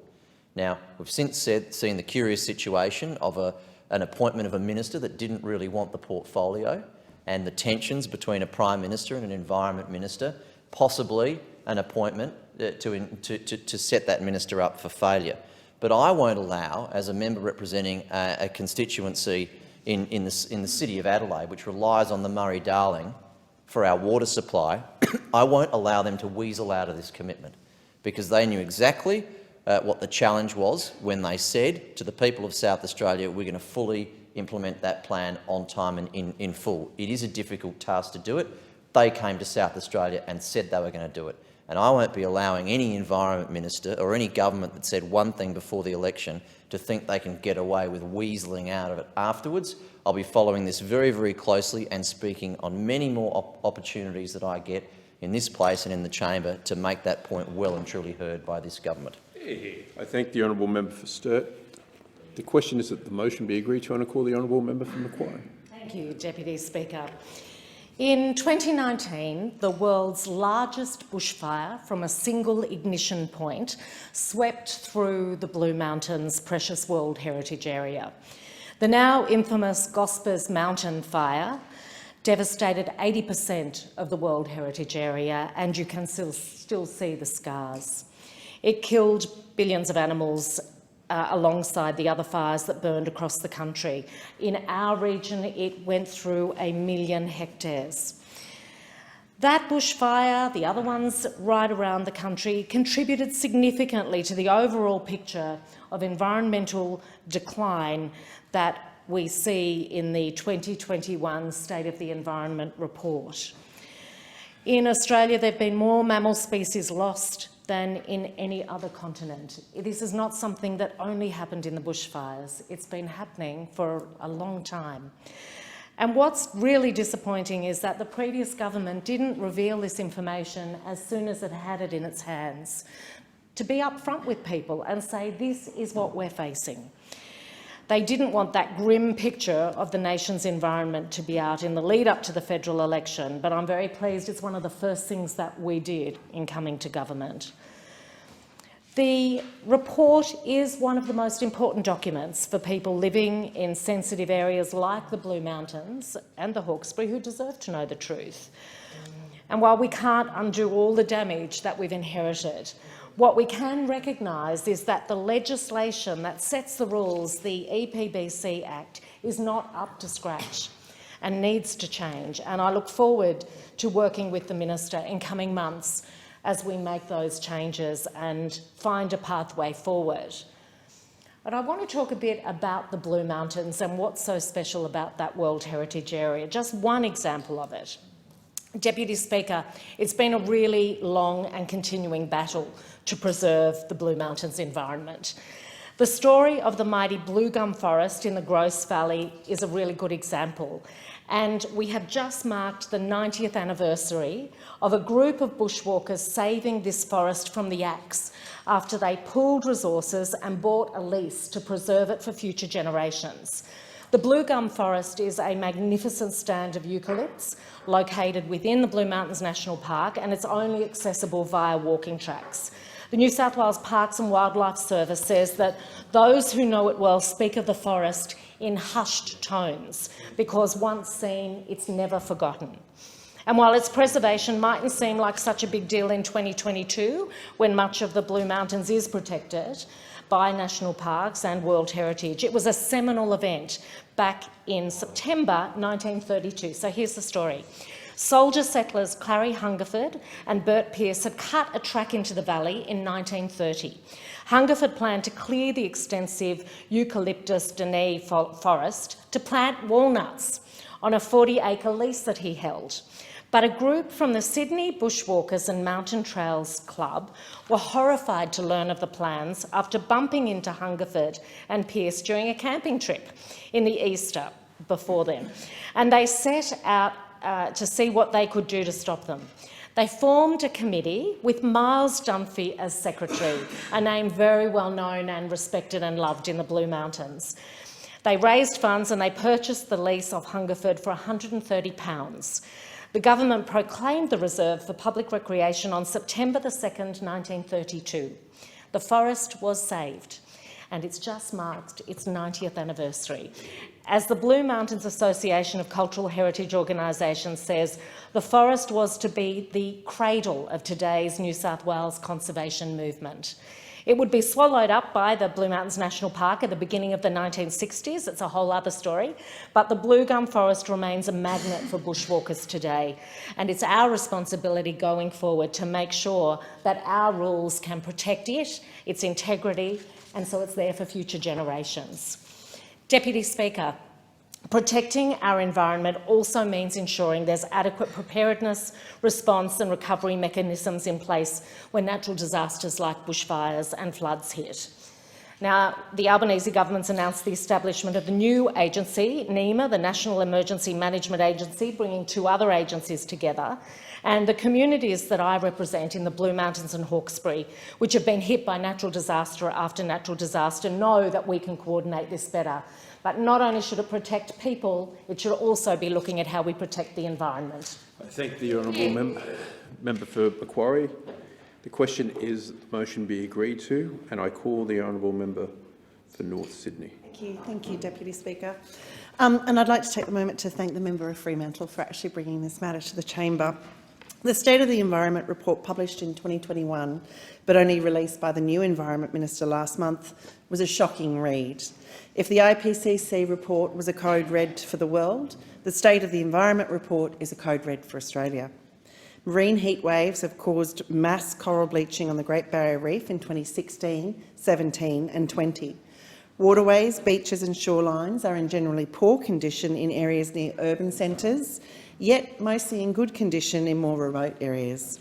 The impact of the catastrophic 2019-20 bushfires killed or dislocated between 1 billion and 3 billion animals. Australia has lost more mammal species than any other continent and has one of the highest rates of species decline in the developed world. More than 100 Australian species have been listed as either extinct or extinct in the wild. Over the 5 years to 2019, nearly 290,000 hectares of primary forest and 343 hectares of regrown forest was cleared. Rivers and catchments are mostly in poor condition, and native fish populations have declined by more than 90% in the past 150 years, a trend that continues. How did we find ourselves here? Sea level rise has affected many low-lying areas, including Kakadu wetlands. Salt marshes across much of Australia's coast are losing territory to mangroves. At least 19 Australian ecosystems are showing signs of collapse or near collapse, and the destruction of Indigenous cultural heritage continues at an unacceptable rate. We must make change now, or the consequences will be devastating. This Wednesday, September 7th, is Threatened Species Day. I learnt that this date was chosen because on this same date, in 1936, Australia's Tasmanian tiger, the thylacine, slipped over the extinction line. But thinking about species decline on just one day a year, whilst a snazzy marketing idea, is just not good enough. Our natural environment laws must protect all Australian native animal and plant species that are facing similar fates to that of the Tasmanian tiger all year round. Professor Graham Samuel could not have been clearer when he said that a strong, independent cop on the beat is required. Native animals don't pay attention to electoral boundaries or state borders. We must have a nationally consistent protection plan. In addition to the long list of animals and plant species in decline, habitat destruction and clearing, introduced species thriving and diseases and invasive pests wreaking havoc on our land, the State of the Environment report also made it crystal clear that our climate is changing. Meanwhile, most major Australian cities are growing at a faster rate than other developed cities across the planet. The pace of growth has increased urban heat, congestion, pollution, waste, and put rising pressure on water and energy resources. We're experiencing more extreme high temperatures, more bushfires, and more intense rain events. Sea temperatures are also continuing to rise. Each of these factors in turn affects the livability of our cities. North Sydney is paying the price, with more traffic congestion on our streets, more air pollution around our schools, a loss of more than 3,500 trees, 750 mangroves and seagrasses, and a loss of 15,000 square metres of green space from our parks and reserves, like Cammeray Park and Flat Rock Gully. And while the North Sydney community will fight to protect and enhance our green corridors that are fundamental to the nature of our community by advocating to ensure infrastructure projects undertaken in our electorate provide solutions for the next century, we must and we need support of a national framework to underpin our arguments. We must have a nationally consistent planning process. Climate change and biodiversity loss are closely interconnected and share common drivers through human activities. Both have predominantly negative impacts on human well-being and the quality of life. The State of the Environment report makes it crystal clear. Planning processes must be consistent nationally, and we must address both issues with urgency. Thank you. I thank the honourable member for North Sydney. The question is that the motion be agreed to, and I call the honourable member for Corangamite. Thank you, Deputy Speaker. I was one of the millions of Australians horrified by what the State of the Environment Report 2021 contained when it was finally released. This report was delivered to the former government last year, yet the previous government chose to keep it under wraps until after the federal election. And we now know why. It's a massive, carefully researched scientific document. It's also extremely confronting read. But regardless, Australians deserve the truth. That's why the Albanese government Minister for Environment and Water released it on July this year, just weeks after coming to office. This report puts our nation's environmental status under the microscope, and the results are sadly damning. It portrays the ugly truths about us and our environment. To be blunt, it's frightening. Many of our beautiful places, natural features and iconic flora and fauna are under severe threat. The State of the Environment report reinforces this horrific picture. It tells us that Australia has lost more mammal species to extinction than any other continent. Threatened flora and fauna has grown by 20% in the past 5 years, with places literally burned into endangerment by catastrophic fires. The Murray-Darling fell to its lowest water level on record in 2019. Australia now has more foreign plant species than native ones. In my own electorate of Corangamite, just as in many electorates across the nation, we are seeing the stresses on flora and fauna in wetlands and the impacts of rising sea levels on foreshore habitats. So, as we see from the State of the Environment report, the previous government was no friend to the environment. Too many urgent warnings were either ignored or kept secret. The previous government had a decade to fulfil the Murray-Darling Basin Plan. By the time the Morrison government left office, they had only delivered 2 of the promised 450 gigalitres of environmental water. The Morrison government made a series of pledges on recycling, but had no real plan to reach them. In 2018, the former government cut the highly protected areas of Commonwealth marine parks in half, removing the largest area from conservation in Australian history. The Liberals and Nationals spent less than $17 million of the $216 million they promised to upgrade Kakadoo's National Park's infrastructure. Almost 2 years ago, the Morrison government received an official review into the Environment Protection and Biodiversity Conservation Act. It was written by Graham Samuel, and its message was as blunt as the State of the Environment report. Professor Samuel said the Act was outdated and required fundamental reform. There's an almost universal consensus that change is needed. Again, the Morrison government chose to ignore it. Much of the destruction outlined in the State of the Environment report will take years to turn around, and that's why this government will take no time.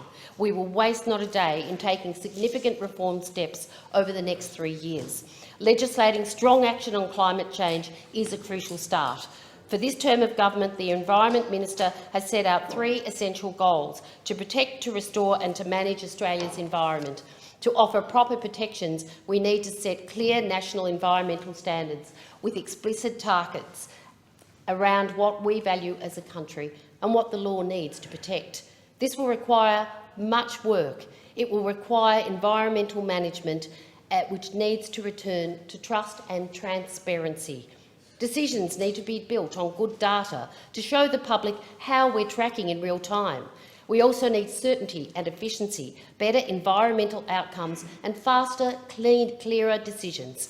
To help guide that change, by the end of the year, the Australian Government will formally respond to the Samuel Review. We will then aim to develop new environmental legislation for 2022. We'll consult thoroughly on environmental standards. We'll make it easier for First Nations to protect their cultural heritage.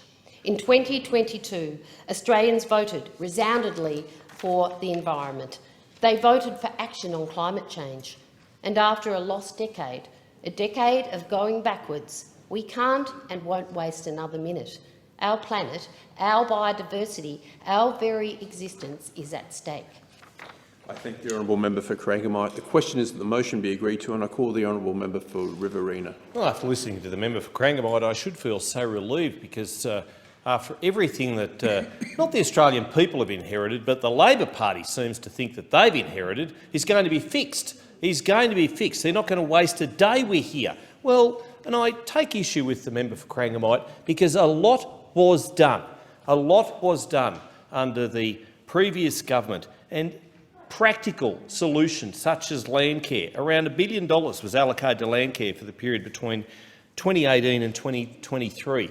That money is going to go to solutions on the ground, not stripping away miners of their jobs, not stripping away water through buybacks from farmers. And when you enter Griffith, there's a sign that proudly declares on this billboard, Riverina winemakers, 1 in 4 glasses of wine made here. That's not just 1 in 4 glasses for the Murrumbidgee irrigation area. That's 1 in 4 glasses of Australian wine are produced in and around Griffith. And how do they produce that wine? They produce it because they get valuable water from the Murray-Darling, which is then used to, of course, grow all manner of things, let alone vineyards, Mr. Deputy Speaker.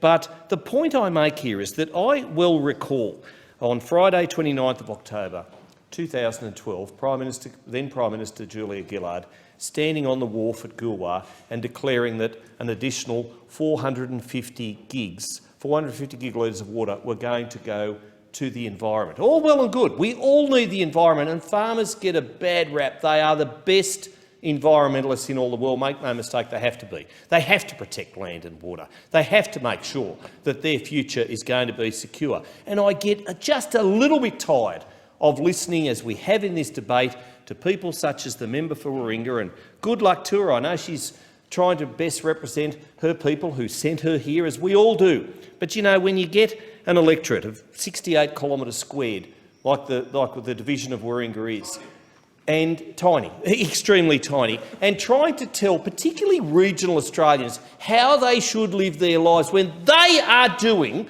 the hard yards when it comes to making sure that we've got such things as solar farms, making sure that we've got such things as those dreaded wind turbines, making sure that all of the environmental advantages that we're going to lower emissions is being done, and the burden being carried is being done by regional Australians. And I listen to the member for Macquarie, and yes, I commend those people who save that forest. I do. But far be it from me, I appreciate that he gets a bad reputation sometimes, but Matt Keane, the work that he did with the Wollemi Pines in the last lot of bushfires, those dreadful black summer bushfires, saved those what they're called dinosaur trees, and that was a great effort by the New South Wales Coalition government to make sure that they protected those. But the sugar pine walk at Tumbarumba was indeed largely destroyed by those fires. Fires which, and I take umbrage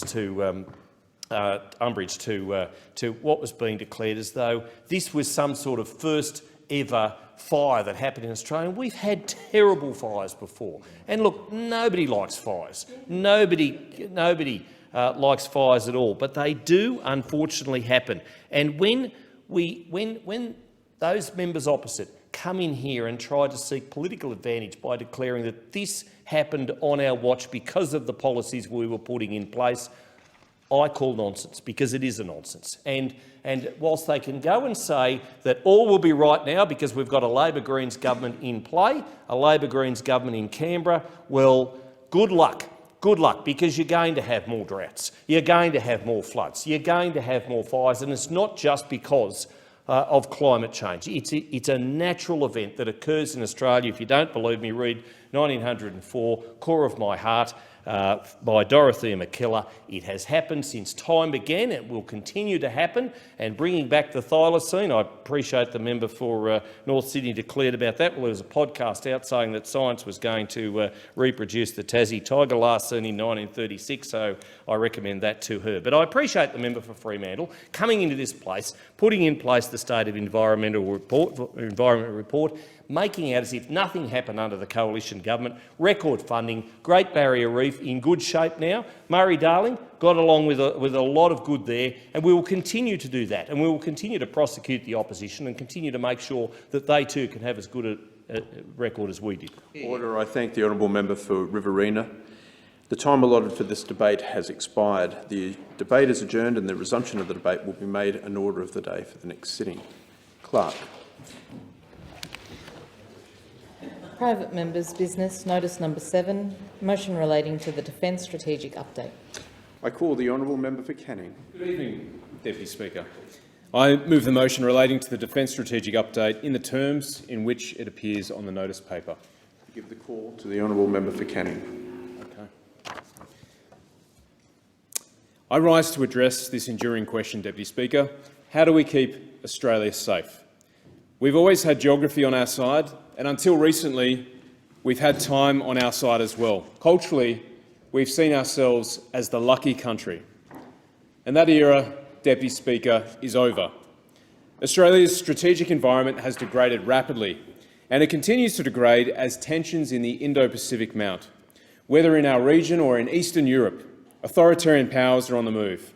China is undergoing the largest peacetime military build-up since the Second World War. Russia has launched an unprovoked and unjust war on the Ukrainian people. And this has strategic, economic and social implications, and they are all connected. Indeed, this era requires considered political leadership and statecraft, and we need it now. Time is no longer on our side, but time remains of the essence. Enters the member for Herbert. Knowing this hard truth inspires action, and we have reason to act. There is much about Australia to preserve and protect. The values and the principles that govern our citizens and our nation. Freedom, the rule of law, and our liberal democracy, one of the oldest in the world. Peace is the cornerstone for prosperity and security, and we know its price. More than 100,000 fallen Australians over the past century have paid that price with their lives. Cenotaphs across this country remind us of this truth. And right now, our nation faces many challenges. Fiscal pressures, the aftermath of the pandemic, cost of living strains, the widening pain of inflation, and other economic headwinds. With these challenges, we can be distracted from defending freedom and peace. And we can hope that everything will work out okay. But as authoritarian powers build up and ruthlessly deploy their militaries, we must not forget that weakness is provocative. And in standing for our values, we must stand strong.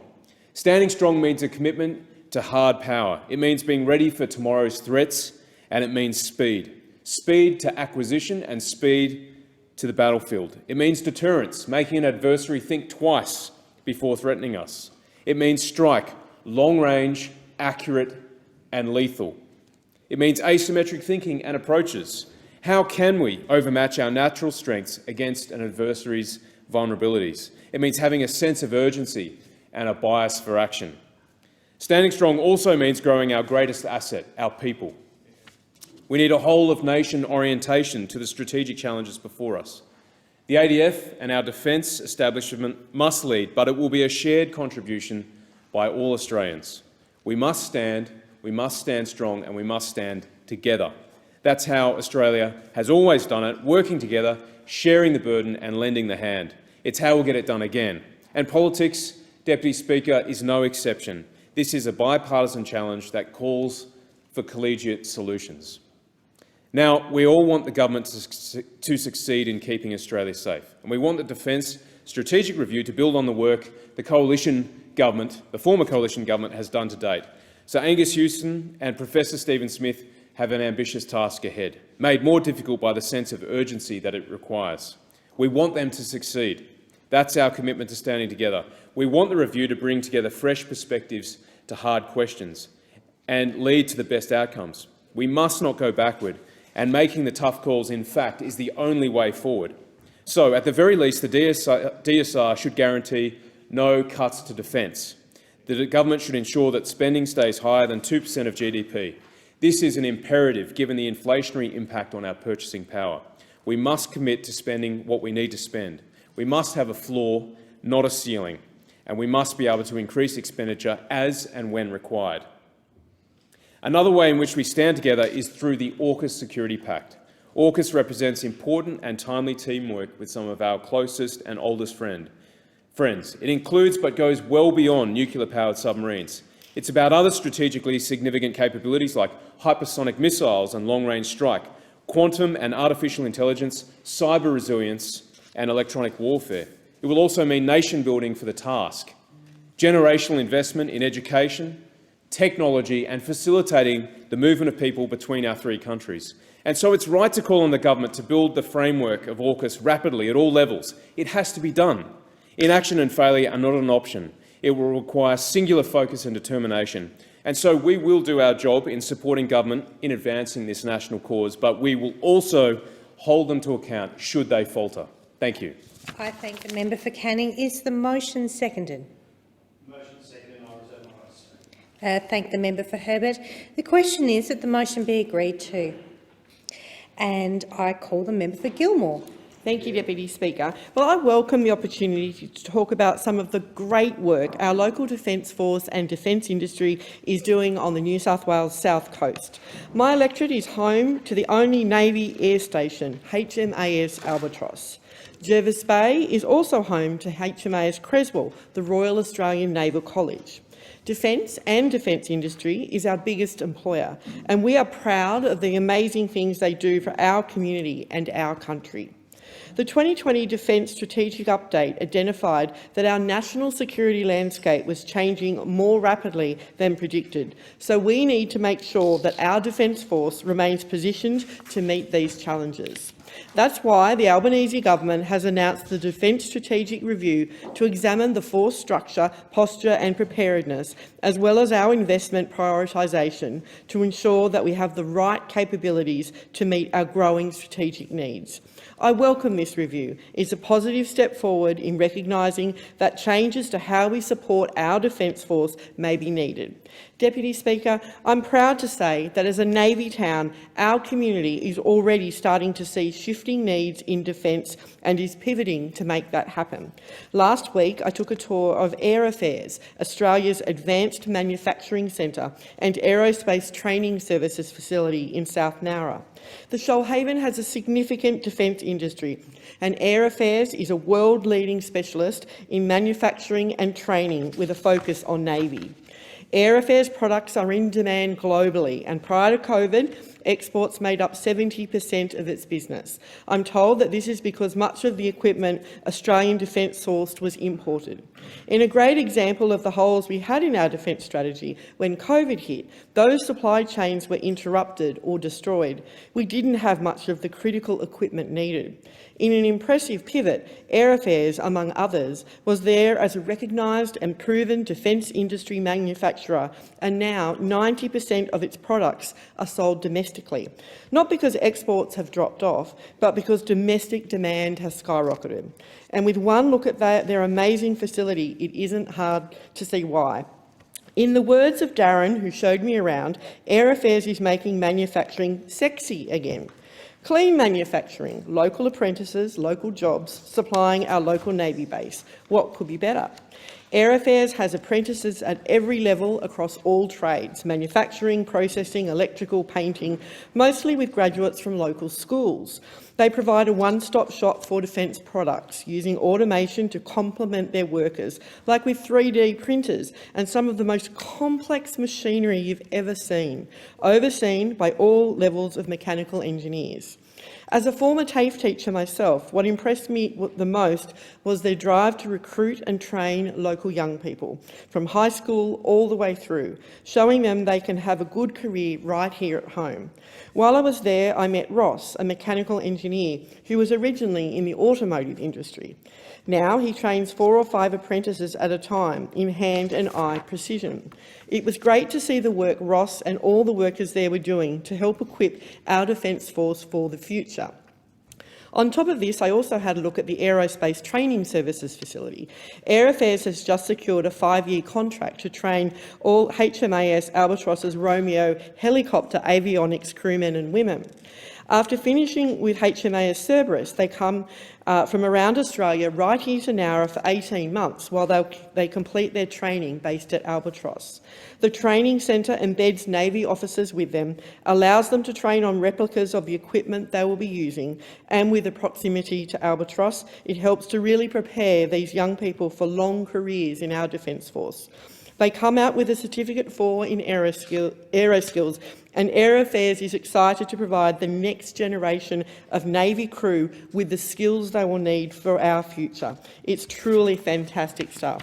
Thank you to Chris, Darren and Kate for showing me around, and thank you for the fabulous work you are doing supporting our Defence Force.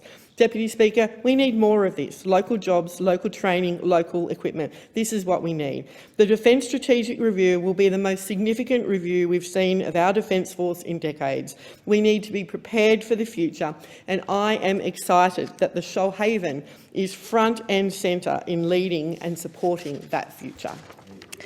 I thank the member. The question is that the motion be agreed to, and I call the member for Herbert.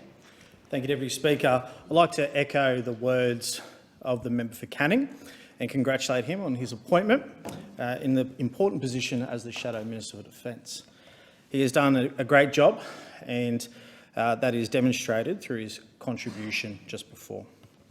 What this motion is saying is absolutely critical to the future of our country. We live in a time of great uncertainty, unlike any we've seen. To be prepared for the unthinkable, we need to continue our investment in our nation's defence.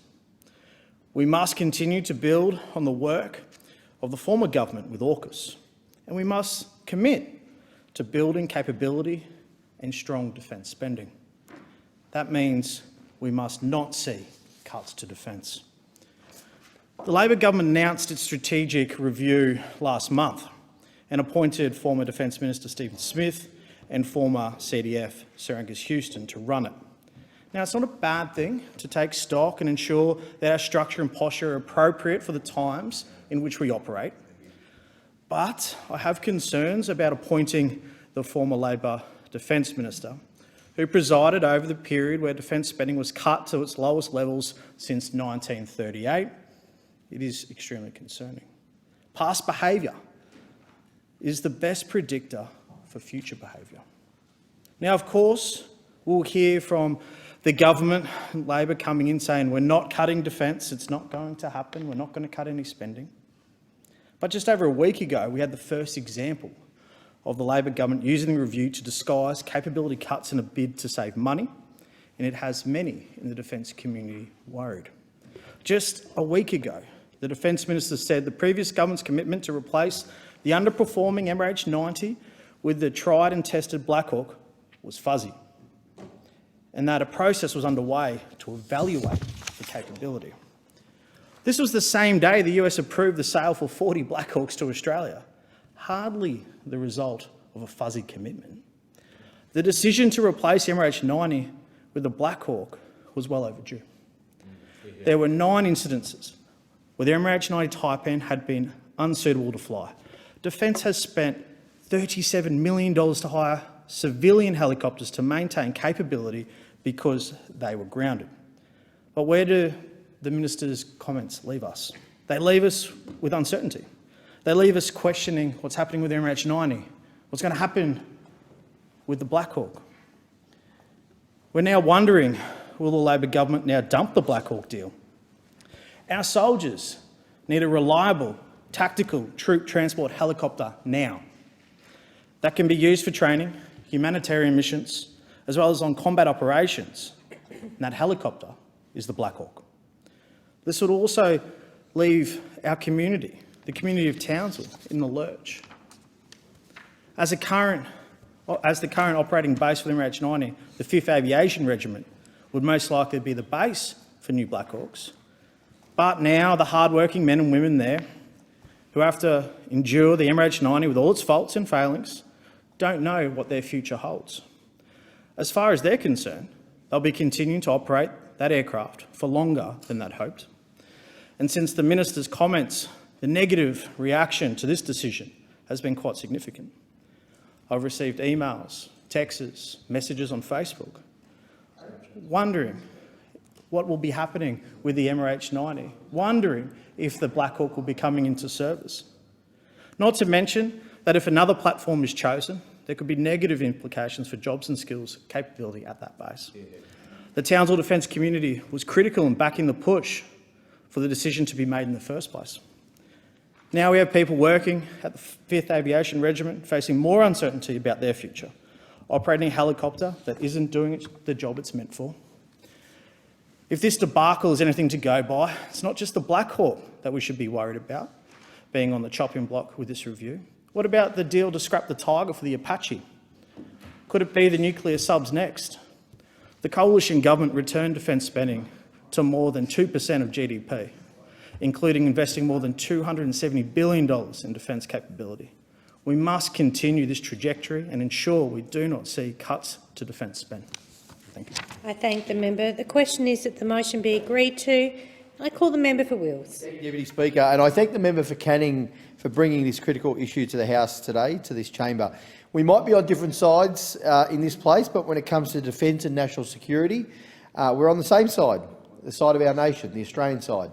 And I look forward to continuing to work with the member for Canning and other members, such as the member for Fremantle, on the who've been announced alongside me on the Parliamentary Joint Committee on Intelligence and Security today in the House. I look forward to working with them on the oversight of our intelligence and security agencies to advance the national interest in a spirit of bipartisanship, Deputy Speaker. And in that spirit of bipartisanship is so important. We can disagree on a number of issues Australians rightly expect when it comes to keeping them safe, however, that we put our political differences aside and get the job done. But that does not mean that the decisions of the past government are above reproach. We may be on the same page when it comes to defence and national security priorities, but the execution of those priorities by the Morrison government left a lot to be desired, Deputy Speaker.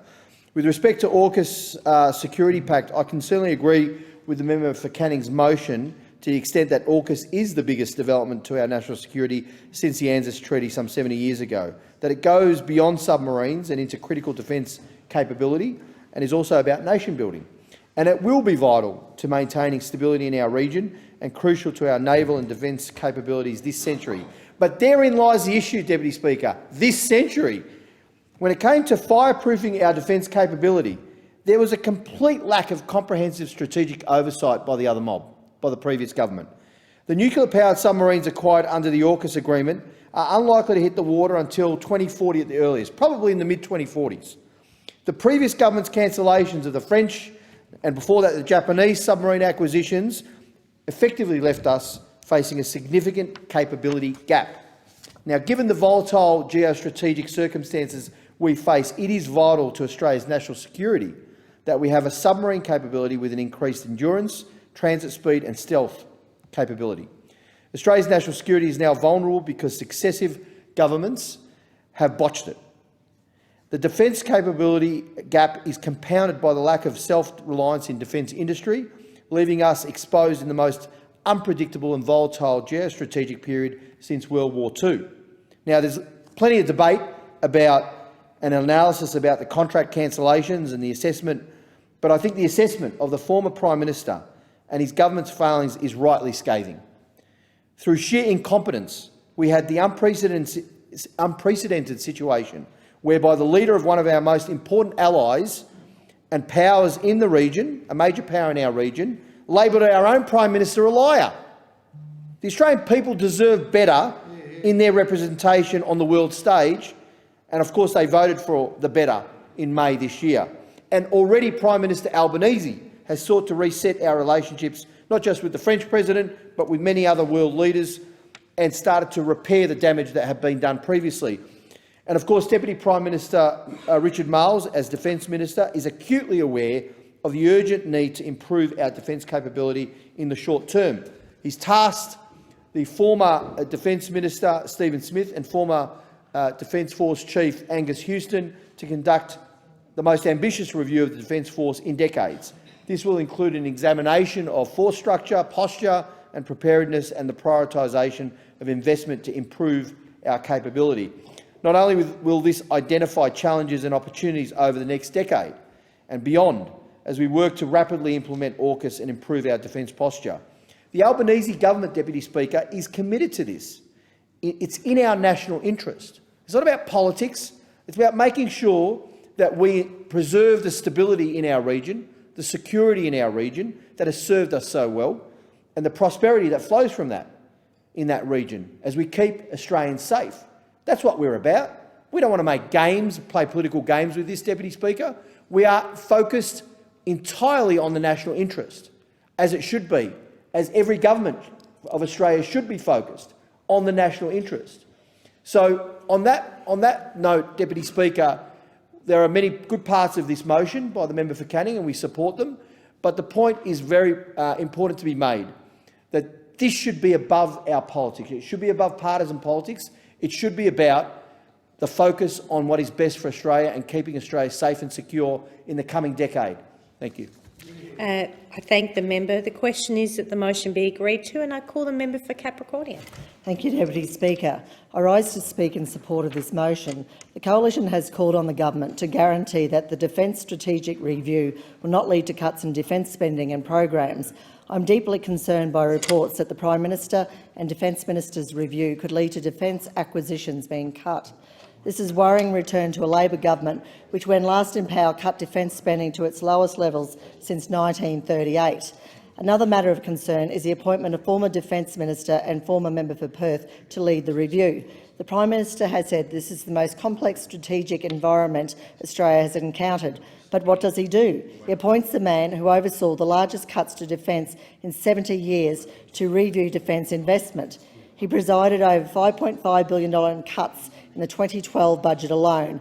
It was in this time that we saw defence spending as a percentage of GDP drop to 1.6% in 2013.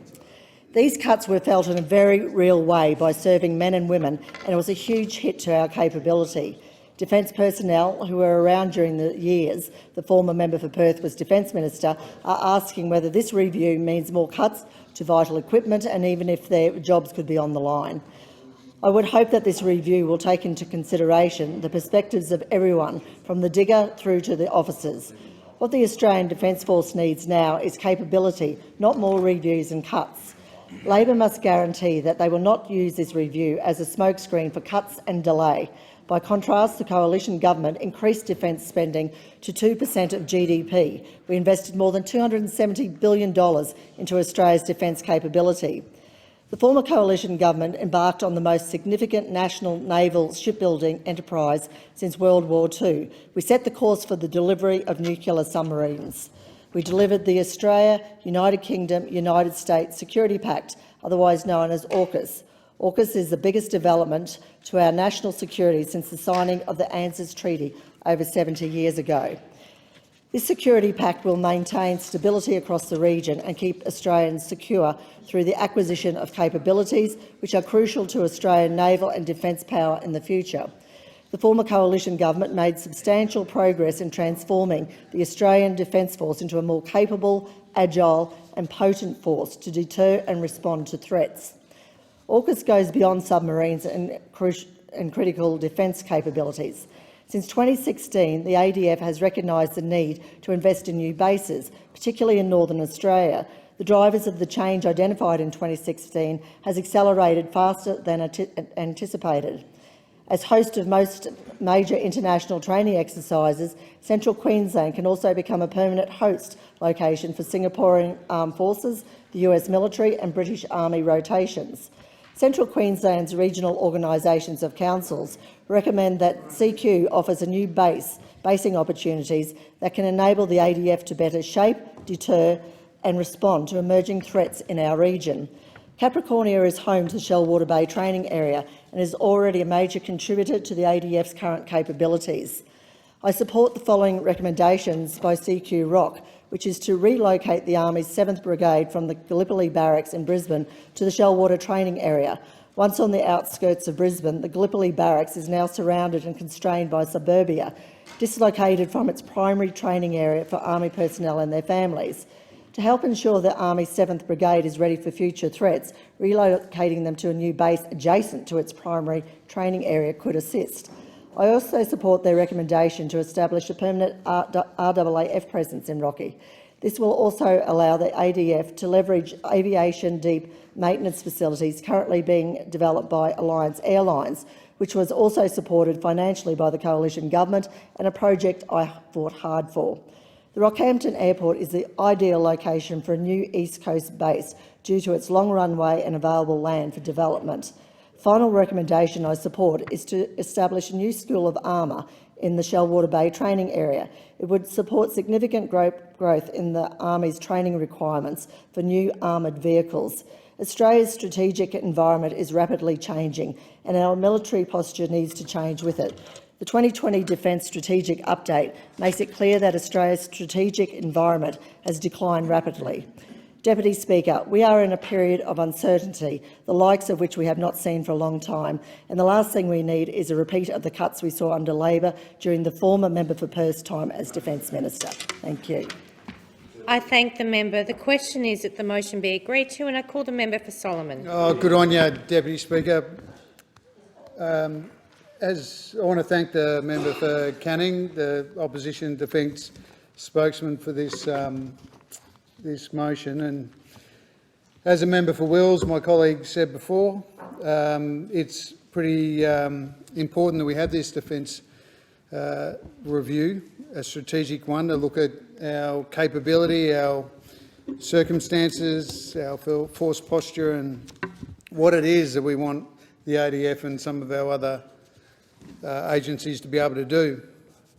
And as the Prime Minister has said, and I quote, "It is incumbent on us to take stock of the billions," that's with a B, "of dollars in defence investment programs, many of which are over budget and delayed." And this is not a time for delay, Deputy Speaker. A shining example of the Coalition's track record can be seen in its botched handling of the Hunter-class frigate procurement process, which is now facing major delays and soaring costs issues thanks to undefined equipment capability. Those opposite have mismanaged every step of the replacement of the Collins-class submarine, pretty important strategic capability. And as a refresher, Deputy Speaker, the former Prime Minister and member for Wentworth signed a contract to buy 12 French Barracuda-class submarines, but the terms of the contract were poorly defined, to say the least. There's a bit of a trend here. The Australian taxpayer ended up forking out $3.5 billion with a B to France before the contract was clumsily terminated. Now, that's a lot of Black Hawks that the member for Herbert was just speaking about. And who could forget the damage done to Australia's relationship with France, an important strategic partner in the Pacific, which led the French President Emmanuel Macron stating boldly that the former Prime Minister and member for Cook had lied to him. It was a devastating blow for that relationship and cooperation in the Pacific, but honourable member needn't worry because we've got those relationships back on track. Now, the Deputy Prime Minister as well on last week's visit to Europe also contributed to getting things back on track with the French, but also established really good and important strategic relationships with the Germans and many others. Now, with the delivery of the Boxer-class reconnaissance vehicles, that's going to be delayed by another year, apparently, and that comes on the heels of a 7-month delay of the first Boxer delivery. Similar and serious delays have been forecast for the acquisition of the Arafura-class patrol boats, and those opposite want to claim that whilst in power they made the ADF more agile, capable and nimble.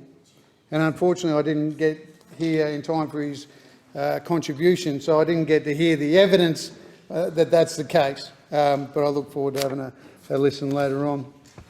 Now, we had the 1987 Defence White Paper established a strategic setting for this country for 35 years, and core to that was that we'd have 10 years of warning. But we know with the Defence Strategic Update recently, we're well within that 10-year window. So we need a much greater sense of urgency, and I don't see that coming from the department. I know the Defence Minister will be working on that. There's so much more work to be done to prepare for any potential future conflict in the coming years.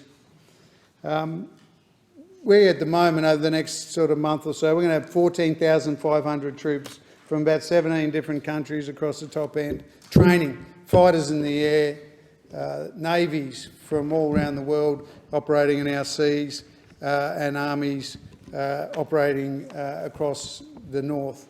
We're doing that for a reason, and a very important reason. But just for those listening, don't forget, though, that those opposite leased our port in Darwin to a company strongly connected with the Chinese Communist government for 99 years. Never let them forget that. Now, Deputy Speaker, honourable members will remember that their Trade Minister then took a job with that Chinese company. Everyone will remember that. Yeah. And Australians always ask me wherever I go. And in fact, an employee of that company just recently belled the cat by saying on radio in the last couple of weeks, and I couldn't believe my ears. The member's time has expired. I thank the member. The time allotted for this debate has expired. The debate is adjourned, and the resumption of the debate will be made in order of the day for the next sitting. I call the clerk. Private members' business, notice number 8, motion relating to the International Holocaust Remembrance Day. And I call the member for McNamara. Thank you, Acting Speaker. I move the motion relating to International Holocaust Remembrance Day in the terms in which it appears on the notice paper.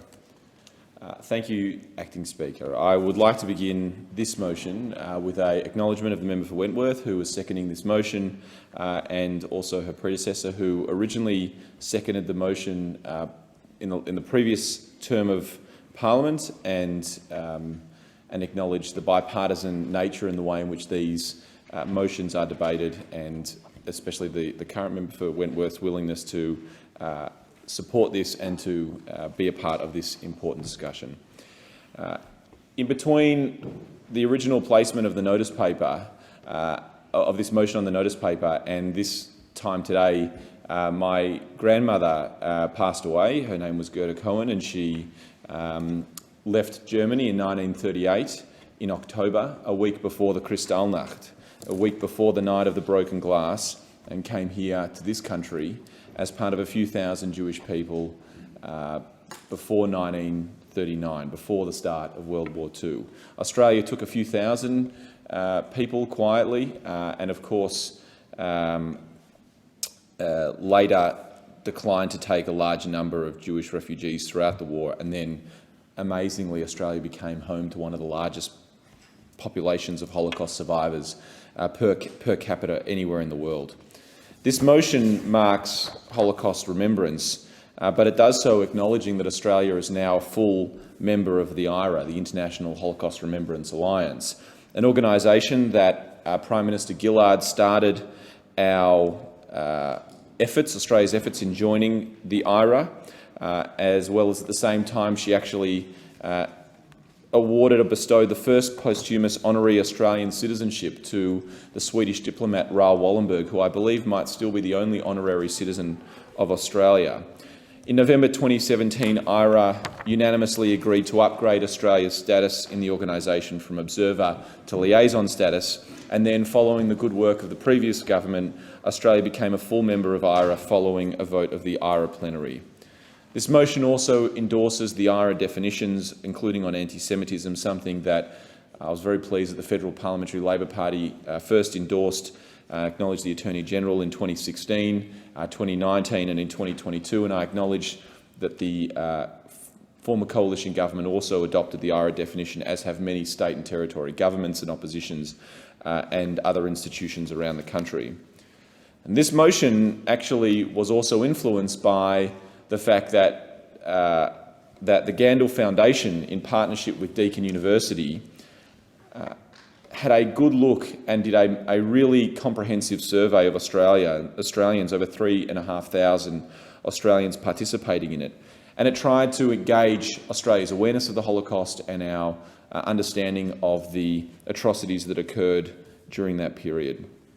And while there was overall a good understanding of the Holocaust by Australians, there was a large proportion of Australian society that really had no knowledge of it and Australia's involvement and the lessons that come out of it.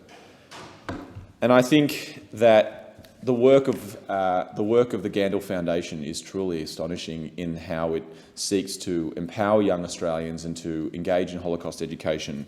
And I acknowledge the Victorian government and their leadership in this, but I also acknowledge the former Treasurer, Josh Frydenberg, who gave a significant amount of money to set up Holocaust education centres right around the country. And this was a real passion, it still is a real passion of the former Treasurer, and something that he should be very proud of in deepening Australia's engagement on this important chapter of our history and world history throughout the country. Lessons of the Holocaust are still as relevant today as they ever have been. Obviously, the Jewish community was not the only victims of the Holocaust. It was LGBTIQ people, it was political dissidents, it was communists, it was trade unionists, it was political prisoners. It was a range of people in German society that felt the wrath of the Nazi regime. And every student who walks through the Melbourne Holocaust Centre comes out with a renewed sense of respect, of appreciation of their fellow human, and appreciation of the history that we must never forget. So I commend Gandel Philanthropy, I commend all members participating in this debate, and may we continue to remember and never ever allow it to happen again. I thank the member. Is the motion seconded? And I call the member for Wentworth. Thank you very much. I'd like to second the motion. Deputy Speaker, in January this year we marked 77 years since the liberation of Auschwitz, and we remembered those who suffered at the hands of Hitler's Nazi regime, including 6 million Jewish victims and millions of other victims, including those from the LGBTQI community, Roma, Sinti, people with disabilities, political dissidents and more. Today, as we are seeing a worrying number of anti-Semitic incidents reported in our schools and our universities, the work of the International Holocaust Remembrance Alliance and other organisations in promoting Holocaust remembrance, combating anti-Semitism and combating Holocaust denialism has never been more important.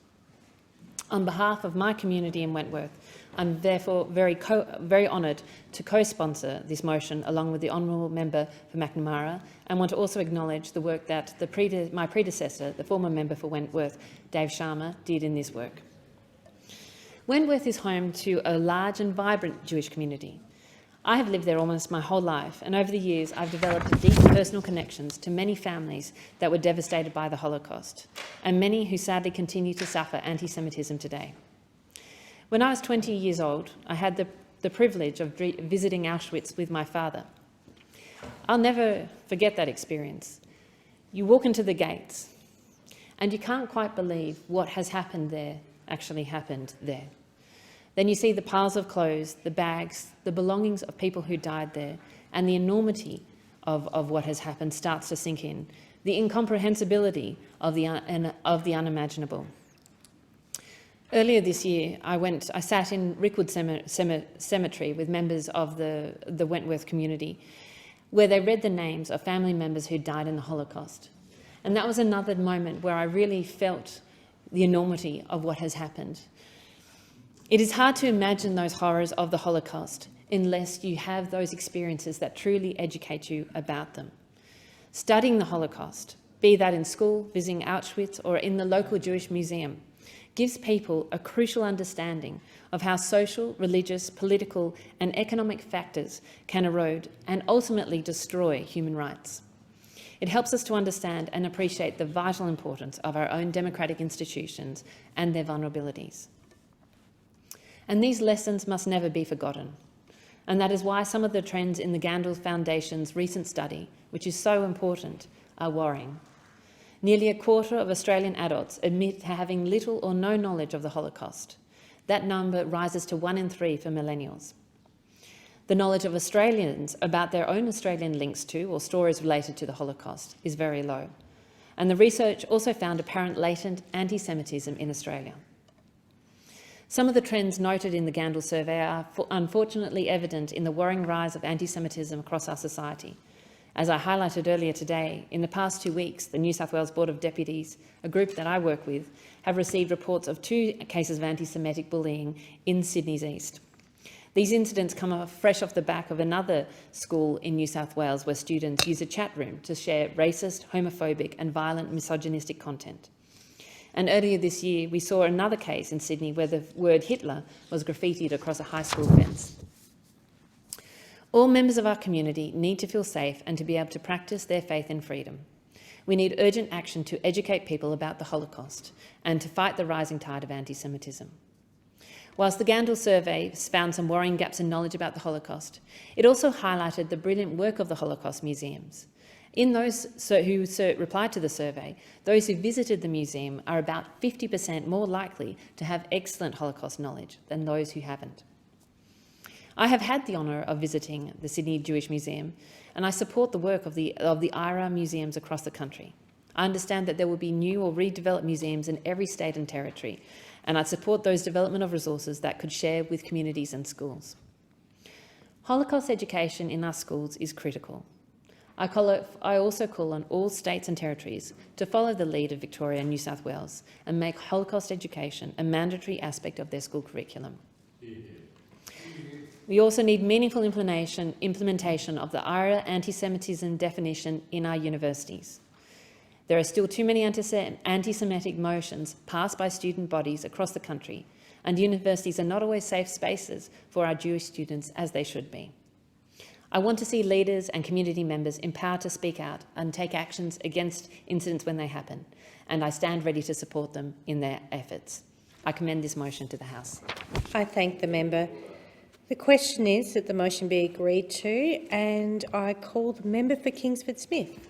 Thanks, Speaker. I'm very proud to speak on this motion, and I thank the member for McNamara for moving it. It's an important motion for this parliament to move. International Holocaust Remembrance Day is a time to remember the victims of the atrocities committed by Hitler's Nazi regime. It's the 6 million Jewish victims and the millions from other walks of life.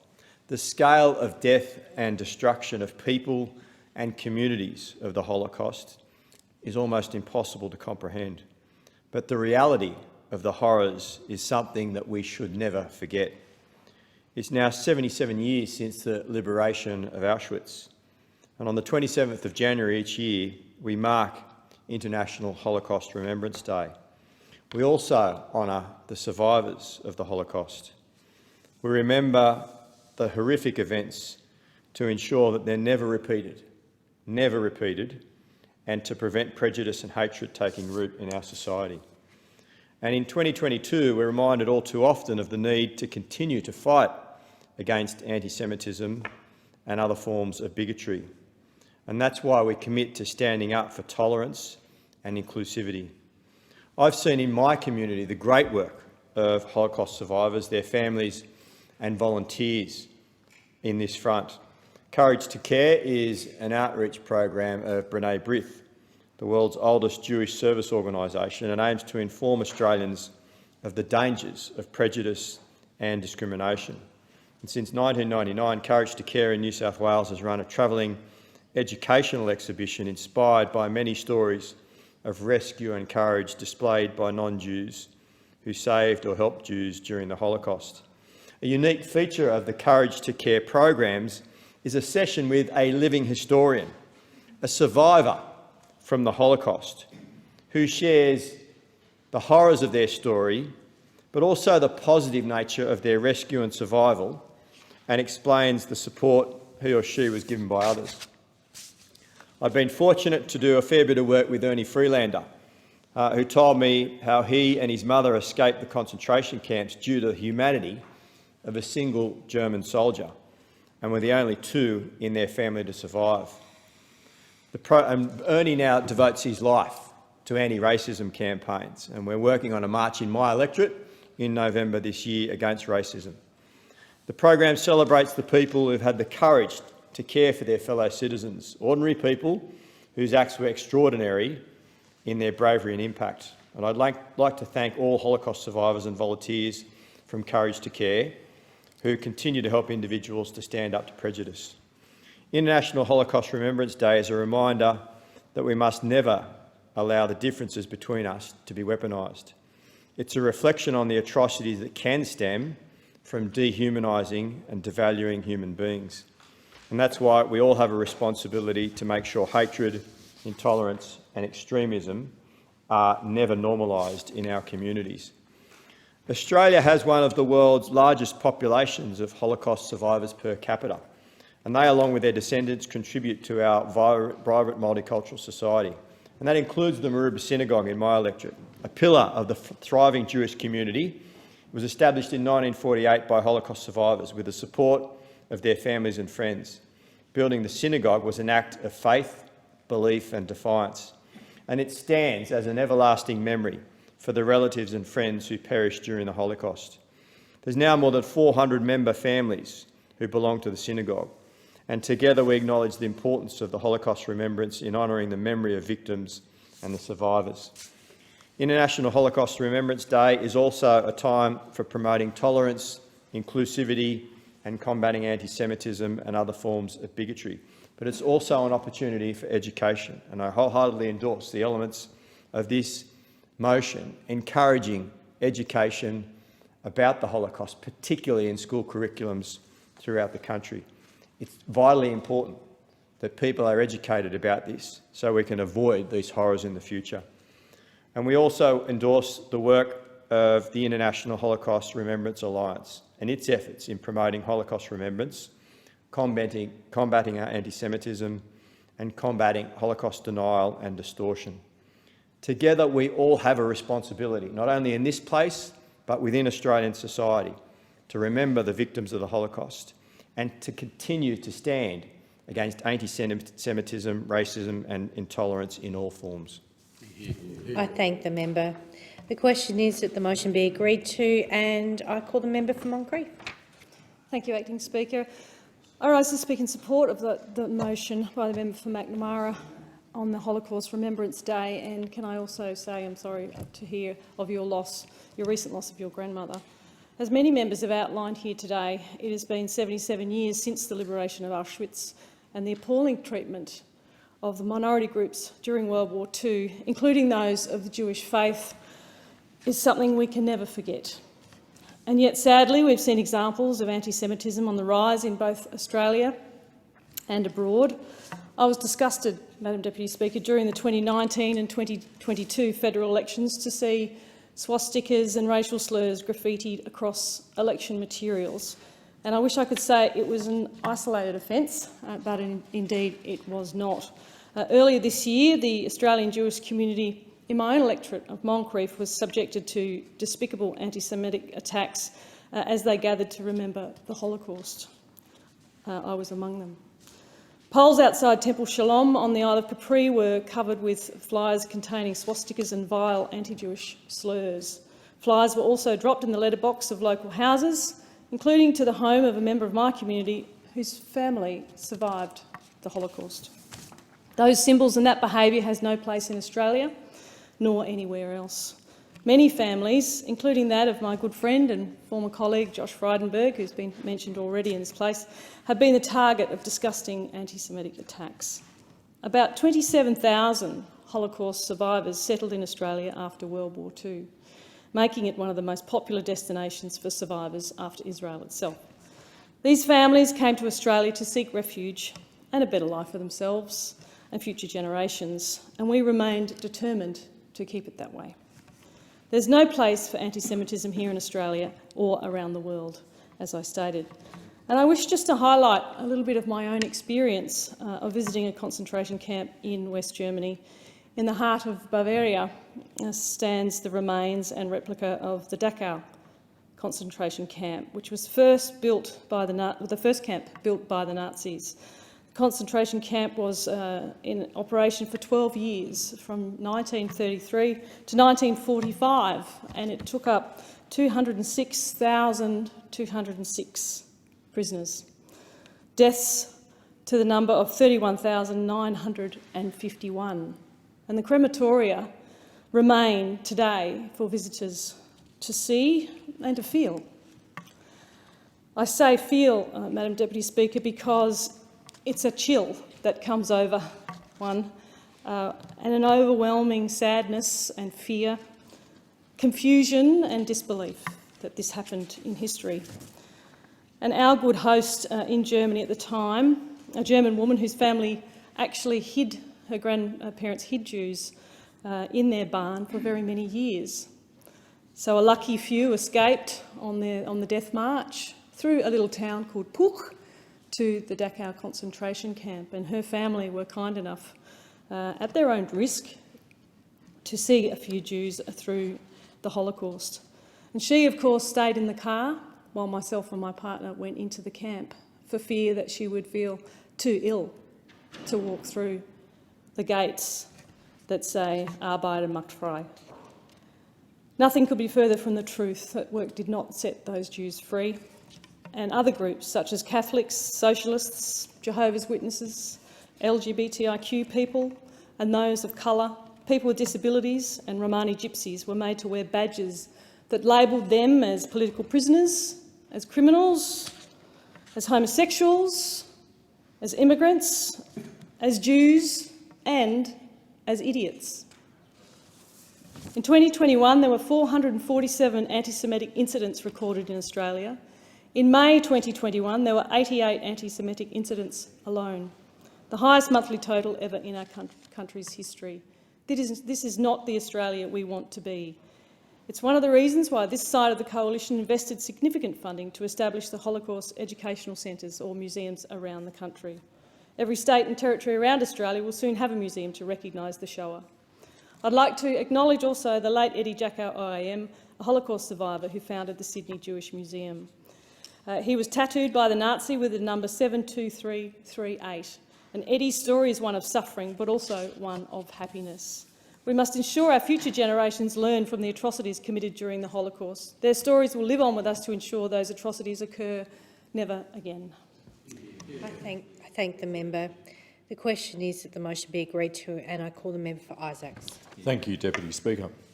Could I thank the member for Macnamara for moving this motion, which I wholeheartedly support.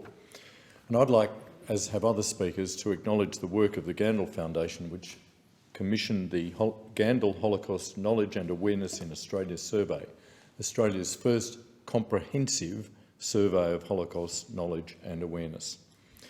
The results of the survey were published in January of this year, and while many of the findings are encouraging and even positive, the research team identified some worrying gaps in the community's knowledge of the Holocaust.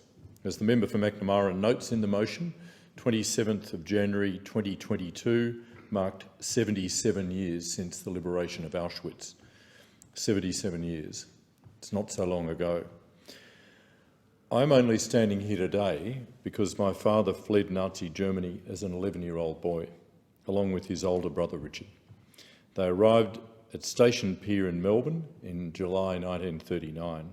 Their parents, my grandparents, also managed to escape the Nazis, arriving in Australia as stateless persons in late December 1939. 3 of my great-grandparents could not be convinced to leave Germany. They perished in the Holocaust. I acknowledge that there are other members in this place on both sides of the chamber who, like me, owe their lives to the fact that one or more of their family members managed to escape the Nazis and find refuge in Australia. This is only recent history. And yet, as the motion states, the national survey commissioned by the Gandel Foundation has revealed that nearly 1/4 of Australians have little or no knowledge of the Holocaust. And this is despite Australia being home to one of the largest populations of Holocaust survivors per capita in the world. This ignorance has consequences. It breaks my heart to read reports over the last week of Jewish students at a private school in Sydney being bullied by other students performing Nazi salutes, which followed earlier reports finding that such bullying has become increasingly common in our schools. Do these bullies, these children, understand the significance of these actions?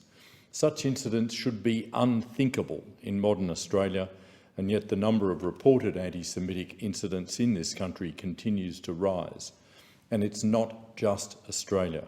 According to the Anti-Semitism Worldwide Report 2021, which was released by Tel Aviv University, anti-Semitic incidents have increased dramatically across the world in recent years. The Anti-Semitism Worldwide Report offers a number of explanations for this, including the proliferation of harmful anti-Semitic discourse on social media since the beginning of the COVID-19 pandemic. Of course, we cannot blame these incidents and worrying trends on ignorance of the Holocaust alone. But ignorance is part of the story, and I join the member for Macnamara in endorsing the work of the International Holocaust Remembrance Alliance in promoting Holocaust education and combating anti-Semitism around the world. Closer to home, I applaud the move in 2020 by my home state of Victoria to join New South Wales in making Holocaust education a mandatory aspect of their school curriculum, and I encourage other states and territories to follow suit. But the battle against ignorance and anti-Semitism is not the responsibility of state and territory governments alone. Tackling racism and prejudice, including anti-Semitism, is everyone's responsibility. And as Attorney-General in the new Albanese government, I will be looking for ways in which the Commonwealth can do more to combat anti-Semitism. I acknowledge the work of the former member for Kooyong, Josh Frydenberg, who as Treasurer provided funding for Holocaust museums and education centres across Australia. Never forget and never again are phrases that are often associated with Holocaust remembrance. We must ensure that they never become mere slogans. We must, as individuals and as a community, remember the Holocaust in order to honour the memory of the victims, not only the 6 million Jewish victims, but the millions of others who perished, including homosexuals, people with intellectual disabilities and political prisoners. We must remember the Holocaust to honour the survivors of the Nazi regime, those who are no longer with us and those who are still alive today, including my father, who celebrated his 94th birthday in July. And we must remember, because it's only by learning the lessons of the Holocaust we can ensure that it never happens again. I thank the member. The question is that the motion be agreed to, and I call the member for Kooyong. Thank you, Madam Speaker, and I thank the member for Macnamara for bringing this very important motion today. Just last week I had the pleasure of meeting the honourable member's former high school teacher, Sue Hampel, co-president of the Melbourne Holocaust Museum, who spoke with great affection of her former student and pride for what he's doing in this place.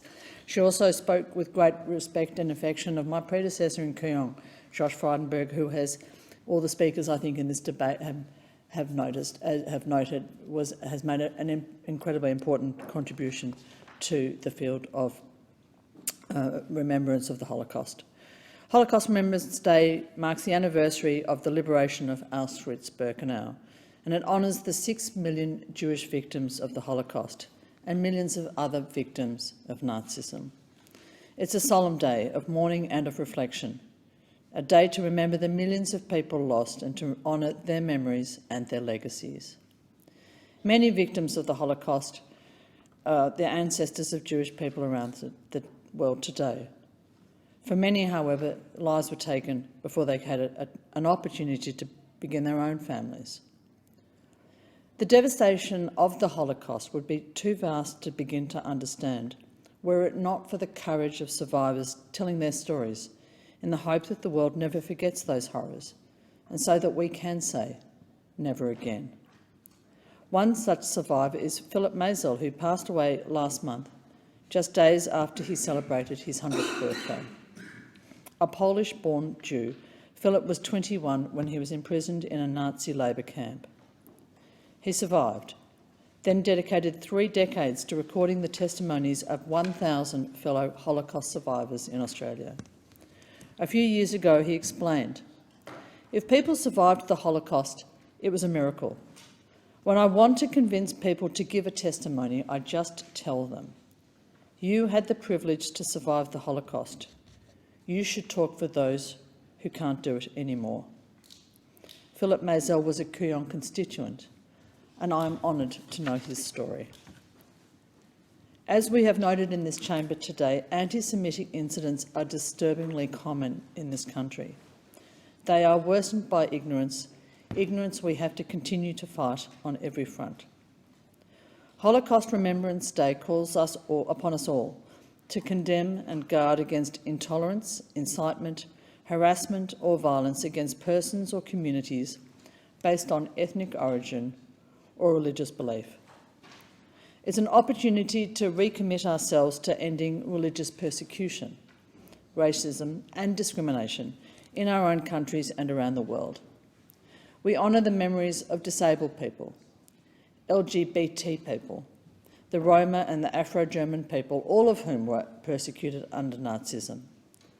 And we honour the survivorship of Jewish people, exemplified by the extraordinary contributions made by the Jewish diaspora across the world and here in Australia.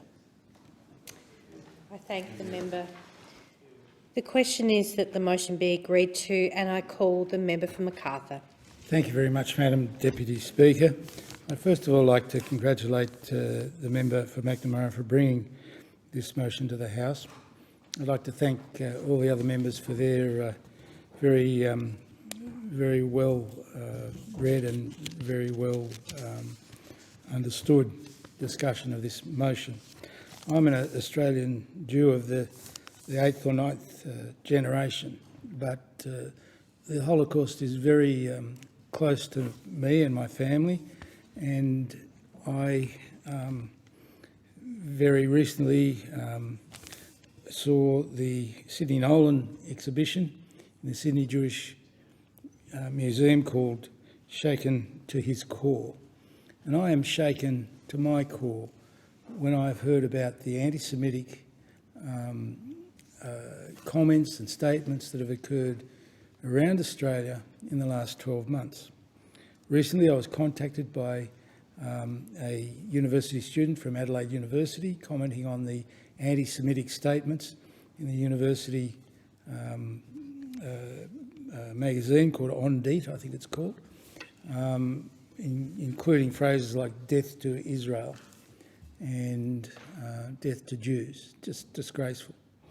Recently Sydney's been shaken by a chat room between some members of one of the most prestigious schools in Sydney with misogynistic and anti-Semitic chats of a repeated nature by many of their students.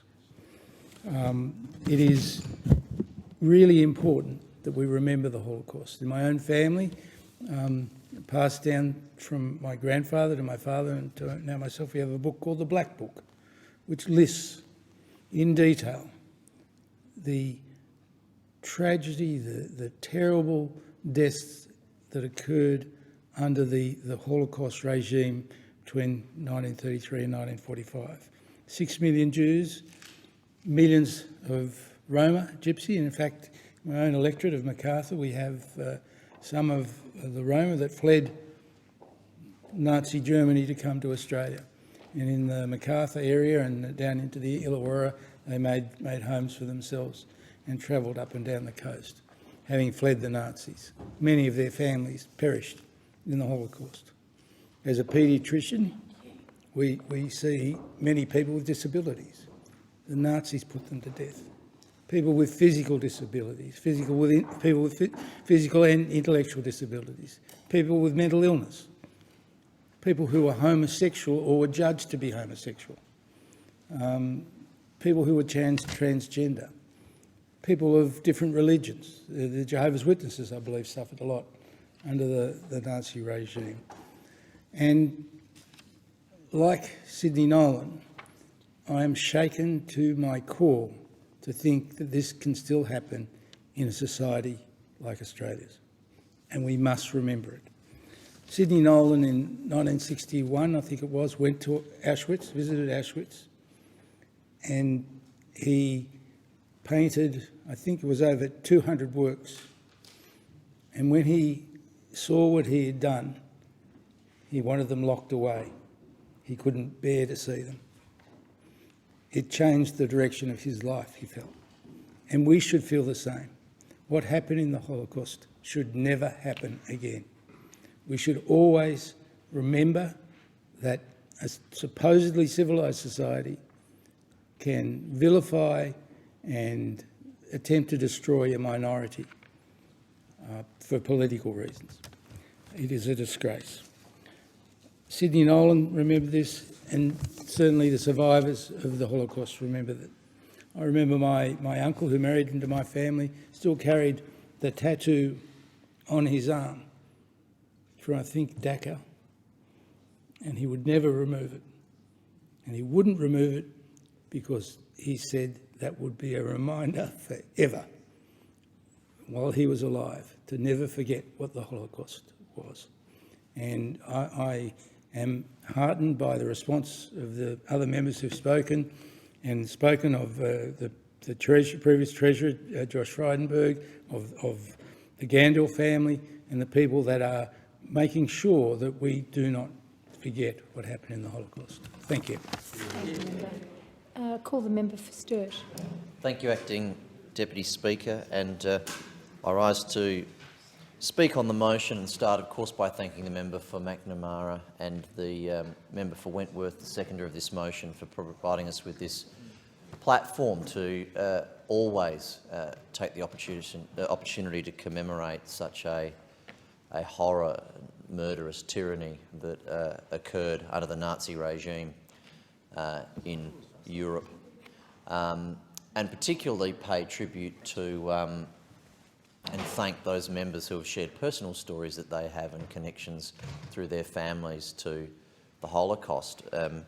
It is quite striking that we have members of this parliament who have members of their family that escaped the horrors of the Holocaust, and unfortunately that is a tragic reminder of the 6 million descendants that could have as equally been serving in roles like members of this parliament and making such a contribution to humanity that, of course, never came to pass because of their murder of their descendants in that awful period of history. I too have been to Dachau just out of Munich. I've also been to Yad Vashem in Jerusalem, the Holocaust Museum in Washington. And I'm very proud that we now have a Holocaust Museum in Adelaide. And like others, I pay tribute to former member for Kooyong, Josh Frydenberg, who I was able to work with to secure very important support to that institution. I particularly acknowledge my constituent, Andrew Steiner, who is a Holocaust survivor. He was born in 1933, about to turn 90 years of age. And he, for many decades, has been utterly dedicated to educating school-aged children in particular, about the Holocaust, about the experience that he had as a boy growing up in Hungary, fleeing Europe, coming to Australia, and the members of his family that he lost that were murdered, the people that he came to Australia with that had similar scarring experiences. And he encapsulates the essence of how vital it is that we continue to educate, particularly our next generation, on that horrible, murderous period of our history. It is depressing to hear stories around a lack of awareness of the Holocaust. It is disgusting to see some of the very recent examples of anti-Semitism and the glorification of Nazism, and we had it in Adelaide a few days ago. These vile neo-Nazi people giving their Hitler salutes in front of the Holocaust Museum. Who are these people? Who are these people? They are an absolute disgrace, but at least we will stand up to that sort of rubbish, and we will make sure that the tragic loss of life and the other horrors of the Holocaust are not forgotten to the next generation and every generation into the future. The only good that can come out of the Holocaust is that it never ever happens again, and nothing anywhere like it ever happens again.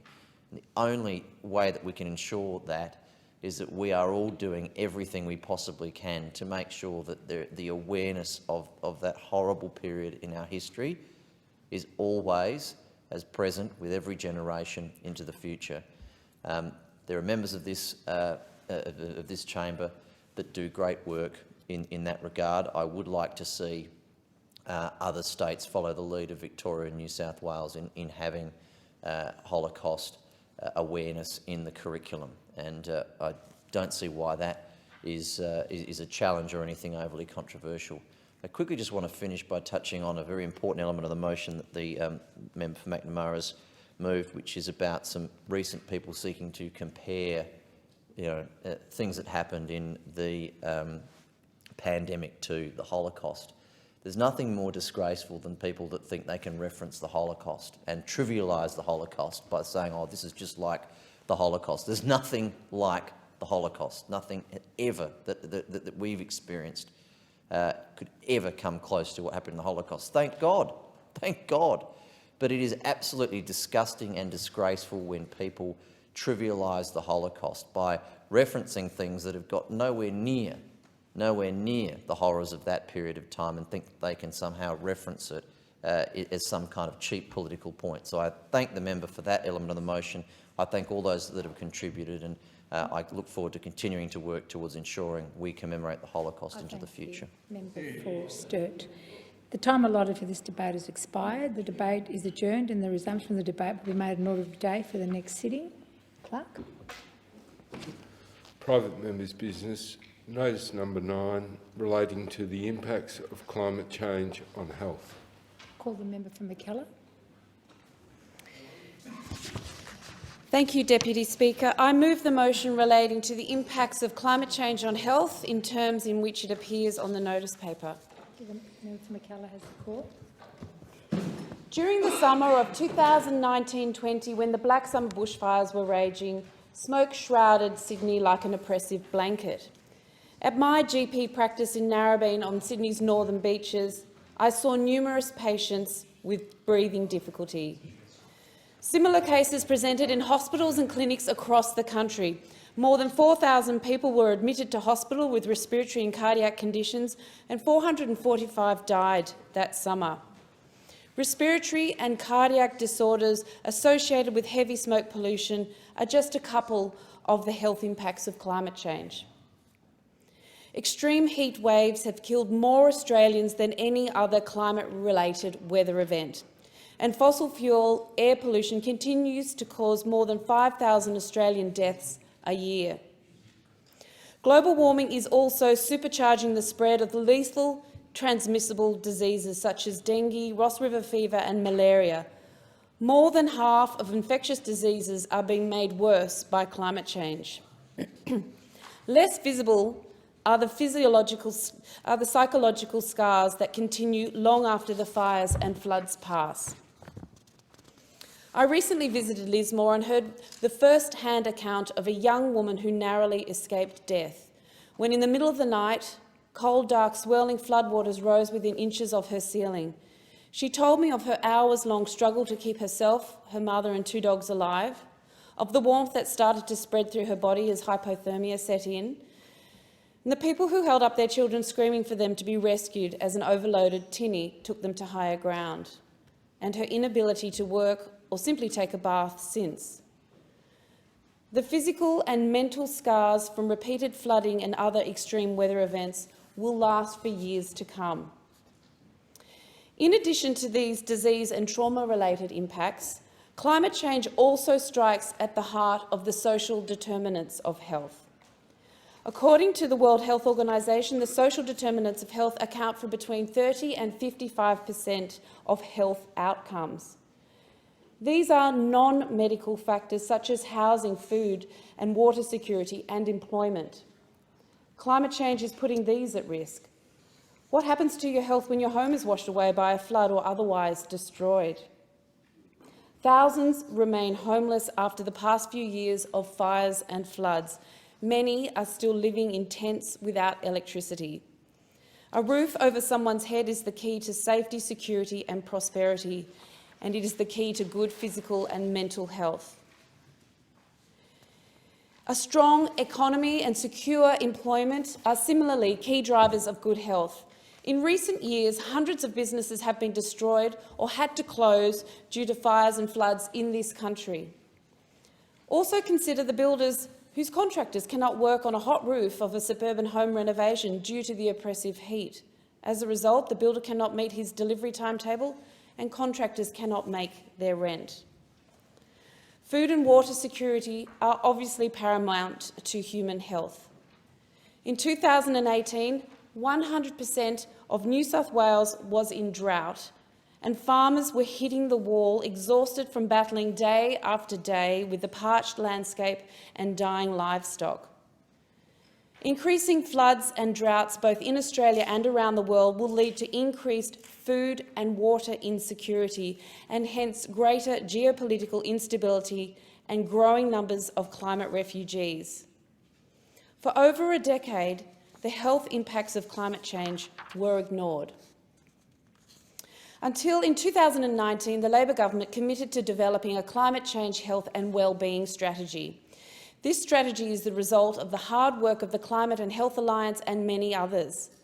Some of the things that the sector has identified as important to include in this strategy are a decarbonisation roadmap for the health system, a public education campaign on the impacts of climate change on health, workshops with experts and practitioners and all levels of government to provide feedback, and every 3 years assessing our health system's vulnerability to climate change. Already, our health system is stretched to breaking point and bursting at the seams. We must take account of and plan for the additional burden of disease that climate change will place on the physical and mental health of Australians. It is up to us to ensure that the strategy does not sit on a dusty bookshelf. In summary, as the WHO and the Lancet have unambiguously put it— Member's time has expired. I thank the member for McKellar. Do I have a seconder for the member's motion? Motion and reserve my right to speak, Madam Speaker. Thank you, the member for Kooyong, and I call the member for Canberra. Thank you, Deputy Speaker. I rise to speak on this motion moved by the member for McKellar, and I commend her for this important motion today. The World Health Organization has called climate change the biggest threat to global health this century, and we are already seeing this across the globe. Record-breaking heat waves, fires and droughts in Europe, China and North America.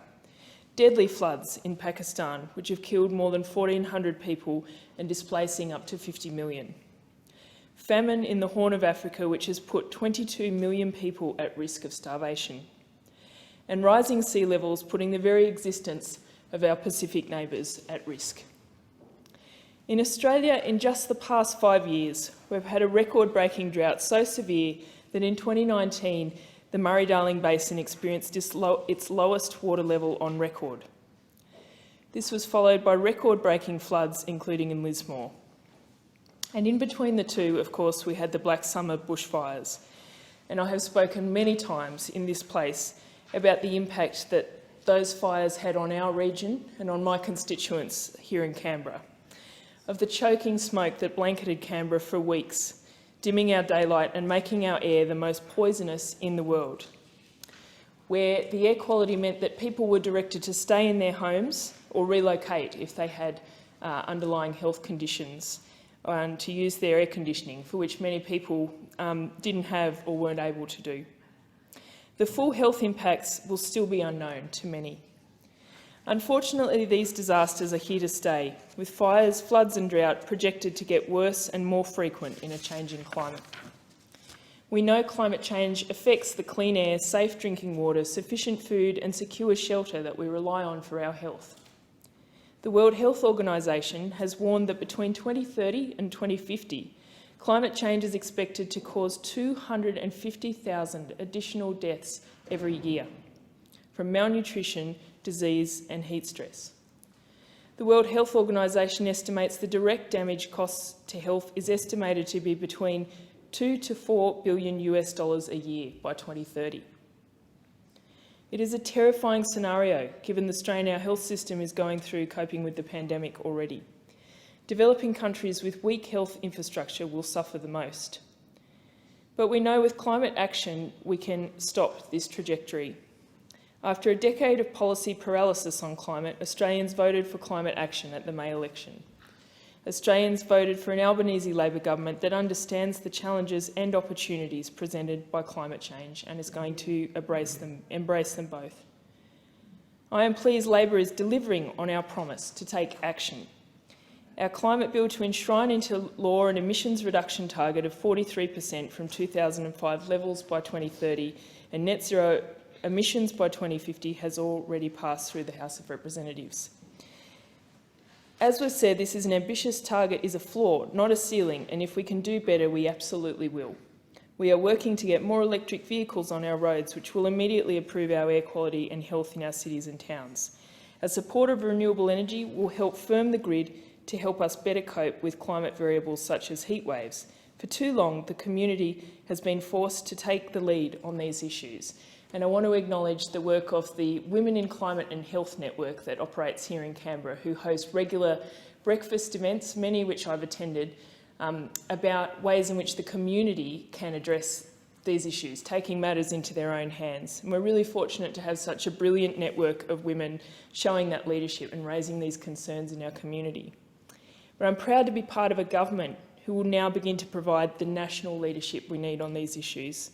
Health Minister Mark Butler has been an advocate of a national climate health strategy and pleasingly has said that he will make climate change a national health priority. That's something he's already started working on with state and territory health ministers. We must work with the states and territories because they hold responsibility for much of our health system delivery, including hospitals and ambulance services. Many states and territories have demonstrated their commitment to action by releasing climate change adaptation plans, strategies, frameworks and reviews with health as a core enabling objective. As part of this, he wants to reduce the direct emissions footprint of the health sector, prepare the sector for the impact of climate change, especially heat-related challenges, and the synergies between good public health policy and good climate policy. This includes active transport and diet. This is a crisis that our world must begin to address together, and I am so pleased that after 10 years of inaction, the Albanese Labor government is putting the priority it deserves. Thank the member for Canberra. No, call the member for Warringah. Thank you, Madam Deputy Speaker. I rise to speak on the health impacts of climate change and thank the member for Mackellar for this motion, because for too long we've talked of climate change impacts, but we haven't addressed the very real way in which it will address everyone in our society, our way of life, our communities. Climate change is a health emergency. It will impact our core health determinants: food supply, housing, employment and water security. The World Health Organization has described climate change as the defining issue for public health in the 21st century.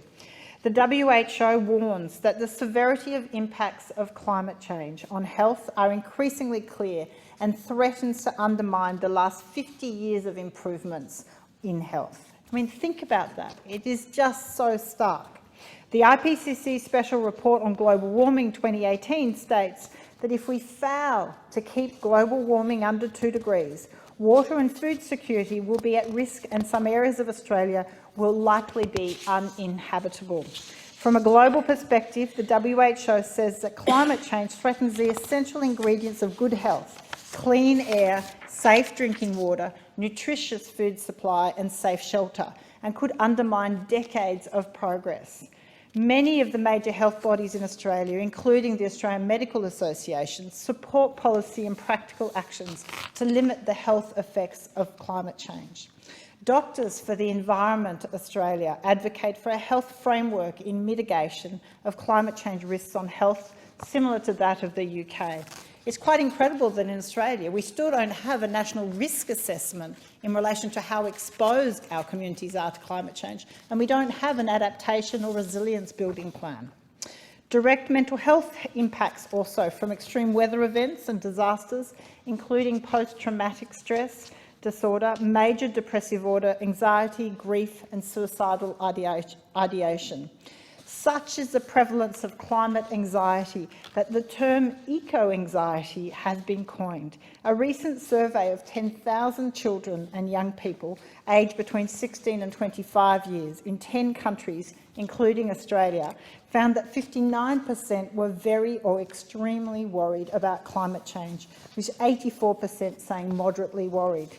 If in this place we are not here to take care of our children's future, then what are we here for? And so we must address this issue. In a submission to the inquiry into the Climate Change Bill 2020 that I presented, the Climate and Health Alliance and the Australian Council of Social Services identified that the most at risk of experiencing health impacts from climate change are sadly those already experiencing poverty, homelessness, mental illness and pre-existing chronic disease. The government strategy must include a plan for those who are most vulnerable and include consultation with persons with disabilities and their representative groups. We know from 2019-2020 the devastating impact on communities from bushfires, and just this year the devastating impact of floods. That bushfire season saw in Australia a huge reminder of the health threats by climate change, because what we saw was the respiratory impacts and the danger to physical life. This year, with the devastating floods we saw across the East Coast, we saw loss of life. We saw heavy rainfalls and floods contaminate water supplies, jeopardise water security, increasing mosquito-borne diseases and increasing psychological stress in communities. Floods frequently damage power transmission and generation, leaving people without access to refrigeration, the internet for information, and we saw that firsthand all across the coast, the East Coast. Even in Warringah we had a flooding event. The prolonged rain and floods along the east coast of Australia is causing an increase of mould in our homes, and with that comes serious health impacts. Asthma Australia research shows that young children exposed to mould and other allergens appear more likely to develop long-term asthma. So climate change is a health emergency. The increase of extreme weather events in Australia is clearly linked to the disruption of environmental conditions that provide the basis for our physical and mental well-being, impacting the air we breathe, the water we drink, the nutritious food we eat, our homes, our jobs. So I welcome the government's commitment to developing a national climate change health and wellbeing strategy, and I urge the government to outline a timeline, funding arrangements and consultation process. It is a public health priority, but we need to do more. You can't say you are acting and still supporting fossil fuel projects. It's time to change. I thank the member for Warringah, and I call the member for Higgins. Thank you, Deputy Speaker. And I'd like to thank the member for Mackellar for raising this important motion. We are colleagues, after all, and doctors, and I fully understand the health impacts of climate change, but I would urge that we widen the lens, that we don't just restrict ourselves to human health. There is this concept of One Health where we encompass human, environmental and animal health, and we're all in this together. So I think it's important to reframe the concept of health into a much broader concept. When it comes to climate action, we as a government have well and truly moved beyond the whether and the if to now concentrating on the how. We understand the economic, environmental and health imperatives of climate change. We are, after all, living through the era of consequences. The focus really now is how do we decarbonise, and how do we do this as fast as possible? What are the bottlenecks and how do we overcome them? It's a far more nuanced approach. I have heard many a time the problem of climate change, a wicked problem indeed, couched in purely scientific terms. I would say if only it were that simple. If this was a purely scientific problem, it would have been solved. It would have been solved decades ago. Solved in the way we found a cure for polio, in the way we eradicated smallpox, in the way we put a man on the moon, in the era of blackboards and chalk. This is not a purely scientific problem. This is a social problem, a scientific problem, and a political problem, which is why it has not been solved. The government and the crossbench are in furious agreement regarding the need for climate action, but where we differ is in balancing the competing priorities. And what are they? The climate emergency, no question. Energy security, absolutely. And the uncomfortable truth that Australia has been over-reliant on fossil fuels for revenue and for economic security for too long. With respect to energy security, this is a red line for government. Australians, their businesses and industry must have access to reliable, round-the-clock energy.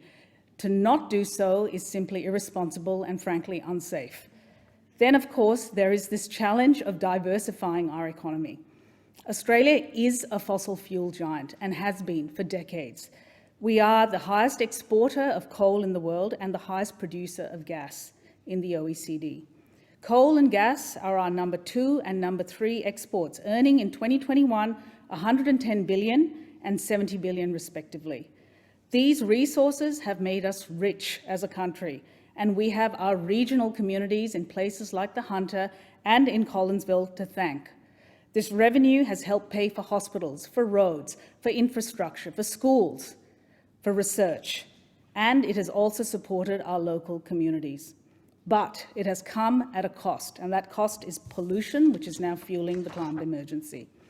So while I too want us to move as fast as possible away from fossil fuels, we must have replacement revenue from other sources, or we risk compromising those services that Australians rightfully expect. We in this government and this generation will be the ones that tip that balance, and it's already happening. With the passage of our climate bill through the lower house, we are poised to become a renewable energy superpower. This is not empty rhetoric. There are already several large-scale projects that are either coming online or in advanced stages of planning. Within a week of the passage of that bill, the Minister for Climate Change and Energy announced that 6 offshore wind farms were coming online. BlackRock, the world's largest investment manager, has committed $1 billion to large-scale grid batteries, the largest investment that they have internationally. We also have Sun Cable, who is a company that has this audacious plan to export sunshine from the Northern Territory to Singapore and Indonesia, using a cable stretching 4,400 kilometres long. What I would say is that to our young people in particular, an industry of despair has sprung up around climate change. And the problem with this is that it becomes a self-fulfilling prophecy. When hope walks out the door, so does motivation. And I would say to our people, reject this, because this has no place in our worldview. There is a long history of humanity overcoming the odds, whether that be rebuilding after World War II, whether that be eradicating polio, or indeed closing the hole in the ozone layer. Several people said it couldn't happen, but we did. We must rely on Australians' ingenuity and imagination to get us through this, and we will. Thank you. I thank the member for Higgins, and I call the member for Kooyong. Thank you, Madam Speaker, and I thank the member for McKellar for bringing this very important motion to the parliament today. More than 20 years ago, I spent 6 months as a paediatric registrar in Darwin. During that time, years ago, I spent some months in Maningreda, about 500 kilometres east of Darwin in the Northern Territory, running medical clinics. The main illnesses that affected the Kaurna-Bidji children and the community in which I was working were failure to thrive, infectious gastroenteritis, ear, respiratory and skin infections. All of those conditions are common childhood illnesses throughout Australia, but they affected First Nations children far more often and far more severely than their urban counterparts. 20 years ago, the Intergovernmental Panel on Climate Change's third assessment report found that Indigenous peoples are most at threat to suffer the impacts of climate change, along with those people from small island populations. In the years since my time working as a doctor in the top end, the Northern Territory has gotten hotter. The wet seasons are wetter, the dry seasons more dry. The number of days with dangerous weather conditions for bushfires has increased, and the frequency of extreme weather events has increased. More than 100,000 Aboriginal and Torres Strait Islander people live in remote areas of Australia, mostly in communities in the north of the country. The National Aboriginal Community Controlled Health Organisation states that the impacts of climate change amplify the health and wellbeing issues faced by Aboriginal and Torres Strait Islander peoples and communities. But no matter where we live, our environment, our communities and our environment are all vulnerable to the changing climate. 5 years ago, the Lancet's Australian Countdown study confirmed that all Australian cities are highly vulnerable to rising temperatures and the impacts of extreme weather events. The Royal Australian College of General Practitioners followed up this study and found that Australia's current carbon emissions trajectory is projected to triple, yes, triple, heatwave-related deaths in the cities of Brisbane and Melbourne in our lifetimes. If we don't urgently change course within 50 years, the City of Sydney's heat-related deaths will increase fivefold. The Royal Australian College of General Practitioners has also identified climate change as a key public health issue.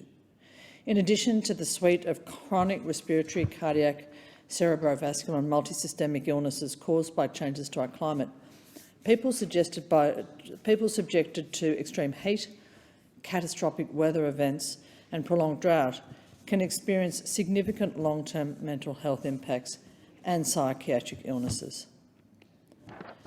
The climate change is a health crisis.